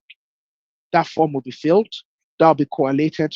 So we know that so many households in this village, so many households in this local government, so many households in this senatorial district, so many households in this state, and then ultimately so many households, individuals in this country. Simple. Okay. Okay. Now that these people, they are not showing signs of of those arrangements that you just pointed out. They are not even started to put them in places. You know what I'm saying? That's why we say that it's very difficult, because assuming that they started to look an ordinary election, you can see it's 100% court cases. Because court has to decide. The election court cases is because because politics in Nigeria equals to monetary gain. Yes. So if you remove the financial incentive, because the fastest way to become very wealthy in Nigeria is to go into politics. Simple. Yeah, and that census figures will also attract more money to the people that say they are more populated. You know, that's why that is also corruption is still going to be the order of the day. That's why I said if the country is structured. Thank you. Such that because we have no police system. Like the other day, I was having a battle with one man, because assuming that we're having a police system now, or at least one of the government institutions are working, or some of them rather, then we know that okay, these people can take. I mean, but as at now, as it stands, nothing is on ground to start working from. That's what we are talking about, my brother. That's why we are saying that a total restart. Tony, I think Yes, we complain too much about what is not on ground, and while busying ourselves talking about what's not on ground, we lose time, which we could have spent making. No, we don't lose time because these people, they are not listening. They are not listening. Tony, which of us is listening? No, not you. No, we mean people, the people that are in charge. Tony, people even in charge. you are not listening actually. Yeah. Sometimes you said that's part of the problem of Nigeria. I'm sorry. We're all part of the problem, Tony. Am I occupying any government post? No, Tony, but he's trying to say if you can just take 5 minutes and listen. Exactly. Just listen. Okay. Pansat over here. Pansat can contribute as well. I don't know why he's so silent. Yeah, because I'm here. I learned that I just heard that you abuse Edo people. I'm happy you noticed how unfairly I'm being treated here. I mean, it's not fair. You know, but I know that the conversation is flowing very good. So at some point, my sister is going to recognize me so I can make a contribution. Chairman, recognize Pansat. You will make a contribution, given what happened last time. But I enjoy your contribution. But wasn't Izon trying to make a point before? Tony? No. I was asking Aro a question just about this census thing, because Tony's point is valid, because he's saying that we can't even organize local government election. How are we going to do? Absolutely. Because I just see it as everyone's like, oh, you listen to people, they're like, oh, thank God we're doing a census. We're going to make sure that, we're going to find out what Nigeria really, is. Well, we're not 200 million. But the people that are rigging the census in their favor, they're also preparing for the census, right? So the question we need to know is, how is the current government going to mitigate against people inflating numbers unnecessarily in those remote, ungoverned spaces where they, like Tony said, one guy will just come out there, I have 10 wives in there and 25 children, and people, most of them are afraid when they even go into these communities. And because of my culture and religion, you can't go in there. Yeah, you can't see my wife because you're not meant to see my wife. What are you going to do in that situation? So there's some real challenges around this thing, and I know a lot of people are trying to be optimistic. That, we'll find out what Nigeria really is. I'm not that optimistic. I think that the same thing that we've always seen is what's going to happen again. So that's Yeah, my take. correct. Yeah. Yeah. I think you're spot on, and I think Tony's spot on as well. I think there needs to be prerequisites and things they put in place. I don't see the rush to go and conduct the census now because, like you guys already said, it's just going to be the same results. You're playing the same beats, and the same thing is going to happen again. But I think there needs some prerequisites there that before they go into it. I think there's some things they put in place that would assist us to validate the data, whatever they collect. But I think there needs to be some other reforms there across the country to remove the incentive to inflate the figures. Because the only reason people inflate the figures is to get more from the sector. If the incentive is taken away such that the problem with Nigeria is this national cake idea. As long as there's this concept of a national cake, everybody would be very eager to bring his knife. Everybody would be very eager to bring a longer knife so that they can get a bigger cut of the national cake. And there'll be a struggle to get to the cake, to get a cut of the cake. But once there's this incentive is taken away, where everybody is responsible, every community is responsible for their for the management of their resources, I think that would really then remove the incentive to inflate the figures. There'll be no reason to inflate the figures. Then, if you inflate the figures, maybe within your community, but at a national level, there'll be no reason to inflate the figures. And it's as simple as that.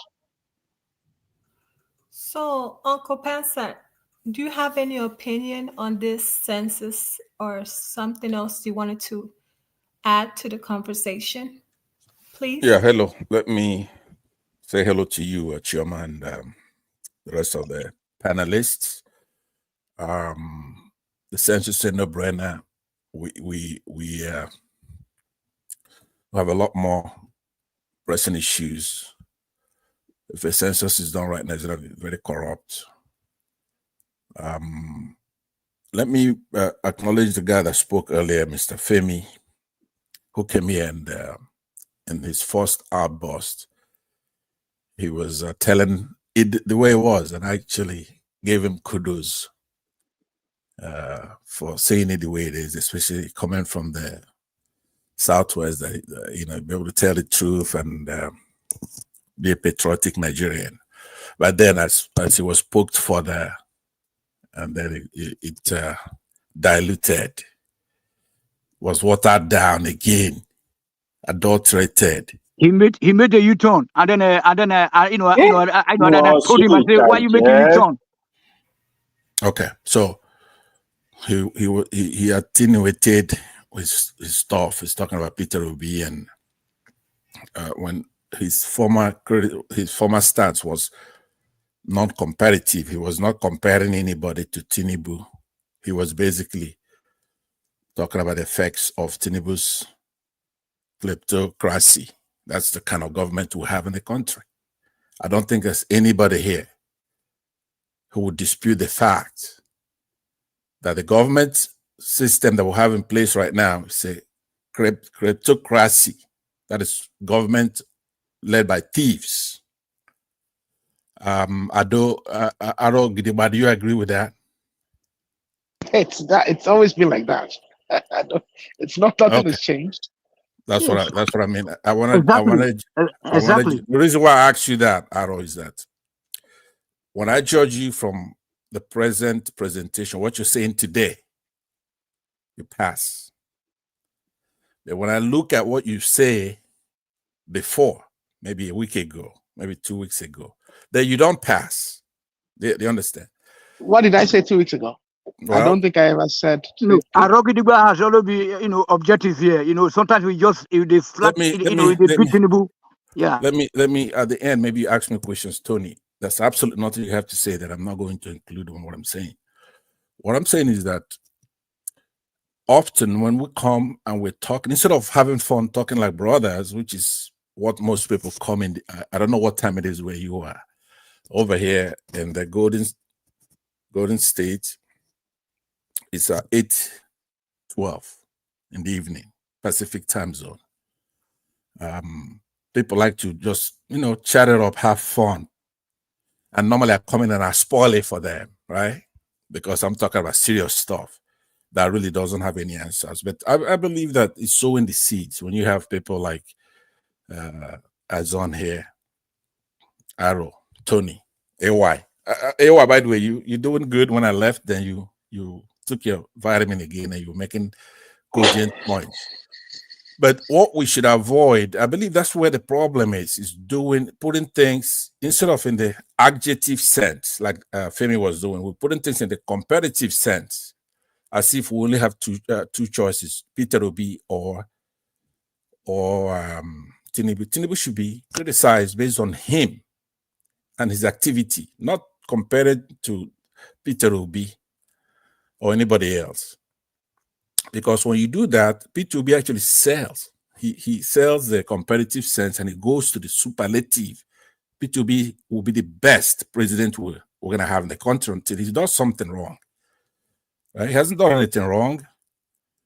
Some of the things they talk about don't really mean doesn't make any sense. But even if it's true, it still pales in comparison to what we have.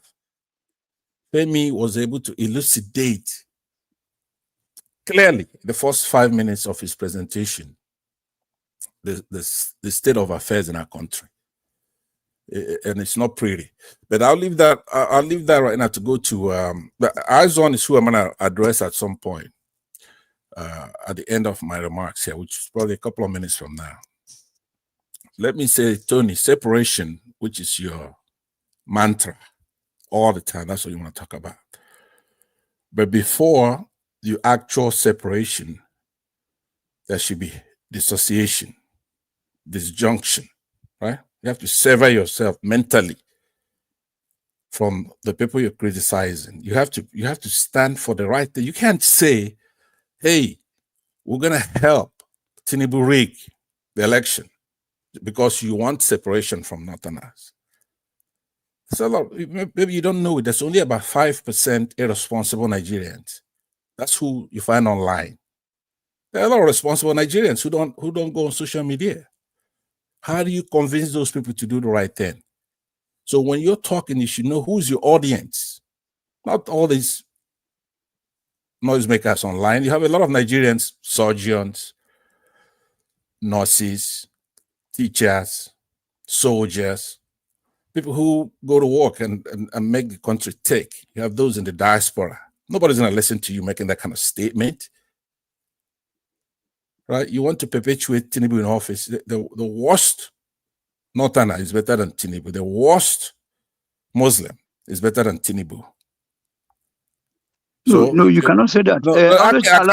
Let me land. If you want to debate, if you want a debate, you secure time slot for it, and I'll debate you, and I'm gonna wipe the floor with you on that debate, because what you have to do, like I said, I don't disagree with your conclusion, but your premises are totally crazy stuff. Let me tell you something, sir. No, hold on, Tony. I don't want a maybe session. You are having a building in a... It'd be good if you just let me land. It's not you that I want to address. I believe that you're a known quantity. There's nobody here who's going to disagree with me. But let's move it along. Izon, what I was going to say to you is that a lot of people from the South who come into governance, for example, Chief Justice Onegin from the South, and he was unceremoniously removed from office.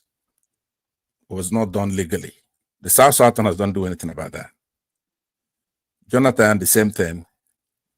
The current one now, who is a former CBN governor, who is what we call an independent agency. He's the only one who's been taken off and being persecuted and dispossessed. They're not giving him due process. But South Southerners don't do anything about that. They come there. Let me hold on. So and he then embezzle money alone. So let him. no, we have due process. You have to go after everybody who's doing something like they are alleging. You have allegations, which I'm also going to make a differentiation when I conclude with Aisha. Justice Tanko was unceremoniously removed as well. Who's the name? Justice Tanko. No, he was removed hurriedly as well. Remember, there was some allegations by his brother justices. They made some allegations and was hurriedly removed as well. Not because he wanted to be. He had due process. He himself resigned, right? He was not removed. He was forced to resign. It was not, but if you do something by due process, that's okay, including forced to resign, but you resign legally. But the president of a country cannot remove the chief justice. You need 2/3 of the senators to vote for that to happen. Same thing with independent agencies such as the central bank, right? So, but the point I'm making is that sometime we in the Southeast would say the Southerners are our people, right? And it's happened in the history before. I don't know if you're familiar with the story of King Solomon in the Bible, talking about splitting the baby. Right? It's First Kings 3:16-28. So when they brought 2 women had a baby each, but one of them was dead and one was alive. They brought it to King Solomon. So King Solomon says, got a soldier to go ahead and split the baby that's alive into half and give one to each of the women. So one of the women says, no. Just give it to the other one, because the other one already said, yeah, go ahead and split that baby, right?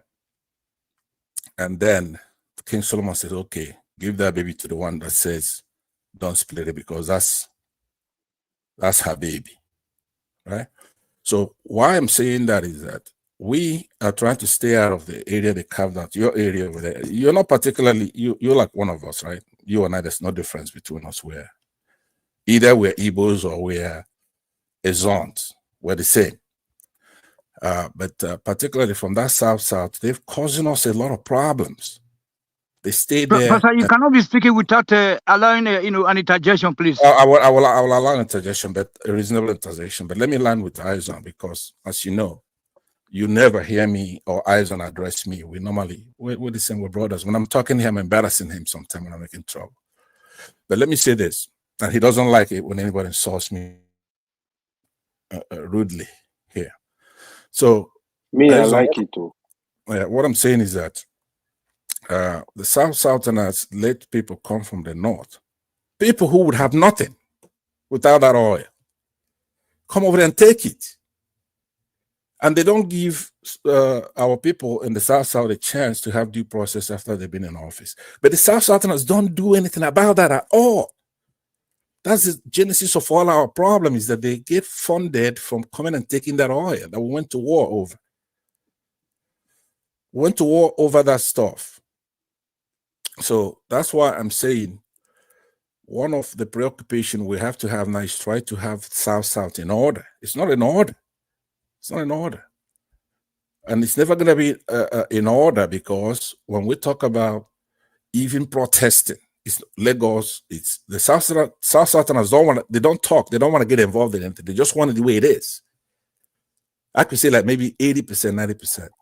A lot of problems we have come from the South. When you look at people like Wike right now, and Fubara and all these, and Jonathan, a whole president came into office. He doesn't make an Igbo man or a South Southerner his INEC chairman. He doesn't. He's over there building Almajiri schools. He's timid. He doesn't make a South Southerner or an Igbo person his chief of army staff and chairman of all kinds of stuff. And he sent us back from 2015 to now. The country is not the same. Why? Because we gave a South Southerner a chance. Because they want to separate as a geopolitical zone, and they don't have the backing to secure that oil, to chase people out of that place. So we have to go back and be one again like we used to be in the Eastern region, at least mentally, so that we could save the country. That's what I really want to say. The genesis of our problem comes from that Jonathan era. But Jonathan is just a symbol of South Southerners, right? They wouldn't even make a Yoruba person INEC because it's almost the same thing, but it's not the same thing. It's a little lesser. Yorubas and Hausas are the same thing. Fulanis, they're all the same thing. When it comes to they are not the same. They are the same. Let me land. Coveting that oil over there. Dangote is indistinguishable from any other Yoruba person over there because what they've done is try to take the oil. They piping the whole thing. They ruin all the refineries over there in the South. They don't build any at all in the Southeast. That's okay. They successfully separated us, but we still look at if they build it in South, they built it for us. So that's the spirit, but that's not enough. There's a refinery coming up in the Southeast. Oh but that's a private thing by Abia State, right? And that's that's not private. That's by BUA. No, that one. There's another one coming on from Abia State itself. That's going to be the real one. We're not going to depend on any Northerner doing anything useful in that country. It's never going to happen because we should look at other polities, other countries who are even the same. Remind me, Otto Eze. Otto Eze is from where again? I don't know where the hell he's from. He's not an Igbo man, though, right? We don't recognize Otto Eze is not an Igbo man. To me, he's not. He's from Anambra. A lot of Igbos, he's not an Igbo man. I want you to know that. I'm telling you right now. Right? There's plenty. Apart from that, there's just as many people from the Southeast, Igbo individuals, exploiting the resources in the South as they are. No, like I said, they are gonna be somebody like Otto Eze. That guy. Like you see, this is what when we tell you something, you should give us credit for calling these people out. We'll call out Uzodema, we'll call out Otto Eze, we'll call out Kalu and all this. Kalu and all those people. And then guess what? Okorocha. When we call them out, then the Yorubas embrace them. You're gonna see, for example, yesterday or 2 days ago, I made a comment. They put Yoruba. Your people are killing you. Hold on. Igbos are killing Igbos. You are saying Yoruba. Yeah, okay. You are saying Bini. Would you please hold on? I'm calling Igbos out now. As a matter of fact, you're contradicting yourself. You are not calling them out. We are helping you to call them out. With Choma, we are helping you to call them out. Okay, Tony, I really enjoy your antics, and it's funny a lot of the times, and a lot of times it makes sense. But just hold on. I'm almost done. I'm saying to you, for example, here's a glaring example, because I've said that Yorubas don't embrace their own good people. If you're good and telling the truth, they say, oh, he's an Igbo man. Somebody like Dele Faro to me, for example, that you should be walking with your head up in the sky, that you have somebody like that from your place. I think it's very fighting for you now, and then honestly, they take money. Yeah, Chioma, you're going to have to actually remove Tony. When I'm done, you bring him back. So what I'm saying is that when somebody like Amechi, who was an insider, and he was a bad guy, right? So he had some kind of epiphany. And he comes out and says, you know what? I used to be, just like what Trump did. I used to be with these people. We in government, what we want to do is steal and kill you and do this and do that. He's now on the side of the people. Now he's a bad guy. They want to arrest him. When he was a bad guy, when we said, look, this Amechi guy, he's an APC guy. He's building things in the north and he's supporting crooks, right? Oh, they said he's a good guy. So they do the same thing. Somebody like Obasanjo, who's not a saint, but he was a good, comparatively, he was a good president for the whole country. They say, oh, it's an Igbo man because he was putting some Igbos in his cabinet. Therefore, he's an Igbo man. or you look at Simbajo compared to Tinubu, they embrace Tinubu and they do the same thing. They're doing it in the South, and that's why it's when we come here, we're just talking corruption and this and that and that. It really doesn't make any sense. Arogidiwa, that's why I want to tell you, your preoccupation with Obi, like sometimes the moment you open your mouth and condemn Obi, you guess what you put on your forehead, right? I don't care. Obi is a thief, just like the rest of them. Okay, so that's what I'm saying. When you say something like that, then you stop being reasonable. Stop being sensible. Hold on. That's factual. It's not factual. It's not even rational. Obi served under the Abacha government. So same as Izeribe, same as Otta Ezebo. Okay. And all So these let's have a little. They all benefited from the looting let's of the have a mini military debate era. on that. Okay, hold on. Like several other Nigerians. Don't be out of order now. It's my turn. Let me say this. When somebody says somebody served his country, when you serve your country under any administration, you're serving your country. You don't say, so somebody, because Showore and youngsters like that, make that juvenile argument. Right? Somebody serving in a country in any capacity as a governor, as a secretary, as a whatever. You're serving your country. You're not actually serving that administration. Unless they do something. To come and say, oh, somebody used to be in the PDP, therefore he's the same as somebody who sold heroin. It's not rational. But we know he enriched himself. He was at the Port Authority, and we know the Port Authority was very corrupt. Who are you talking about? Who are you talking about? Who? Peter Obi was at the Port Authority. Okay, hold on. Let me tell you something. He was on the Port Authority. We know it was corrupt at the time. Uncle Pat said, you said you guys were going to have a conversation. Yeah, so I would invite him in. Respectful conversation. I will ask you a question and then you answer, and I will do, because they're not going to give us the whole night to do that.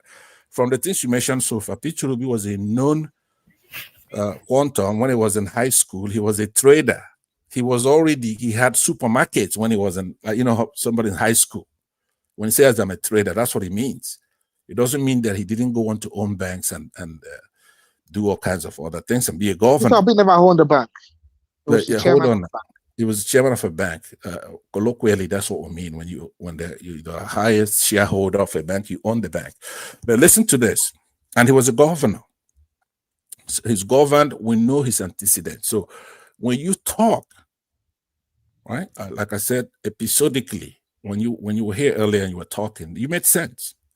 But then I do know you, though. I do remember you, because we all known phenomena here. When you're not being sensible, when you're not being rational, when you're not being logical, when you're not being fair, when you're not being just, when you're not being practicable, equitable, intelligent, wise, right? So are you here to teach English language, or you are? No. I'm trying to use rhetorics. It's a rhetorical tool to cover the whole thing, but make it interesting. There are people watching us. I know, but as long as we're not being like using rhetorics to insult anyone, exactly, you wouldn't want someone to do the same thing to you. No, because if I'm saying, if you're not being rational, even though rational is a big word and stupid is a small word, is the stupid that is the thing that's breaking the platform rules, right? Idiot, something like that. That will break the platform rule. But if you say that somebody is not being level-headed, right, that or appropriate or sensible or practicable or within reason, even though it's a big word, it's not insulting. So I understand what you're saying. Yeah. So what I'm saying, Arogediba, Peter Obi has been a governor. He is a known quantum. We know who he is based on he's running for office. People like Showere will do opposition research, or you have to sue them for political malpractice.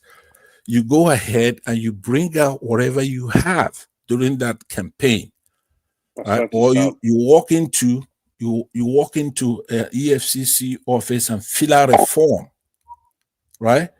So that when you fill out that form, it's gonna change from accusation to allegation. There's a subtle difference between those two things.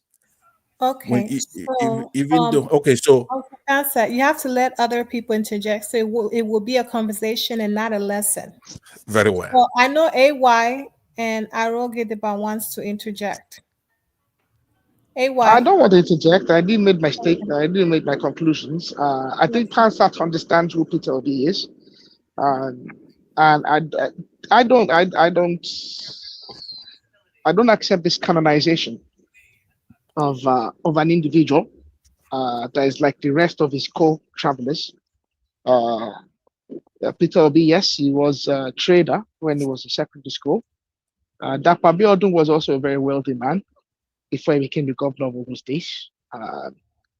Governor Rocha Okorocha was extremely very wealthy before he became a governor in Imo State. However, he is currently being accused of grand corruption. Opus Odima was a very wealthy individual before he became the governor of Imo State. He's currently, governor. Accusations have come in about him. Hold on. Accusation, it's not the key word. Hold on. Accusation, right? There is no official allegation against Peter Obi. That's what I was saying. You're making my point. Unwittingly, you're advancing my point. You should not be in the business of peddling gossip. We have an EFCC there. If somebody's accused, then you go and you make it formal, you make it an allegation. It doesn't mean that person has been convicted, but it carries more weight.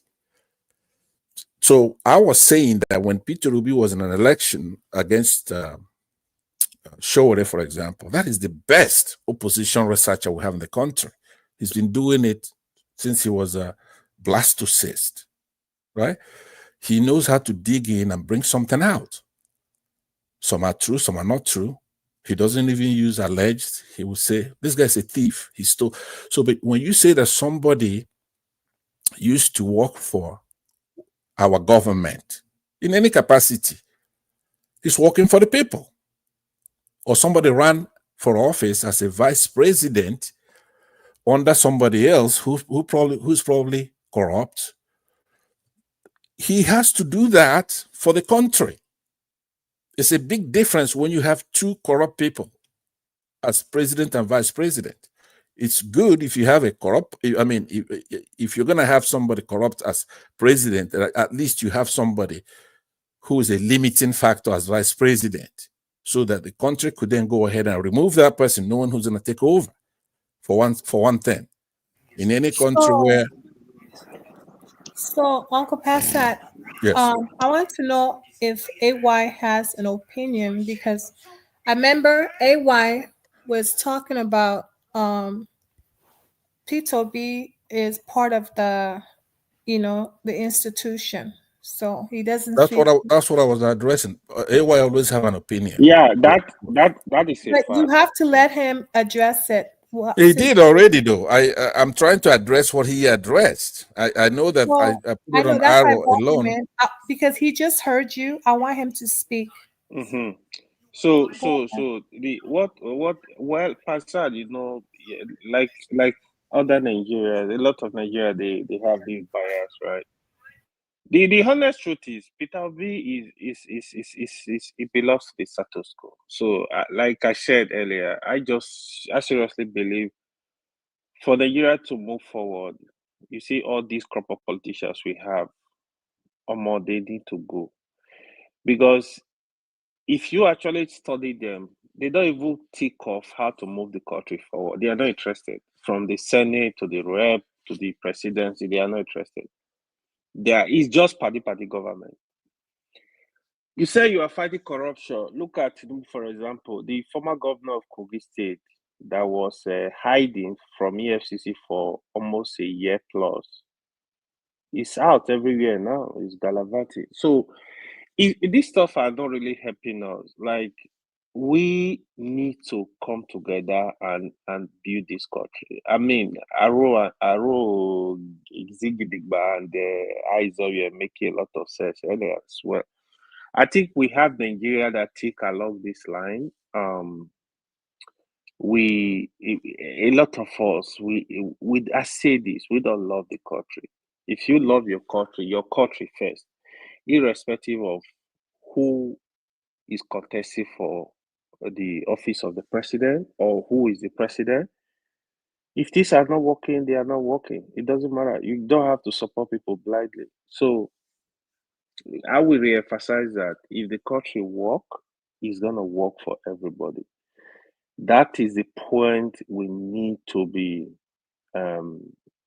pushy to, I don't have issue with Peter Obi. I mean, if Peter Obi feel he can do it, I mean, let him contest again. Let him try to campaign. But I know we have brilliant mind. I just wish the status quo can change so that we'll have direction. I know what we are struggling with. We were having discussion around the NIN. It's just like the way we have social security number. The importance of cleaning up that NIN cannot just be overemphasized. Like we don't need BVA. Just deal with one number and get people to clean this number up. Let's build it. Let every Nigeria have this number to identify them. I mean, you go to the bank. What is your NIN? You go to the immigration. You want to collect your passport. What is your NIN? Let everybody use NIN everywhere. The electoral system. What is your NIN? So we just need to develop it, clean it up, clean the number up, look for a way to be updating this stuff so you know who is who. We can go ahead. Can I just add that it should be impossible to exist as an individual within the territory of Nigeria without an NIN? That's what the government needs to do. Make it impossible to exist as an individual. Exactly. Your NIN should be issued to you within a week of your birth. Yep. Within a week of your birth, you should be issued an NIN. That is your number for life. To the government, the government doesn't care if you're Ifeanyi, if you're Adamu, or if you're Femi or Banjo. The government just cares that you're alphanumeric number, and that's all they need to know. And your existence to the government should be dictated by the NIN issued to you at birth. And until you die, on your death certificate as well, should be your NIN number saying end of story.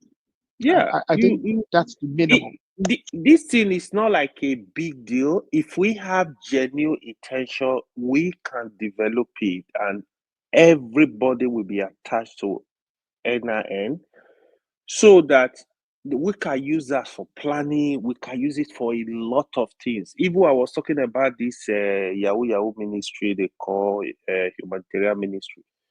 Now, if you want to, you can even get to know how much Nigeria are any people that need help, the elderly people.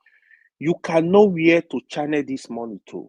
But what they do now is you just give some of the billion, like we live in Banana Republic, he goes to the market and tell you, oh, I share 10 billion. Are you kidding me? And even the student loan, how do you identify who qualifies for student loan?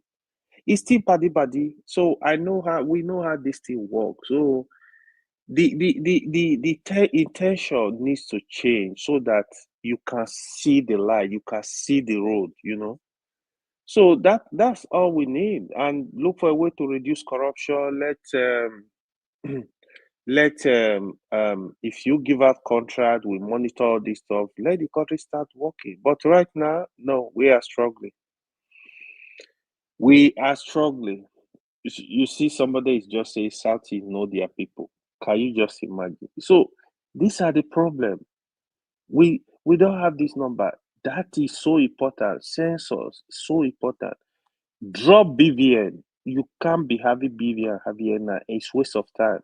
If you want to merge the number, merge it. So clean it up. Make it authentic. Let students, you are going to university, you have an NIN.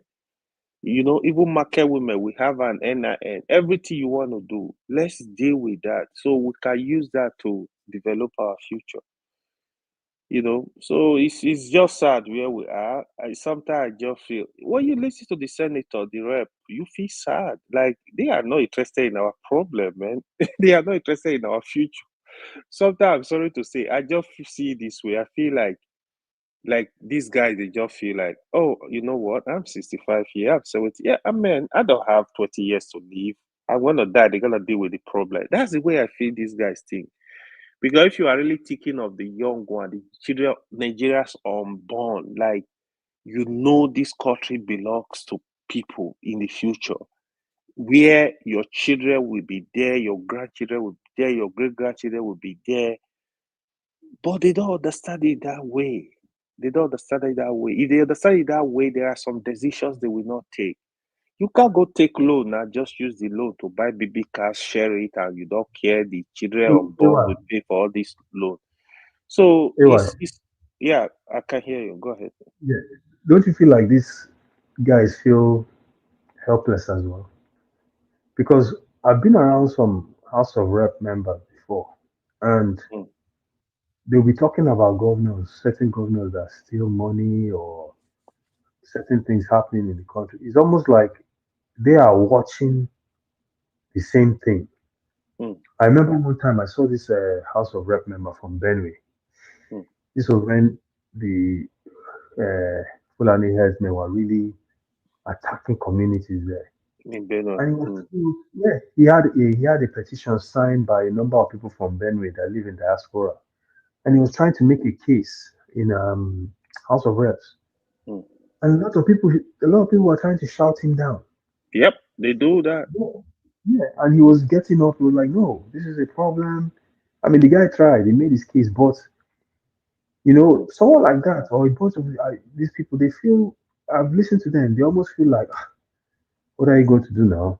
If you go there, you put a bill. If the bill affects these people, some of these lawmakers from the north who are all Muslims will come together and they will just shout down your bill, and your bill will die. That'll be the end of it. You won't get anything passed. So even though there was so my brother, there was another one. This Senator Ogun, or is it Reps Ogun, who said that they should make a law to forbid all the ministers, the president, from sending their children abroad for going on medical trip abroad. And you remember, they also shot that guy down. I pray. Senator, you know, this Reps Ogun from Uromi, I think Uromi from but that's playing to the gallery. Tony. You see, very bad. One of the problems in Nigeria is this. Politicians play to the gallery, and like Aizon said already, a lot of the legislators themselves are trapped. People think that legislators are not wealthy. That's why many of them want to be governors and they want to be in the executive. Yes, no, they are not wealthy. Look at the senators now from LP. Look at the senators from LP. They just went to APC now. You know, just imagine. Yeah. Some of them do though. All of them. From Edo State to from Young State everywhere, they just went to APC now. If you want to be a wealthy senator, okay, a wealthy House of Rep or representative, number one, you need to guarantee that you return at least 3 times minimum. By the time you return 3 times minimum, you'll be a ranking senator. As a ranking senator or ranking member, you would have more privileges, and then also you'll probably be a chairman of a juicy committee. When you're a chairman of a juicy committee, those MDAs would placate you with money, with gifts. But you see, the problem we're having, Arogidiba, make I just drop this one because I try to talk them every day and I know the others. Sorry. No, Mr. Tony, you're cutting him off. You're trying to teach us something. Okay, there was one particular thing I want. Go ahead, please. No, let Tony have his. I've spoken a lot tonight, so I think others should get a chance to speak. No, I will let him continue. I don't want to remind him that because I've listened to our brother from Sweden. I listen to Arogidiba every time. You know, it's always on point.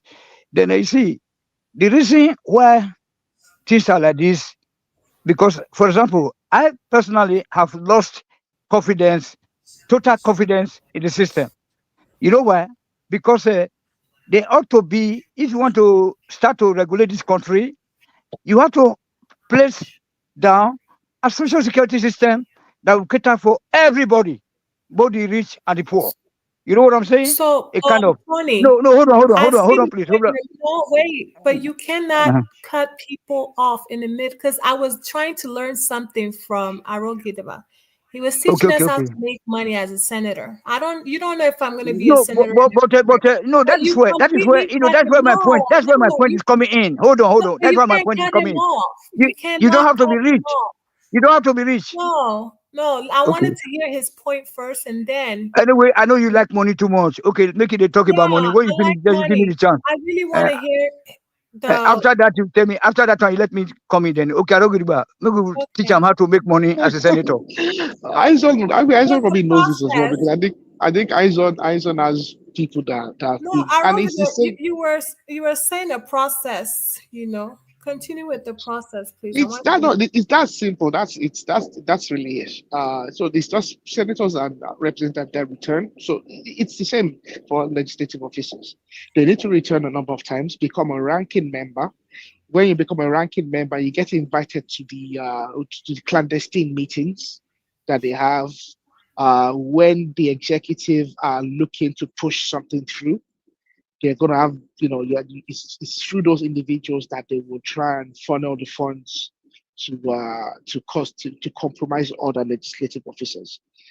And that one of the reasons why the executive try and influence a situation where there's an high turnover in the legislature is, as long as there's a high turnover in the legislature then becomes very easy to manipulate.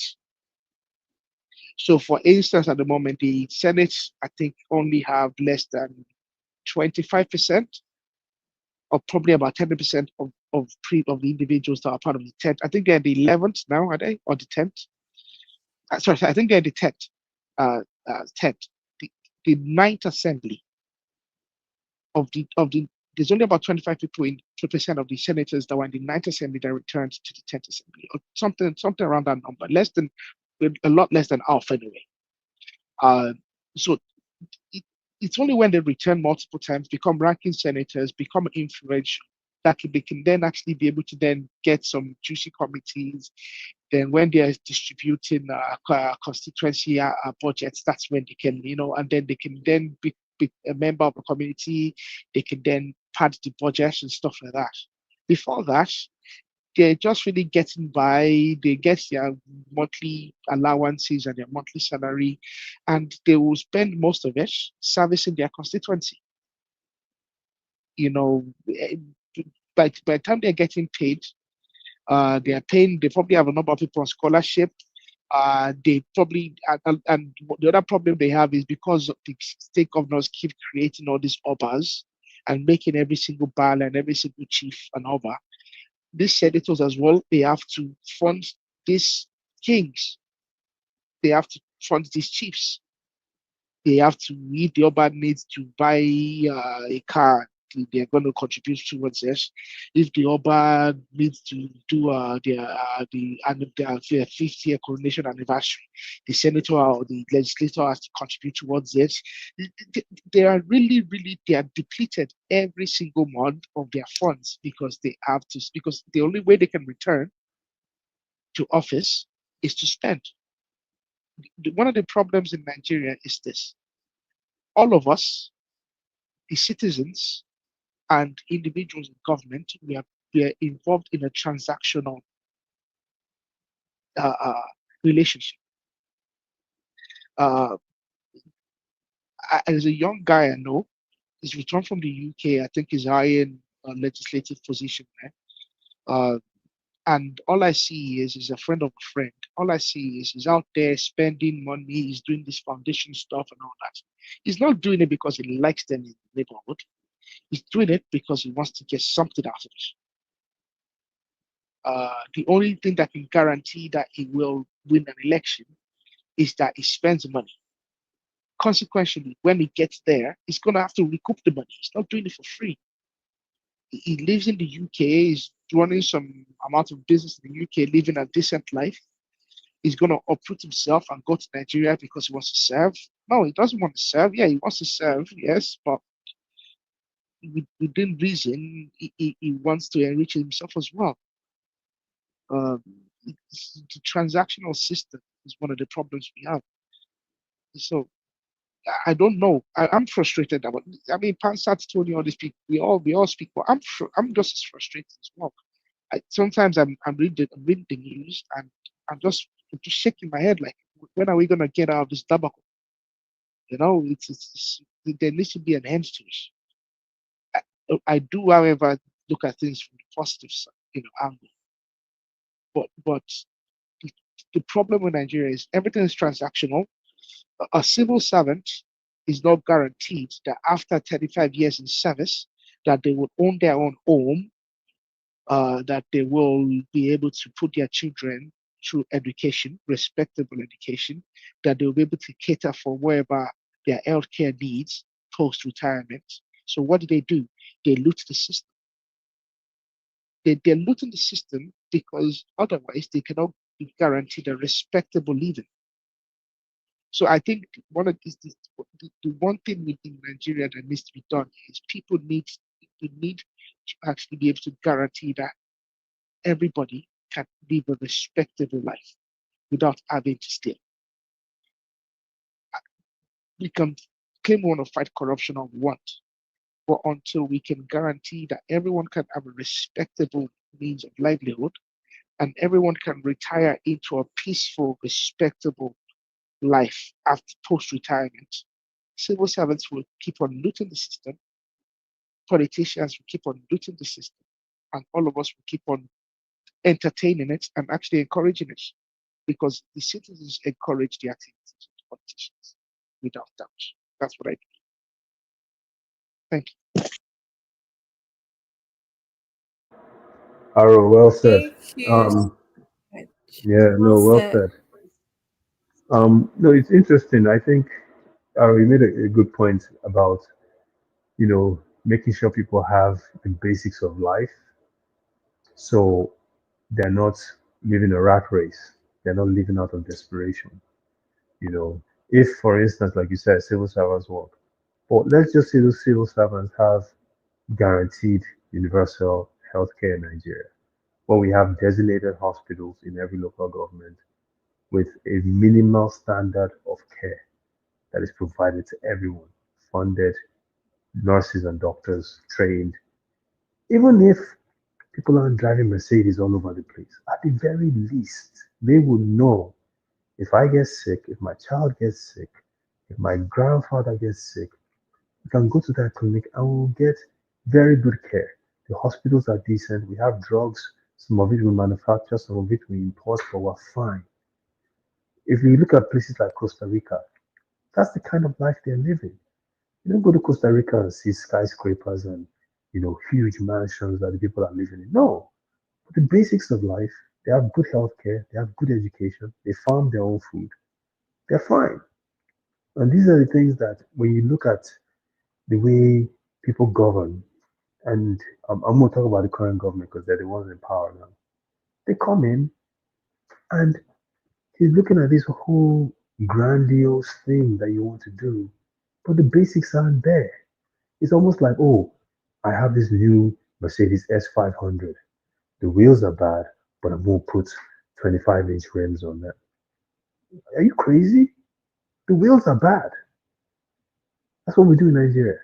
We don't have the foundation. The fundamentals are bad. There's no drinking water. We don't have power. We don't have sewage. Our people don't have healthcare. Our children, most of them are out of school. That's what you fix first. That's what you focus on first before you start creating Ministry of Blue Economy and saying you want to spend however much to build the most expensive road in Nigeria's history, and you give it to a bag man who's your best friend. Come on, what are you doing? And people celebrated. Oh yeah, that road to Calabar is going to be great. They're going to toll that road. You do know that, right? I was talking to a friend of mine yesterday. Oh, that road. I said, bro, they're going to toll it. You understand that, right? First of all, they're building it, then they'll toll the road. Every time you use it, you're going to be putting money into Tinubu's pockets. That's what they're building for you. So next time you start celebrating it, ask yourself whether that's something you should celebrate. Meanwhile, your people don't even have drinking water. Like, something is fundamentally broken, and it's not And you see, when you have the conversation, Ministry of Blue Economy, what are you trying to do with that? You have to generate money from the blue economy. Okay, good idea. But can we make sure there's sewage that works first in those places that are near the so-called blue economy? What people listen, those places you go to that are near the blue economy, how do people use the bathroom? They take craps right inside the rivers or inside the ocean, right? If you don't believe me, I'll take you to any riverine area around this country, from Lagos all the way down to Cross Rivers, and that's what you see. Because they don't have bathrooms. So this is the reality, and a lot of times people want to do all this and want to build a shuttle to take people to space. What's wrong with you, man? These are the things that you see in Nigeria. It just baffles me. And then you wonder why people, when money is scarce in the community or the basics are scarce, anyone that has access to a little change is going to steal. And if this wasn't Nigeria, if it was any other community in the world and you create this same type of environment, people will steal money from government. So the Nigerian isn't broken. The conditions in Nigeria have made the Nigerian broken. Because when they go abroad and they have half a brain, they succeed. I'm sorry, Chairman, I say something. No, I was saying that that's true, but it's more like there's consequences for everyone's action. There's disciplinary measure. You get my point? Whereas Nigeria, like, you can pay your way out of jail. You know that, right? You can bribe the judiciary. Chioma, the reason it's like that is this. Yes. You cannot, it's like the Yoruba have a statement. They'll say, which means that you cannot put a thief. The is the same people that call the thief. That alerts the thief that there's an opportunity to rob, that also alerts the owner that there's a thief intending to rob. You cannot put the same individuals. Okay, so how do we make laws in Nigeria? The legislative pass laws. The legislative and the executive are beneficiaries of the lack of consequence. Are not going to pass laws that will then implement a system that will punish them if they step out of line. Do you get what I mean? And then you have the complicity of the judiciary, because the judiciary are the mercy of the executive and the legislators. So, for instance, Buhari passed Executive Order 10 that freed the judiciary from the judiciary's expenses and their expenditure, their budgets, and their finances from the conference of the executive. And what did you see? All the governors in Nigeria, bar none, including Akeredolu, who was a former president of the Nigerian Bar Association. You had people like the former Ekiti governor, Fayemi. All the governors, without exception, North and South, including Sanwo-Olu, they went to a Buhari and they fought into a standstill, and he pulled Executive Order 10. Executive Order 10 would have actually made the judiciary independent. And that is a good start. An independent judiciary would then be able to pass judgments without fear or favor. So I think as people, sometimes we get lost. The politicians are very smart and they play a very, very good game. They are united in their corruption. They are united in the fraud. But as a people, we think that they align themselves politically, or they align themselves ethnically or religiously. No, they don't. And in Nigeria, we get carried away with the small stuff. and these people they're getting away with murder. They are stealing us blind, and they are negotiating in the back rooms, and they are saying, you know what, if I let you get away with this, when it's my turn, you turn the blind eye. Then you turn away and you just act like you don't see me. So these guys are just there. It's a turn by turn system. And some of the people complaining at the moment are the individuals who have been denied their turn and who are impatient for waiting for the merry-go-round to come around again. That's all it is. Arotimi, AMHEL, Rufai, all these complainants are individuals that are meant to be getting the turn. This was meant to be their turn. This was meant to be their turn on the merry-go-round. But they are impatient because they've been skipped. They've been cheated out of gaining the opportunity this time around. And they're gonna have to wait around for this to come around again for them to get a chance at it. And that's why they're complaining.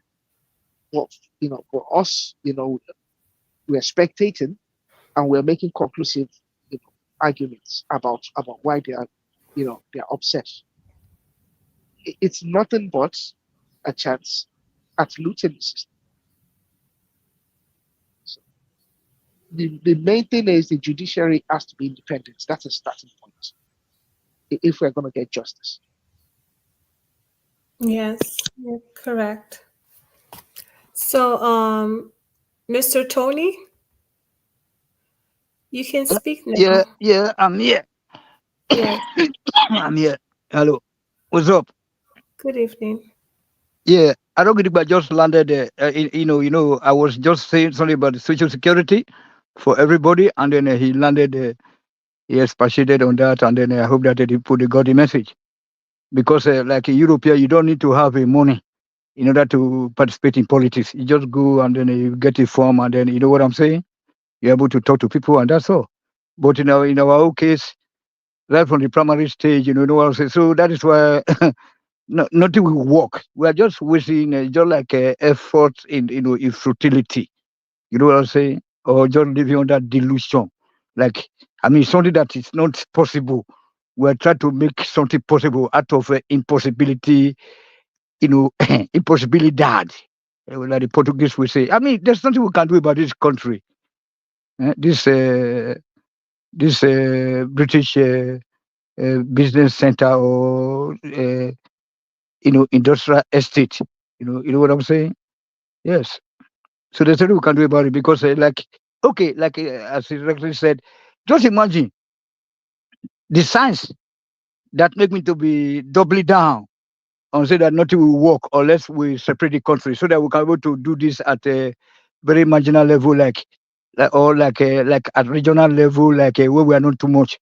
Like now, you cannot count the country because everybody will have their own interest. Their regional interest. We have to come into play. And then, most of you guys just said just now, that every region will be trying to outsmart the other one. I think you get me. They will, so that means we already know where is where we are heading to. That is not going to produce a desired result. So why even why attempting it, wasting money that was supposed to be used money that ought to be used for providing electricity and stuff like that. You're like, what the hell is going on? So it's better that we don't just we don't keep wasting our money and time, because very soon it will be 4 years and 4 years and 4 years. At the end of the day, they will be asking whether it's a Christian or a Muslim that will be the next president, whether it's from the South. Okay, the South. Okay, this Southeast. Then a trouble here and there. Everybody fighting each other. You can see now, Pansat run away. I want to hear from him more, because it's trying to bring trouble into the house. This is not time to be talking about the country any longer. It shouldn't be, we should be talking about South Nigeria versus North Nigeria. Let's call spade a spade. That's the level that we are at right now, the stage. That not be the time when they say that, I beg you, we don't want trouble. Say that where the Nigeria when we do this. Like I just said, that who is going to adjust those constitution? Those people that are benefiting from the rotten system, and then you are expecting them to come and adjust that constitution that will make things to work out in a normal way. So what the hell is going on? That is the problem I'm having with people here. That we just keep on coming here every day, start to be blowing grammar. Like those people when you go US now, when you don't begin, they say they don't be Nigeria again, they know they chop akpu again. Or when they chop akpu, they use fork and knife. Okay, now Trump don't carry them come back now. Okay, are they going to be, are they going to be, continue to speak all those language again, huh? I'm American, man. What are those? No, Tony, it's people that are, illegal. That were Who is not illegal? No, who is not illegal? We're all illegal. I wasn't shipped. Am I shipped? No, you are not shipped. You say I like the way they say, oh yeah. That time we they talk. Look, say me at the take notes of and many people are still here. It's no, I know. Hold on. People wait there for here. They say there for that they freeze now. They craze. They will say that they don't buy a house for America. I'm an American now. I come here 2 years ago. Hold on. All you have to do. I hope my brothers listen to me. I don't get it back. I tell you how people they go to brag about other people's country like saying that their own. Yeah, I moved to Nigeria, especially the women. They say, yeah, I moved from Nigeria since 2 years. Oh yeah, you have to come legally. We can't legally. The time when white men come to our country, do they come legally? Okay. No, hold on, please. Did they come legally? They come and they kill us, break our steal all our properties, take our gold. We should be ashamed of ourselves. We should be ashamed of ourselves that England, America, Germany, they don't have any single cocoa tree in their place. But you get for chance now. You say, so hold on. Because you're saying did they come legally? This is 2025. Every country is implementing, No, I know. All the whole country, they are just against black. Now black now even Nigeria is where we were just talking about census, so we can have a count of all the citizens. I know. We're talking. So we are saying that's what we are addressing now. We are saying that, or most of us who are saying that, judging by the things on ground, the indices are not showing that we can conduct, a census, a national census. Okay, there's no way we can do it. That's what I'm just giving you. But we're talking about the Nigeria that are feeling comfortable abroad. They will begin to say, we are diaspora. I don't consider myself to be a German, whether I'm having a German passport. Am I crazy? Do I have those environment, that I was born into in Africa here, around me in Germany here? There's no way. So that's why we say that we should look for an alternative. When I keep saying the available option, people will be try to misconstrued or misunderstood me that, oh, this guy is talking about separation. How can we do it? They born those northerners with double heads. They're not bothered with that. That was why I said, yes, let me go and help Tinubu to rig that election if they say they want to disturb us from restructuring the country. You want to help Which are Tinubu to rig. I said you are part of the problem of the country. You want to help Tinubu to rig. I like the way you come now. Hold on. Do you think that you can question with the northerners? My brother, it's good now, two of us now. Now me and you now for the same city. You see, these are still. I'm not part of that. Your divisive yes behavior.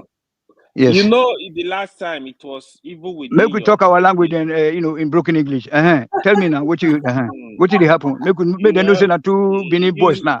You see, I'm not a Benin boy. Cut me out of Benin. You see people that be speaking here, right? Are you not from Edo State? Don't talk like this. Are you not every Edo people they are Benin? No, every Edo is not Benin. Every Edo people is not Benin. You need to every stop that. Edo people, whether you are from Auchi, you are from Isha, you are from Benin City, you are a Benin man. That's not correct. Benin is Benin. Benin. Who tell you? Benin. Do you know my local government also? Do you know where I'm? Do you know where I'm coming from? But I'm a Benin man. Problem. But you speak Benin, right? Yeah, you are Benin. That's where you're from. So you gotta respect other people. So Benin has three major tribes, just like all Edo people are Benin people. That is not correct. You don't know.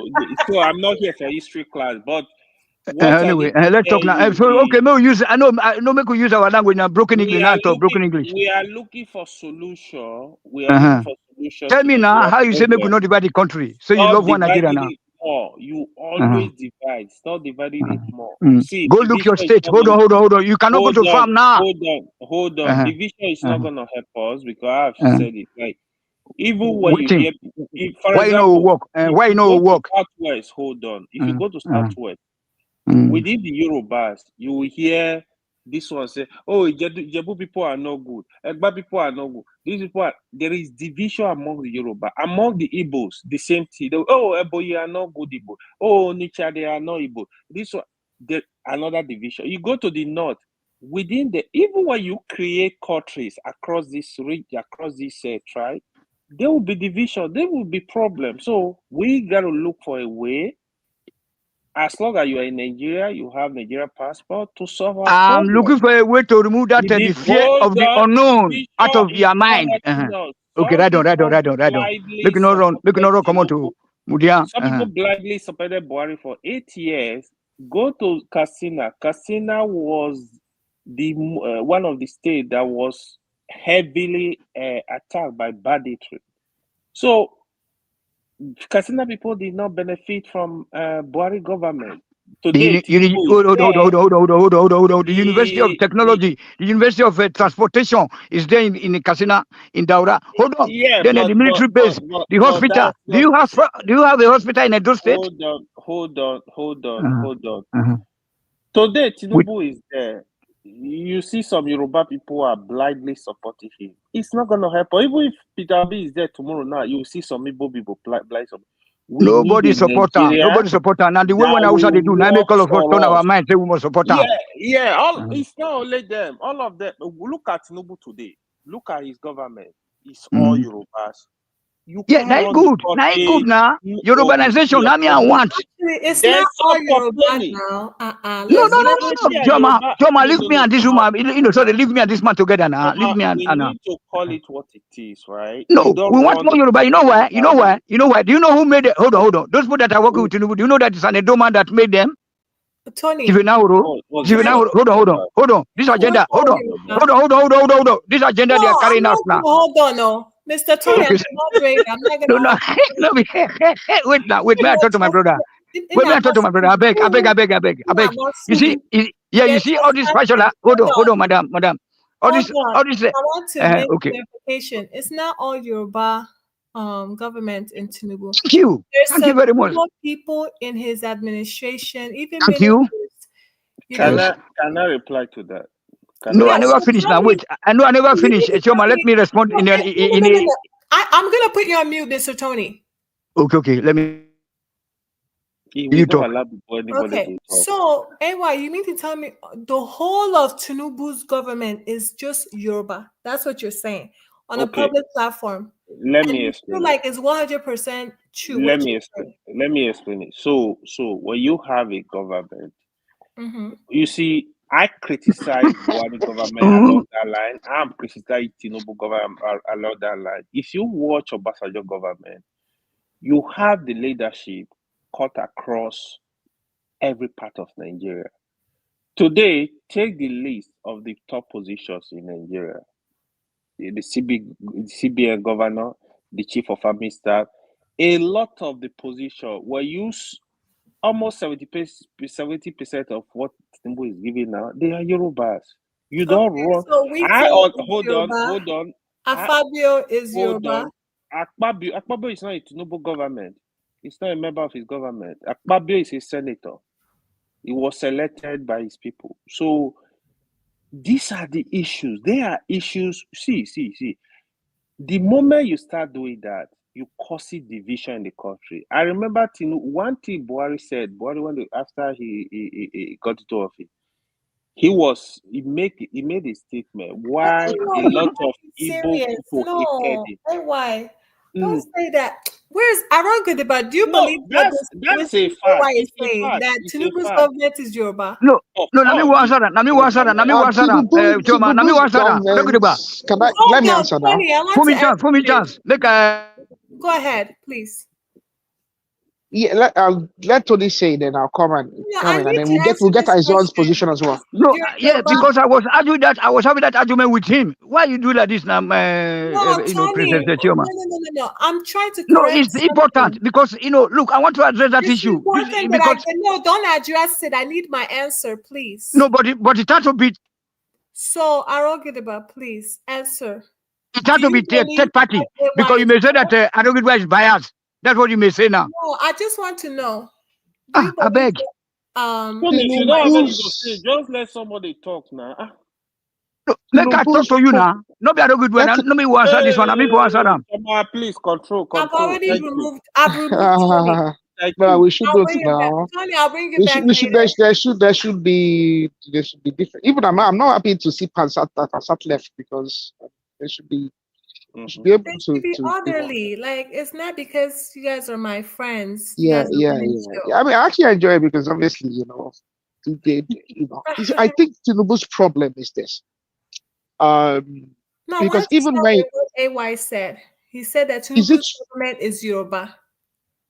There's an element of Yorubanization in some of his appointments. I think we can't escape that. But I think it is because of people accuse Buhari of starting it, but Buhari did not start it. In a way, Jonathan kind of started it. Buhari took it to a very extreme level. And I think Tinubu has picked it up from where Buhari left it. And I suspect that whoever comes behind Buhari, whoever comes behind Tinubu, depending on the kind of character they are, might just take it on from wherever Tinubu's left it. Yeah. Tinubu's problem is that it's not even that he's Yoruba.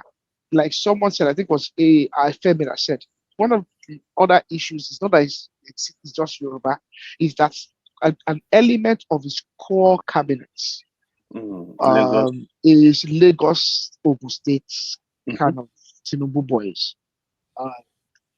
It can be expected because even I myself might find myself doing it. And people find themselves doing it subconsciously. And it happens where, so look at his executive, the executive angle of his government. He has chosen people that he has always worked with. Wale Edun, Cardoso, a few of those guys are people that he's familiar with, and that's probably because he has an agenda and he thinks that only those guys can fulfill the agenda for him. Yeah, I agree with you. He has done what is constitutionally required of him by appointing a minister from every state. True. Some sections, some zones, and even some states have multiple ministers and actually have more influence than others. Also, there are some states that don't have a senior minister; they only have a minister of state. Whereas there are some states that have two ministers that are influential ministers and consequential ministers.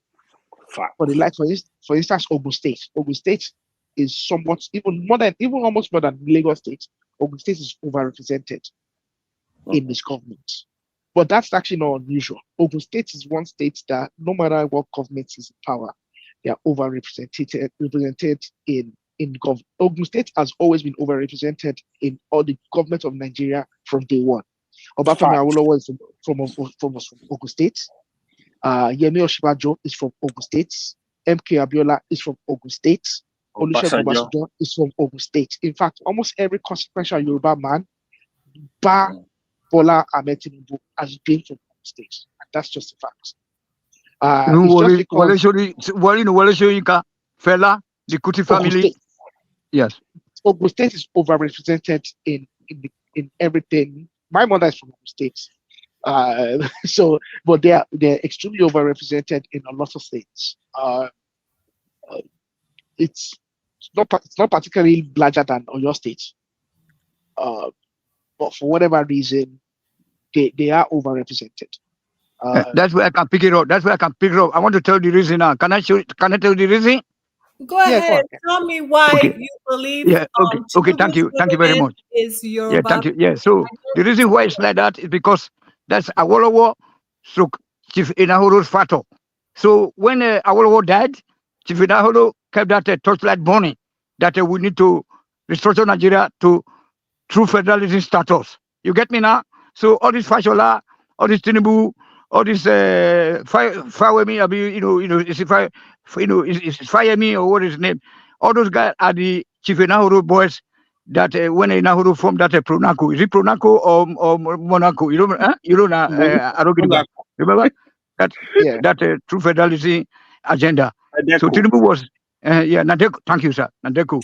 So Nadeku. So then Chief Inahuru formed it, and then he was coaching these guys, be the last man standing. After World War died, only Inahuru was left for us to continue to train the boys, look for the boys that will carry this thing forward. Even though after he went to join his Baba Atosami. So that's where my father also come into play, and myself now. You see, that's why I'm not going back. I'm not turning back. You see, so that's why when Chief Inahuru died, because of that is agenda of a true federalism that he never want to change. The Hausa were angry with him, so when he died, they refused to give him a national burial. Now be the one that sponsored this self-motion, whatever, that moved the self-governance motion in Nigeria. So then they told Jonathan not to give a national burial. So Fashola, Tinubu, all these guys, Udwaga, Peter Obi, all the guys that believe in his ideology, so they went to bury him. You get me now? Even this Adamu Aliyu, aka Ushomole. Adamu Aliyu, this Notana, that also migrated like Aisha YESUFU, they migrated to Benin, to that place. So they are too fixated on the Northerners. Yes, because of the quota system. I wanted to go to Kaduna Polytechnic because my childhood friend's senior brother was a police officer there. So he said, okay, I can come to Kaduna to stay with him. You don't have Polytechnic in your state. What are you doing? No. I have my own there in Ibadan. But I want to go there because why don't go poly Ibadan? No, now poly Ibadan I go now. But I mean that I have. But why did you want to go to Kaduna? Because my childhood friend Sunday, his senior brother Felix was a police officer. You get me now in Kaduna. So I went to visit him, and they said that okay, when I finish my day, then I can come. Then I said okay. So, but they said because of the quota system, I said okay, make a better stay at home. Then I have to go to the Ibadan Polytechnic, and it's my home, so it's okay. So that one is just by the wayside. But Tony, there is the quota system. If you want to go to university, you are blaming the Northerners for the quota system. No, hold on. Yeah, the quota system. Yeah, hold on. Let me finish now. So Jackie Land. So then so the Northerners, they can't bring that into another level. Then I read a lot of articles by BC Ogubadejo. Okay, if people can go grab that copies of all those. So now no say this Abuja was actually not because it's a capital city has to be in the center of the country, but just an agenda to carry out Amadou Bello's wish of never to legislate in the south again. Now after that scuffle in the Lagos Council National Assembly back then, now when Chief Inahuru sponsored the self-motion, self-government motion. So, and that was still in his mind. They said, okay, they will never legislate. So when you look at the history, the books that I read, proper book, so they said that when Murtala Muhammad came in, that was why they even overthrew Yakubu Gowon. Otherwise, Yakubu Gowon was developing the country, industrialization was in progress. You know what I say? But because of that agenda that they want to swallow us, that they took the federal capital to that place there. And but meanwhile, in that same book, you read that you find out that even some people were even angry that why did they take that capital city to Kaduna or Kanu instead of to a virgin forest. So then and then the guy concluded by saying that okay, at the end of the day, we are going to pay for it. We are going to hold on, Auchi man. So you see, that we are going to pay for it dearly, for setting for establishing a new federal capital territory. But Tony, where would you want and the then capital so to the be? president If I may ask you. no. Exactly. Good question. Thank you, my So the brother. calamity that is Tony will befalling not us answer that right now question. Tony, was they asked already your question. okay. Okay, ask question. Okay, ask question. Mike. If they give you the power, where would you put the capital? Very good I question. will take and go Ibadan. You put capital of Nigeria in Ibadan. This guy. No matter. Now they will put her. If This not like, guy. maybe they cry because that's what. Say whenever Yoruba is rich, whenever here, so I don't tell now why it has to be. This is not Western. This is not Western, man. This is not. Hold on. Now, how can you go and put it in Ibadan? Tinubu is not coming. Hold on. Tinubu is not coming to govern the country so that rice will become 7,000. He's coming to divide the country for us systematically, okay, with trick. So that's why. Yeah, I'm telling you guys now. So maybe I know. Look, all of what they call the blow grammar here. But they do this. They're not ready. But what is coming to do with those is a team. This is Nahuru boys. So they know exactly what they are coming Tony, for. why don't put them for Eduna, Afema? No, I don't know. But I now want to put on. Why you are not from Ibadan? Why you won't put on? I don't worry. I will put on. Wait, if I don't get where to carry, I will cancel forestry. Forestry for, but I will cancel them. Then they make the capital. What do you concern me? The forestry place there now. All those seconds where they say, we'll move on to our corner. You see, so I got to tell you. Area goes Sambisa Forest. No. There's nothing you can do in Nigeria to please Nigerians, man. Nothing. So imagine Tony won't carry federal capital go Ibadan. Yeah. Yes. So that's what it will be. Because no, look, it's about self-preservation. You see, I'm sorry, okay? Self-preservation. If you say that you want to be playing a politically correct game, you will lose out. You see, now, Tony. The tax bill or many of these things, I think they're already in suspense right now because they fear the not. So that's why the Tinubu have to have those team members that they know exactly that they are aiming at achieving that true federalism, which these people hate to hear. That's it. That's the reason, And then they will hear that they never see fire. They will give them a tarodo from Benin Republic. Tony, you are special. How you go talk to you carry federal capital go Ibadan?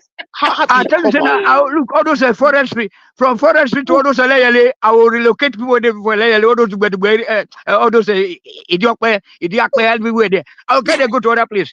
But Tony, you know that no reasonable politician that wants to govern in peace. That wants to govern in peace would ever want to be involved with the Ibadan people. They will between the causes they're raining on them every day. So no wahala. Maybe I not just expect say Tinubu is coming to govern. Now one thing I want to address. He want to carry out that Chief Nahuru's agenda of true federalism which they hated him for. And meanwhile, Chief Nahuru helped Biafra. You know now. I think you know also I don't get it by now. Remember? He helped Biafra. With Soyinka and the Chief Nahuru, they fought for Biafra. And then also they kept accusing them before they made him information minister and then Awolowo as the vice president of Nigeria. I've read so many books. Now. Let me they tell you. You have read so many books? Are you sure? Yeah, when they grow up, if you know they read books, where your sister they come from work or your papa, now touch your toes. Now know what they call touch your toes. One of your hand I don't go touch your toes. Your nose will flow with now. So that's why I take. Now for me, I take it. Now so they if you see my body, I still get mark. You do go 90. When they will take a flower, they don't look for cane. Now flower when they for front of the copper. Now they will pick quick pull to flog me before I will run. So see, so they give up. Tony, yes, you all this not. Okay, you don't say you won't go Kaduna. How you they sure? Say no be one of his own people where that actually, So you think I think the problem with the quota system is this. We don't understand that all of us are beneficiaries of the quota system, and all of us are victims of the quota system equally. hold on. Then you know the Lobo governors. You know, there are so many books you need to read, sir. Okay, you need to read about these Awolowo's disciples. You know, so from Action Group time, you know, then to Shagari time. You can, if you look at the history, I hope Chioma is listening. Eh? So because of this quota system, so Lobo is Lagos, Ondo, Ogun, Bende state, okay, and then so then those are the Awolowo's disciples. So now when the students of this our region, Western region, they cannot get to the federal institutions, even though the University of Ibadan is there in our city, University of Benin is there in our city, they wouldn't let us get in. So then this Awolowo can say, okay, let them create state universities. So hence all these Bendese universities, Ogun University in They did OAU. They started with OAU. No, Western region. yeah, I know, I mean that, yeah, thank you. Back then, in the first state. Okay, thank you, sir. So later, in the second phase of his life, the life and times of Chief Awolowo need to be studied, need to be taught at all schools, curriculum, as a subject, you know what I'm saying? In Nigeria, sorry, not in Nigeria, in southern Nigeria, because the life and times of Awolowo, if you teach about the life and times of Awolowo, then you don't need to go, you don't need anything, you don't need the rocket science to develop your environment. You get me now? So, hence all those universities. Look at all those estates. You remember the housing estate we were discussing about yesterday, or was it yesterday? Remember? Those housing estate, those low-cost housing estate, middle-cost estate. That's what we call human beings. You know what I'm saying? That's why people always consider me to be kind of like, uncivil, here, because I know exactly how things are being done. You know what I'm saying? And then in addition to that, due to the fact that I'm living in Germany. Now you are carrying federal capital to Ibadan. Forget about that one first now. I don't already like that point. Make our people made it here now. You see. So and then now that is where the country is dead now, because these southerners, useless people from Yoruba, from Benin, from Igbo, they will go, they buy land and they build mansion for Abuja. Then they disturb us now. They don't want me to divide the country because they will lose. They will lose all those properties to the northerners, all those guru eaters. Okay. But Tony. So when we separate Nigeria, are we gonna do north and south? Are we gonna go back I'm to Western trying to region? see north and south, but the way they say now, if you have people like them Passat, when they say want to swallow some other state, land grabbing, say we'll just they will come say, okay, let us make it three then. There are people like the Kioma, they can be with us. Passat doesn't believe in Western Nigeria, because you can say, okay, Awolowo, but there's people that don't believe in that whole Awolowo. So South Nigeria agenda is out of bound for him. I know. You know what I'm saying? And without that one, then sorry, we have to separate. We have to make it three-state solution. So before I was saying two-state solution, but right now the way these people they go, Chioma and Adama, they can be with us at all. You get me now? Then I didn't pass to agree for you to take Chioma and Adama. Ayuso is with us already, because the culture. You don't go enjoy people before. You don't go enjoy my seniors. My father's younger sister is married to an Ijaw man. I have a lot of cousins. You get me. So they are just the same culture with us. I think the same culture. You know that. Abi, are they lie? I get Ijaw people. Yeah. They are the same culture. Abi, not be the same food they eat. Not be the same Ogun with the worship. Not be the same Oloku. I guess some Ondo Ijaw people. Right. Yes. No, all Ijaw are the same. All Ijaw are the same. So those days that they go carry Ogogoro from Wari, they will carry a call to Ibadan. They will leave in the night, come back in the morning. Abi, don't forget. Me, I would wonder how many days they go. They will use this small canoe. They're both they carry past that Ondo. Yes, they will go. They will to Benin, to this. Then they will go to Wari. They carry and come. Then they leave in the evening today. Tomorrow morning they don't come back with Ogogoro. You know that they are play where they go back of Sabo. Mokola, when they go to university, this UCH, back of behind this, that hilly place they work with. Where that D-Rovers side. They go. They get their depot there. That D-Rovers side now. Yes. Yorubas. No. So Ijo and us not the same because if you go to Ijo people, I've been to many Ijo villages now where they prayed for me. They will pray for me, pray for me with juju. You understand me? Just like our people, the same thing. Tony, My grandmama, you need to calm down. my grandma, two of them, they get Olokun rooms, Olokun, Olokun rooms now, where they will use all those white chalk, where they will use white chalk, now they will sing, baka, baka, baka, with a go, baka, baka, now. I don't get about, that. Tony, Africa man. you need God. My God, Pastor Ibo God, oh. My God, Pastor, all those kind. Tony could be annoying, right? But he's No, so funny. no, wahala. Say, now me they chop all the whole heart of meat where they kill for my house because I'm the first son. You see, so when they kill any malu. No wonder. I see now. Okay. Now traditional. Now be traditional. That's what they talk about all this. Outside they want to come bring their tradition to us. We not feel accept them because we get culture. So as a first son of my father's family, so if they make any ceremony or any something, anything they do, whether if the kid that go, even if I go for school, they will keep those heart. Give one to our mama. Mama will they smoke them, now. So when I come, the mama will they cut out. But they will say, don't give to your brother. Now let me with the chopper. You see, the thing will cut over sweet me now. The mama they use different spices, Yeah, like that kind of child now be, you see. You see? Now me somebody call say one carry go church. Or carry go to mosque that me I go to worship Arab God at the Christ. You have never been to church. Tony, so you have never been to church in your life. I know they go, mama say, but look, they do bad though. Mama would they beg me say, okay, I should not they go church. It's okay, we'll not fight you, but they could not do bad to anybody. They could not follow bad gangs for school. I say, okay. But all my family, all of them, they be like when they go to church. Me, I not believe for this country. Oh. Because a colonial man, they see the books when I say I read.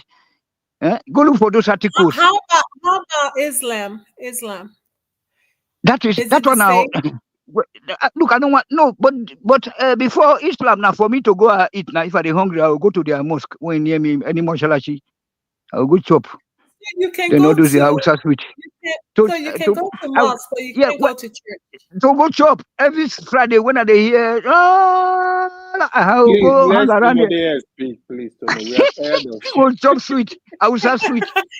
Hey, When they are making salad, now, those kind all this meat now, now, I don't get back all those kind of meat now. You will chop tire with rice. Really? With the flow like this. This your French, eh? Better lamb or I've been at this goat meat with a skin. It would flow oil. I say na Niger Delta oil. you swallow. Wow.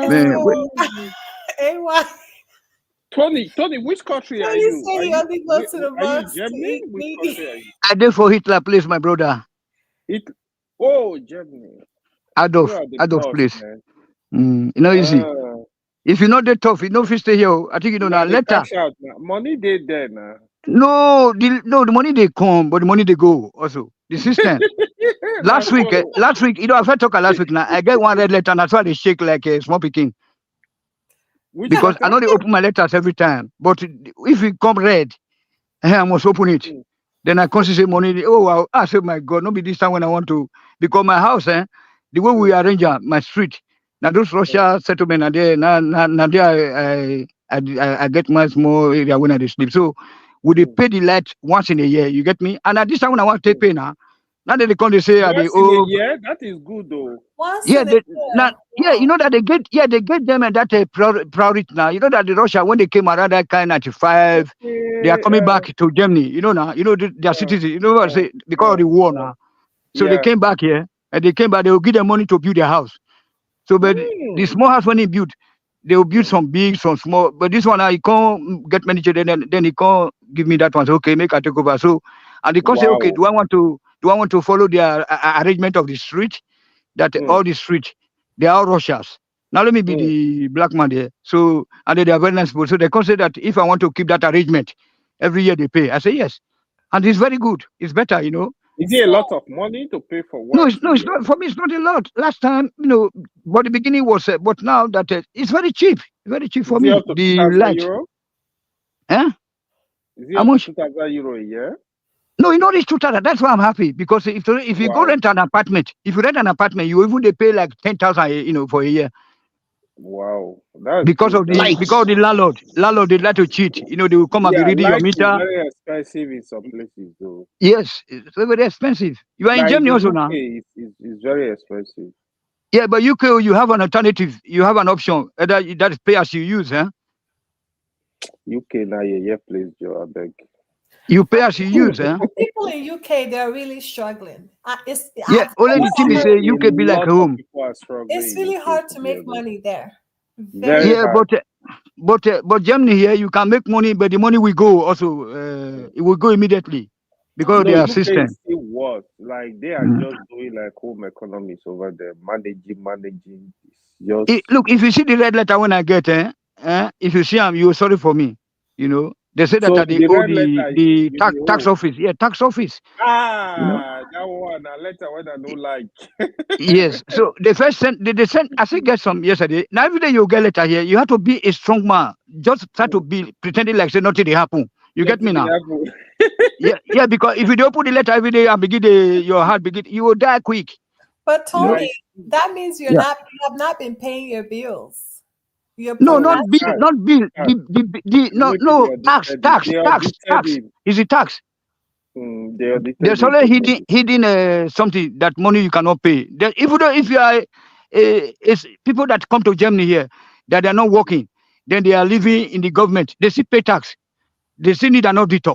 You see the kind of country where you there. Whether you are not working, if you are just living here, if you are a student, so you still need an auditor. Or okay, maybe students are not, they are not inclusive. Okay, students are, excluded. But if you are living in Germany, many people they get married to a German woman, so they don't have to. They will be working. They cannot start. Like now, we just conducted a census, that I didn't even know that existed. So they sent me a very booklet about 1,000 page letter. You get me now? So I didn't form it. Okay. So I didn't feel it rather. So I didn't know what they said census. I thought that was like national census or something. I didn't attend to them. Do you know how much I paid? 700 euro. Fine. Because it was a business people's census. Okay. They want to know the number of people that are having companies in, or businesses in Germany. Then how many people that went bankrupt? You get me now? Are you hearing me? They want to know. That's why I say that why can't we just conduct an ordinary citizen figure census in Nigeria? Now here in Germany, they conduct business people's census. You see, they have national census. They have census for the business owners, of which I was one of them. So that letter they brought it, so I took it to my friends, to neighbors who are not business owners. They didn't know. They say, this, I don't know what it means. But until 3 months elapsed, and then they have to write me fine, now. So I have to pay 700 euro fine. So I really enjoyed the conversation with all of you. Yeah, thank you. It was very nice. Does anyone have any last thing they wanted to say? Thank you very much, Chioma. Thank you very much. Thank you, Aro. You've been great. This was Tony's section. We were just supporting him. I mean, he dominated the whole session. I'm telling you. He didn't let anyone get a word in. Even he ran past that hour. No issue, no. He should have stayed. What you can't drive a come out now. When he told us that Isabi Yab people want to say that he can bring one local government from his state to come and swallow data and Edo and Bayelsa. I dare here now, make it come swallow us now. Yeah, but just that with every you can't let him have a word with I will open my lion mouth, make it come to swallow us now. Abi, you don't know me. I did say that they say he beat some Edo people here the other day. What an Ewa and Niger, what did they call that guy? This Niger man, I've been waiting. Yeah. They say finish them. I know they there.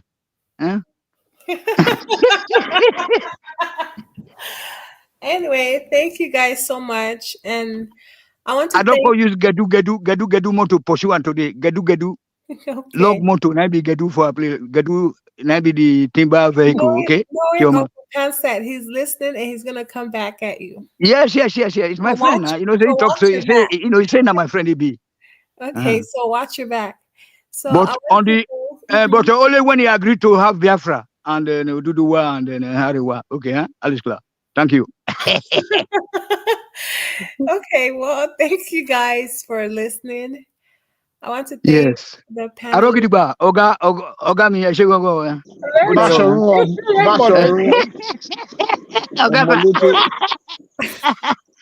I hope to see you for Ibadan one time. We'll go chop it together.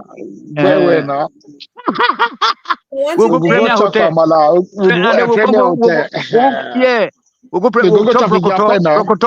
Yeah, we'll chop Rokoto and Shaki for Mami Market, or we'll go to that Mokola, chop that little for that. And then we'll come go to Premier Hotel. We'll come go drink some old star beer or Gouda. We fish pepper soup. Or three.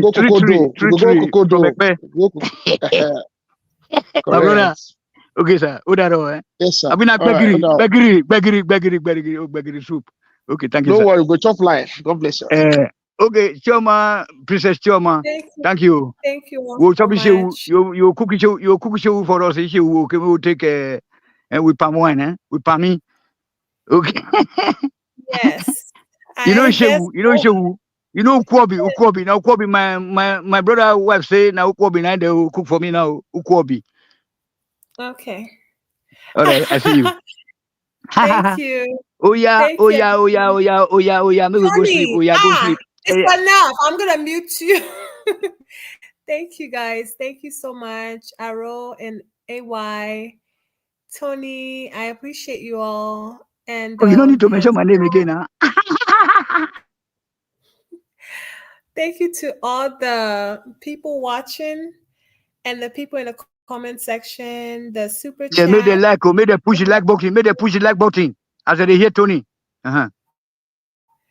People that contributed with the super chat, thank you all so much. Hope to see you all tomorrow, and I hope we get more panelists after the readout. So have a good night, have a good morning, and many, many blessings. My Augusta, no matter where you are, you're off aboard.